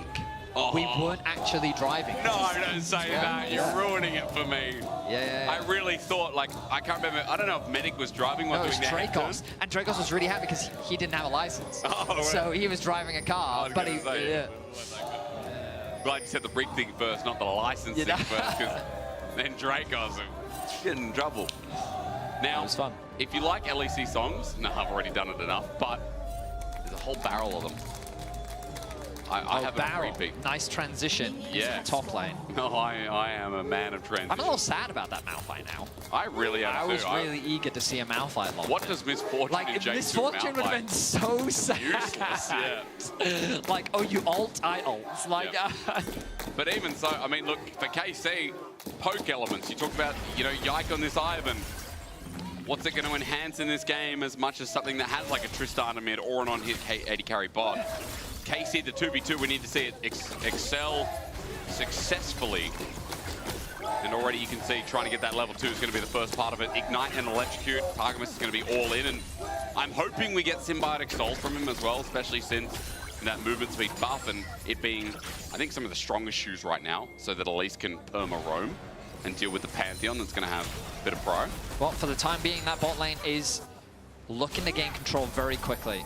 First 2 waves, you can see how they posture in the lane, constantly looking for trades. Nice utilization of the Q from Kalist, and this is exactly the type of start that you want. Forcing the health bot out from Super already, getting the level 2. Ivan looking to path towards the bot side of the map. Of course, starts top side, moves bot side, goes back to top side, picks up all those camps. And the great thing about Ivan is, because you clear your camps so quickly, you have a lot of downtime. Just kind of running around the map, a lot of opportunities to threaten things like dives. And while you don't have a huge amount of setup, if that Q does connect, when you synergize that with the Elise, a lot of single target CC coming from the KC squad means that should be easy to get the kill, assuming that CC lands. They got an insane pick. Way mixed into that as well from downtown with Jace. Like, Any CC connects, and KC, one target is going to have its meal of it. Super good attempt at the spell shield, gets some health back, but then poked out by Electrocute from Targamas. So for KC, just kind of just put this forward, Betty. I mean, I would assume that Victor would have early lane, but I know that Hui, once he gets an item, once he gets his mana sustain, I mean, really annoying. They're both kind of just waiting for certain threshold points. Yeah, okay. And then yeah, they'll just become wave clear bots. But early on, Victor is really annoying just because of how difficult it is to trade back against his E. Kana now the target, but the movement speed from his acceleration gate will take him to safety. And he is now happy camper, just still having to be cautious as both junglers going to meet in the top side river. Mewin now zones out, the wave pushing, and Kana just wants to reset it, get it into turret as soon as possible, and Mewin's going to get tanked out and grasped out, and that's nice from Kana. So the wave pushes in, the poke landing as well means that Kana has options here. I mean, Kana is a very good chase player, and just watching him play this lane is a really good example as to why. Mewin, though, still doing a good job in farm, but practically dead even. The 14 gold lead that Kana has is the one CS that he has as an advantage over his lane opponent. Mewin going to TP back to TP back to lane. Will likely lose about 2 minions, but now Targamas on the road. Looking for the cocoon, lands it, and just jumps in. Good little spider bite as well, repels out, and Jojo Fun is bursted. He's got TP himself, as Vladdy's already used it to come back. So this wave going to quickly be pushed underneath the tower. Might lose a bit of farm off the back of this, but Jojo's been doing really well in the 1v1 matchup. Already built a very healthy lead with how aggressively he's been trading. He's going to come back. Betty, I was going to say, TP takes about 10 years. Lucky it's a cannon minion, though. Yeah. Due to the TP changes that happened at the beginning of this year. I do miss old TP, but I do like now that, you know, you can TP to a minion. If that minion dies, it can look very inty if you're like past the wave. That's your favorite part, okay. That is the favorite part. Very classic play-by-play. But reminder that, so the thing about these winning lanes, which is what I appreciate about what the analyst desk was talking about, is that, like, look at the actual difference between the two AD carries. Like, Sivir is largely unfazed. You know, pretty much dead even in CS. But the wave is stacking, and they know that they'll be able to catch it. The resets quickly come through from Super, but like, sure, he'll lose a couple creeps, but he's really not at any risk. And as long as Koi play patiently and don't allow Targamas to like just run rampant, running around, getting picks here, everywhere, getting kill after kill, then I think Koi is quite happy with the fact that eventually they'll get to a nice point in the game where they can look for these team fights, play the front to back. I guess it becomes a question of how easily can Super play the team fights. Sivir, traditionally a fairly short-range AD carry. Well, Elyoya repeat gank in the top lane. Oh, nice sidestep Kana. Still gets bodied for a little bit, and Kana's going to try and take the 1v2 on. Elyoya spears up as we look towards mid. Targamas is back and just dead.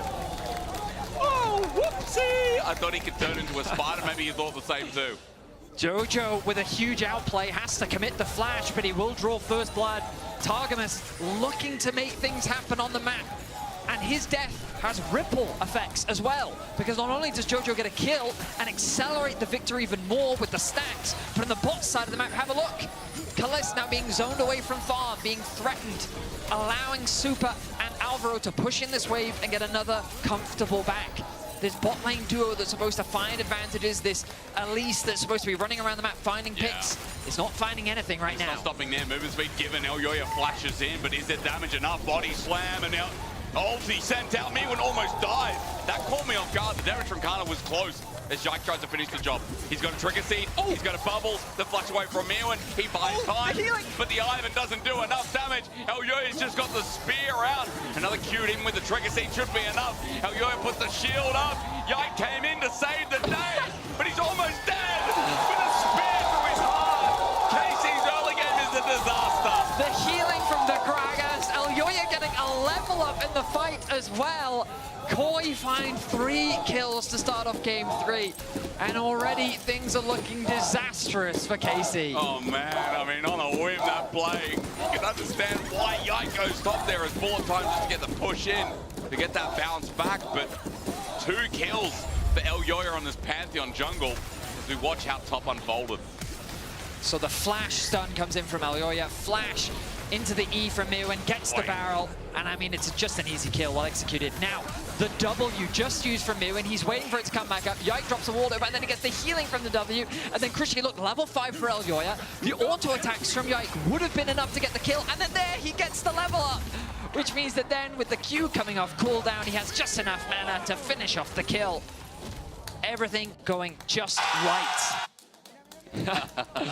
And the Kois. The Kois? No, I like that, the Koi. Yeah, the Kois, they're elated.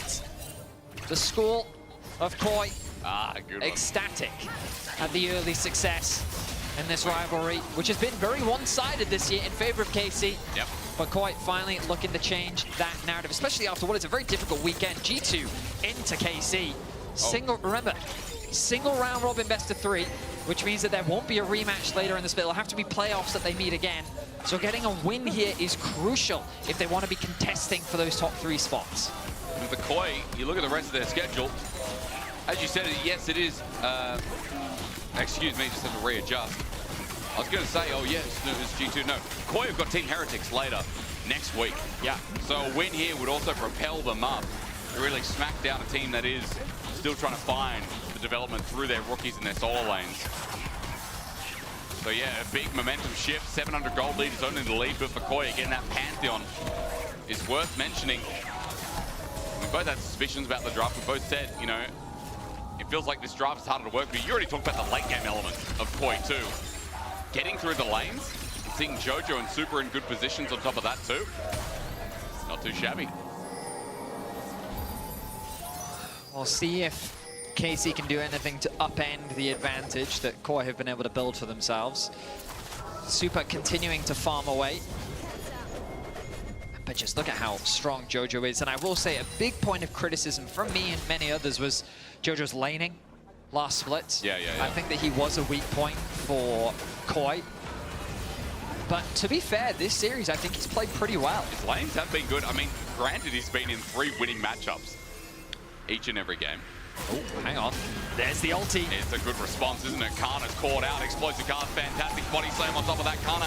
His flash still isn't up and available, so the timing is perfecto. I can't say that in Spanish as Super's getting dove now. Misfortune ult sent down a flash is a whim. Super dies, Khaled gets one back, first kill on the board for KC. A much needed kill for KC as the timing was so unfortunate for Kana just as he TPs back into lane. Koi pounce and they secure themselves another kill on the top side. And we were just talking about how KC haven't been able to find any advantages on the bot side of the map, but then they go and get a 2v2 kill, accelerating Kalist and setting him up for success. You can see that first item quickly on its way soon. The recall going to come through, and there is the Bloodthirster looking to be secured. Ivan, Yike gonna find him. Good little setup at the trigger scene, and the ulti comes out straight away. The Council doing damage and zoning off as Alvaro just jumps into a cocoon and almost dies. Severing Bolt is helping, but the burn almost does it itself. Alvaro I'm talking about is gonna get away from Yike's auto attacks as Daisy comes out to say g'day, and Koi's just gonna run away. But now a close call. Flash is expended from Alvaro and Elyoya in that short exchange. KC definitely not down and out. Remember, that gold lead was much bigger, but they've been able to close the gap pretty quickly. They're finding opportunities where they can. And now we set up for the Dragon, being started off by KC. This will be their second of the game, their third objective of the game as well. Even though Koi have been finding kills, the early game control has largely gone in favor of KC. Surprising, isn't it? I mean, Elyoya's just been in every lane, it feels like. Has he? He's been in top mainly. It does feel like top has been the rinse and repeat. Because you know what, Mirwin? I feel like you've been left isolated for a long time. How about I throw a couple of ganks your way? That is nice. I think Kana this series has had a lot of solo lane pressure consistently, and it's time that it shifted. Now, 2 dragons, as you mentioned. Grubs respawning in a minute 15. Already pings are going down. You see Elyoya setting up for maybe something in top yet again. Well, KC are getting the push in bot.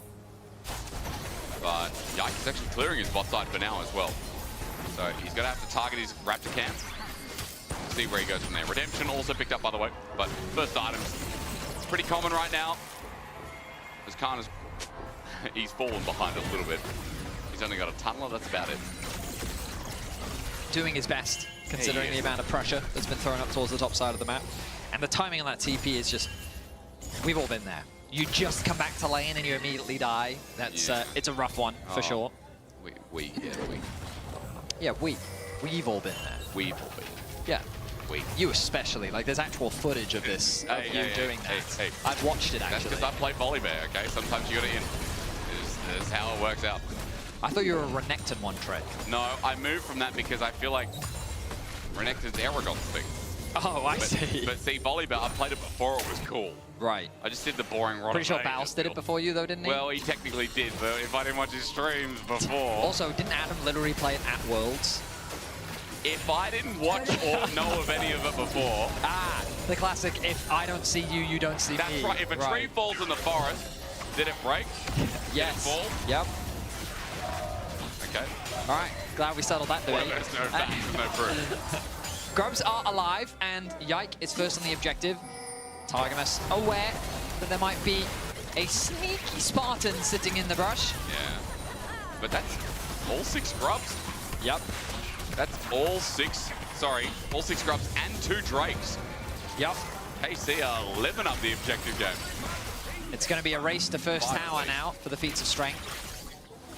And really, it is in KC's favor, given the bot tower looks relatively low, the top tower as well. Oh, not 6 scrubs. All right.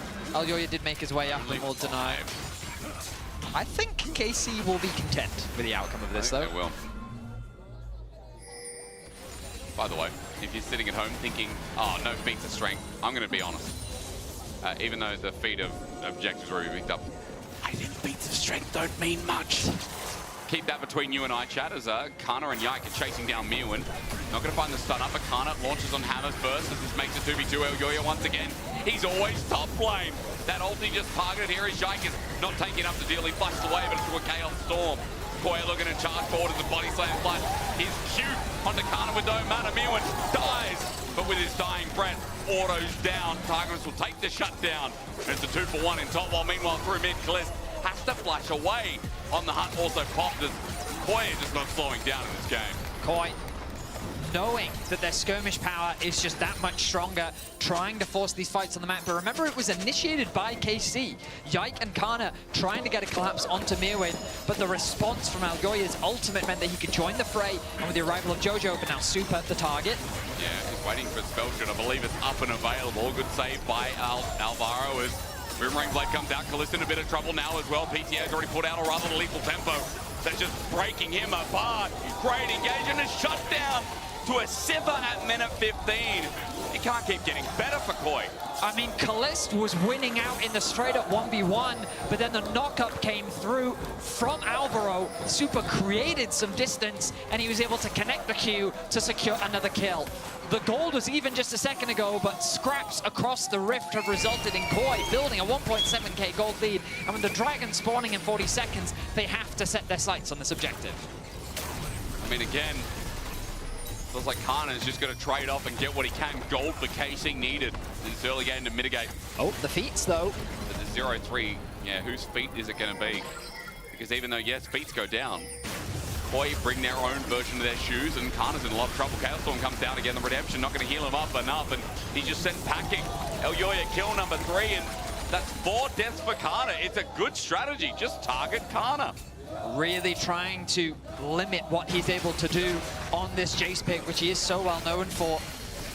Hang on. Not enough damage though, that's a rotation down. Gotta run, Targamas. Chunked out as Alvaro comes in, Gleaming Quills. I mean, he's fast. That's the good news. That is a good news. He's got Symbiotic Souls fully upgraded. And now he's gonna have to go back and heal up. Oh, interesting. Koi actually abandoned the Dragon to try and contest the Herald. Yeah. Again, this Pantheon he's a bit of a beast right now.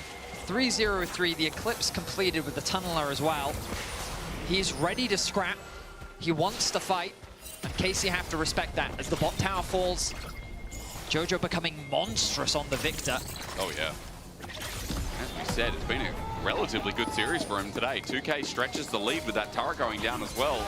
Elyoya starts the Dragon. This will be number 3 for KC. Trying to move to contest, and they've been good on objectives so far. It's been the one saving grace, but Alvaro now with the quickness sets up and finds himself a Kalist out of position. Elyoya jumps on his position. The Spider comes down and dies. That what you do. You step on them as the bullet time is hitting air. I think that just hit me. Kana running for his life. Jojo's found him though, and in front of the dragon with the slow. Kana will not be re-entering. Elyoya set that play up beautifully, and Koi, a momentum-based team, is what you can take off this series. They are just winning scrap after scrap, fight after fight, and they're going to get their first dragon of the game. They're likely going to convert it into a tower as well. Ow. As you said, turret equals 3.5k. Dragon sacking denied. And then our match of the week, KC here, got caught out with Kalist with a great engage from Alvaro. Alvaro locks onto his target, finds the knockup and the follow-up there from Elyoya. The chain CC onto Kalist. Forced out of the fight immediately, and while they didn't get that kill, it was enough to set up for the rest of the kills that they converted into 2. And again, this is where we're starting to see like this Elise plus this Ivan. It's just a weird combination. They're not able to find picks in the straight up 5v5. This Elise, what she offers is so limited in contrast to Alvaro, whose target selection continues to be fantastic. He's also had a great series overall, and he's working with Elyoya fantastically. He's looking to replicate that right now as they get control over the topside river, setting up for the Herald. But Betty, you know, the problem with poke comps is if they fall behind and you have bruises on the other side, more health, more sustainability, more frontline, it's a nuisance. KC's poke ain't doing enough work, and I don't know, we got a Sivir, we got a Victor on the other side of the rift. Some would say we are running out of time as more gold being given over, with Jojo getting his second solo turret this game. Herald eventually drops to Elyoya's Pantheon.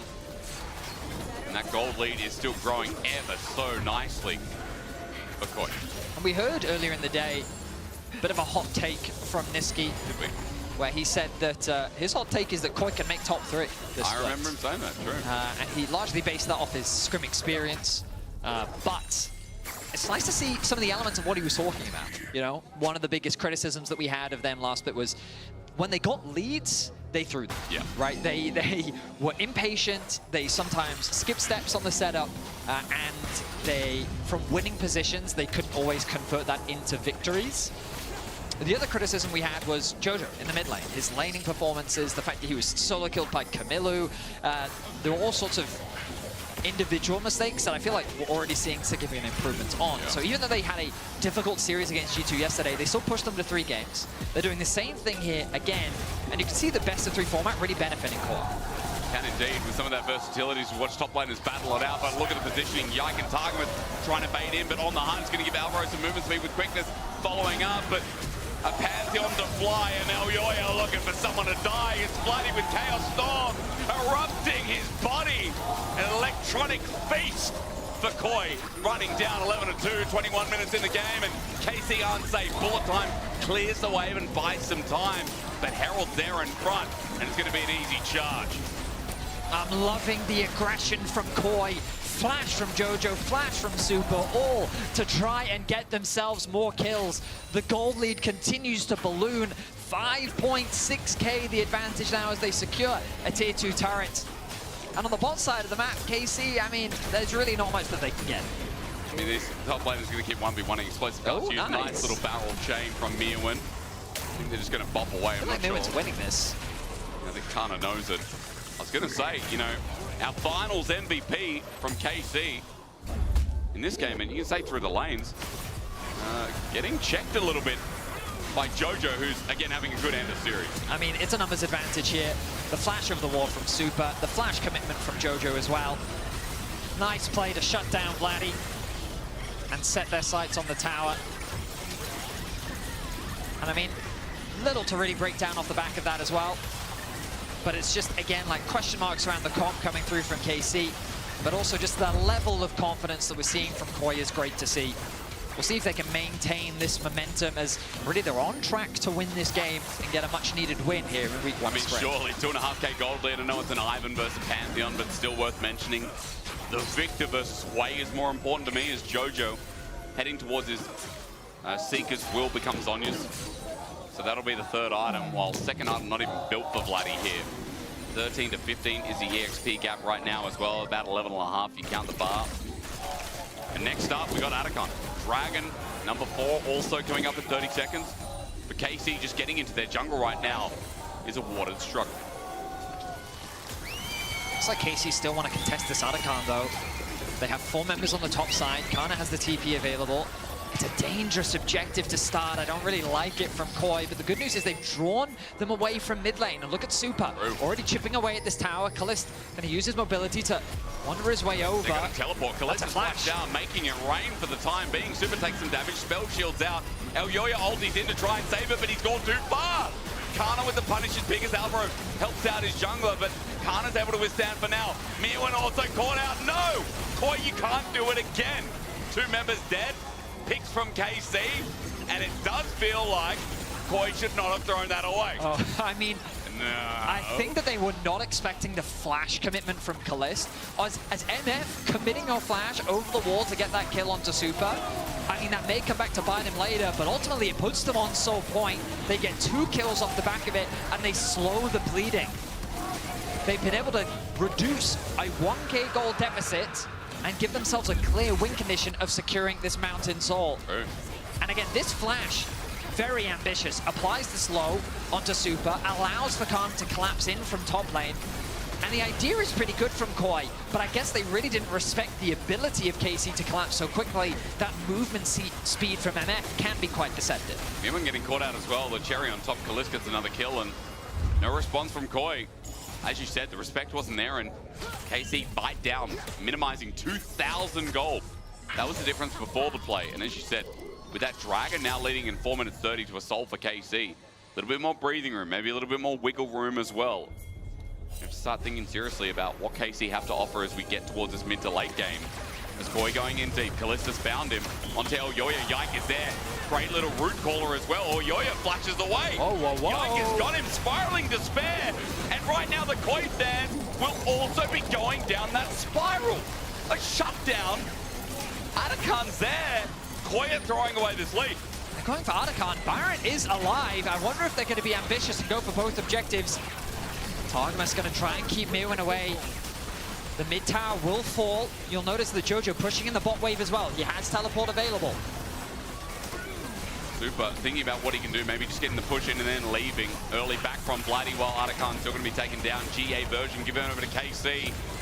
Baron's also up, but they're not going to be that ambitious. Elyoya's up in 10 seconds, and Kalist just moves up, gets a turret, and pushes down. Kana, meanwhile, though, he's got the GA, remember. Jojo can't do too much more. Chaos Storm was launched. I will say, I am surprised KC chose not to go for the Baron. Perhaps they thought that it was a greater risk, especially playing into Sivir and Vladdy, and I would very much... Vladdy, I'm so used to seeing Vladdy on Victor. I mean Jojo's Victor. Okay. But yes, and in that case, it makes sense why that they would avoid the Baron and instead get the Otacon. Now with the GAs, they're in a much better position they were in before. The gold deficit was 5.8k. They've clawed that back to 3.6k. A lot of that deficit sitting in jungle and mid lane. But really, you just have to keep your eyes on the itemization. You can see a full item advantage in favor of Jojo over his counterpart mid laner. The jungle difference doesn't really that much because Yike is more of a support than anything else. So once he completes this next item, he's basically full build anyway. Everything else after that is just kind of a luxury item. But the AD carries is where we're really starting to see the difference. And Infinity Edge is so close for Kalist. A bit more gold, and with that item, he's really going to spike hard. And Koi very quickly losing control of this game. Again, it doesn't feel like they should. Still 4k in the lead. It's not like they've lost everything, and it's still a 3-item Victor, 3-item Sivir as well. One big team fight, and we're back.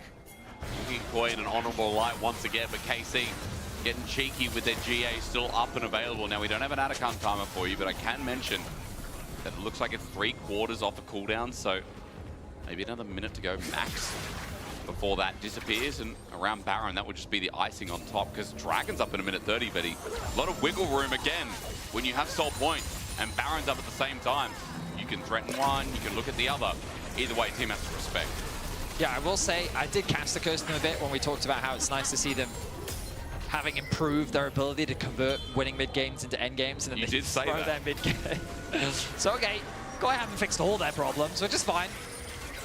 But We'll see if they can look to close this one out. As you rightly said, their advantage is still significant. KC can't afford to rest on their laurels. What are laurels? I don't know, it's just an expression. It's just like your legs or something, right? So many words in the English language that I know what they mean, but I couldn't properly define them for you. I thought laurel was the name. It is. You know? I also, you know, laurels just also sounds like a funny word. So I just always wondered, you know. We didn't have to go down that rabbit hole, you know, but... Thank you. I'm grateful for that. Thank you over that. Dragon in 35 seconds. Laurel's a good name for a dragon. Vladdy is very close to level 16 as well. A nice level for him. Getting that 3rd point in the ultimate. The Cyrilda's Grudge finished for Kana as well. Getting a bit of a change on this patch. Mega big is the Dawn Core as well for Yike. 3rd up. Alvaro. It's a great engage though. Ignore that. KC have blown apart. Jojo's Chaos Storm takes the Rift and Super takes Vladdy. Yike running for his life as Elio flew in, but Koya back. 2 kills are big, and that solved conversation out the window.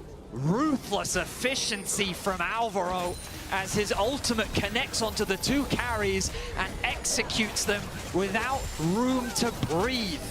Neither flash was used because they were not given the opportunity. The Dragon Soul will be denied, and the Baron is now in the eyes of Koi. Alvaro's Rakan looking clean this game. Say what you want to say about the down points of Koi, but everything else has been stellar. Holding the Dragon for now as Elyoya needs to move into position. I mean, an attempt to steal. Yike has a way in. Mirwin tries to body slam.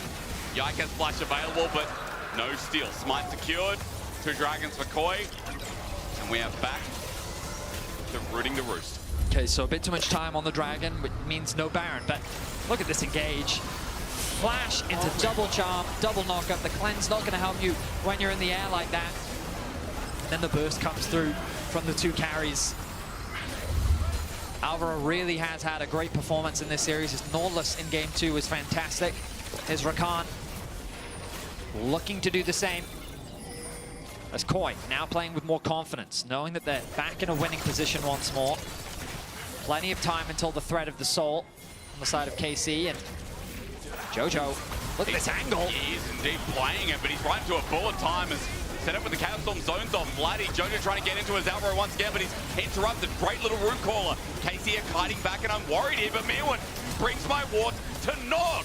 Yike survives for now. Hang on a minute, Elio is down, and Jojo's caught out as well. Yike's dead. In goes Alvaro again, but the poke's still there. KC are playing it back.